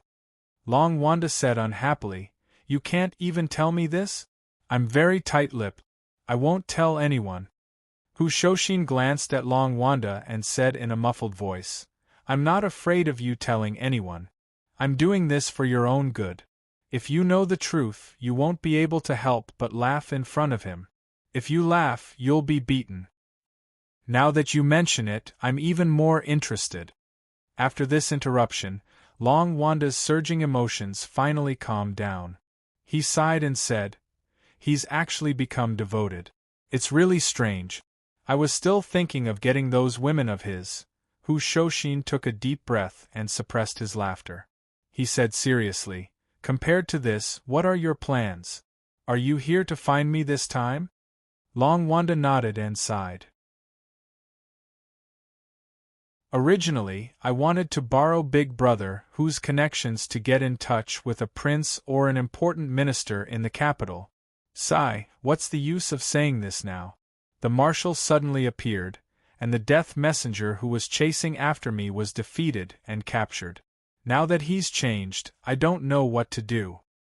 He raised his head, looked at Hu Shoshin and asked, what does Big Brother Hu think? Have you already decided to follow him? His goal is the Empire, you. Hu Shoshin smiled bitterly, nodded and then shook his head. I've boarded his pirate ship. I want to help him, and I also want to pay attention to him. I'm his friend, his brother. I can't leave him alone, and I can't let him go. The more he's in his current state, the easier it is for him to do something wrong, he slowly said. After all, there are some things that, once done, can no longer be undone. There's not even a chance to regret it. I don't want him to regret it for the rest of his life, because it's too much of a pity. Moreover, my life was snatched back by him. It was for me that he made up his mind and announced his return to the Empire. Although he'll never admit it. Long Wanda was shocked when he heard this. The Empire already knows? What's going on? To be precise, it's not the Empire that knows, but a small number of people. Hu Shoshin smiled.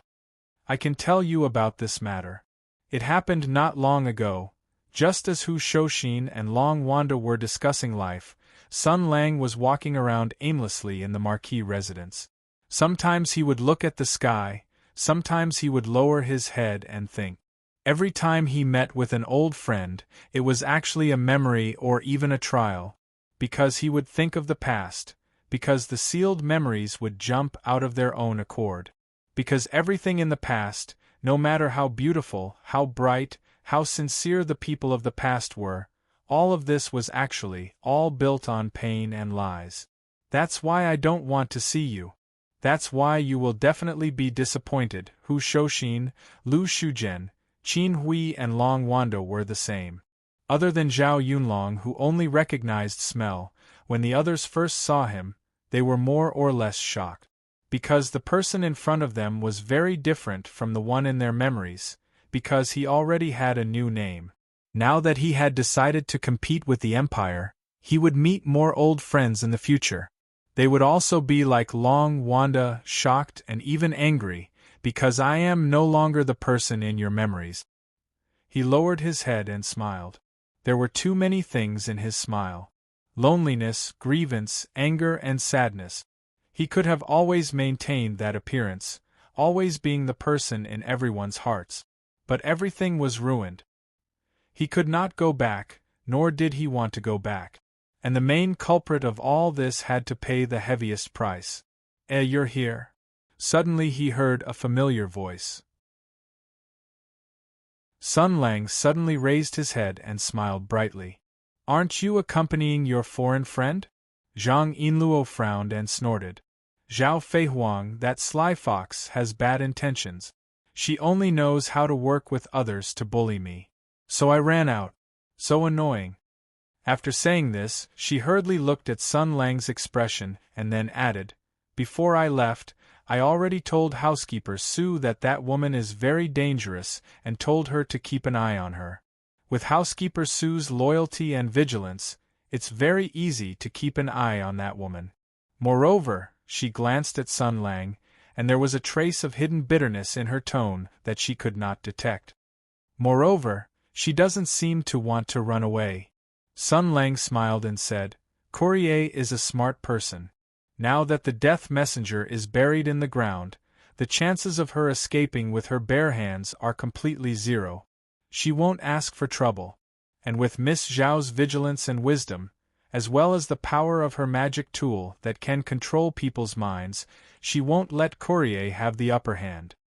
Zhang Yinluo snorted with some dissatisfaction and then said, So, why are you wandering around outside? Did you see your friend? Why hasn't he woken up yet? Sun Lang said faintly, He did wake up, but something happened. Zhang Yinluo asked carefully, Quarreled? Why? Sun Lang smiled. It's very complicated. To summarize it simply, it's a fanatical star-chasing otaku who suddenly found out one day that the idol he desperately supported actually needed to poop and pee. Psychologically, he couldn't accept it for a while and fell into a breakdown of disillusionment. There's no need to worry at all. With the behavior of a disgusting otaku, as long as he eats, he'll return to normal, Zhang Yinluo said with a subtle expression. This explanation can't be considered a simple summary. It's really very simple. His former idol laughed softly. It's just that he woke up from a dream. You're tuning in to the Phoenix Nights YouTube channel. Don't forget to subscribe and join us on this journey to catch the most captivating stories.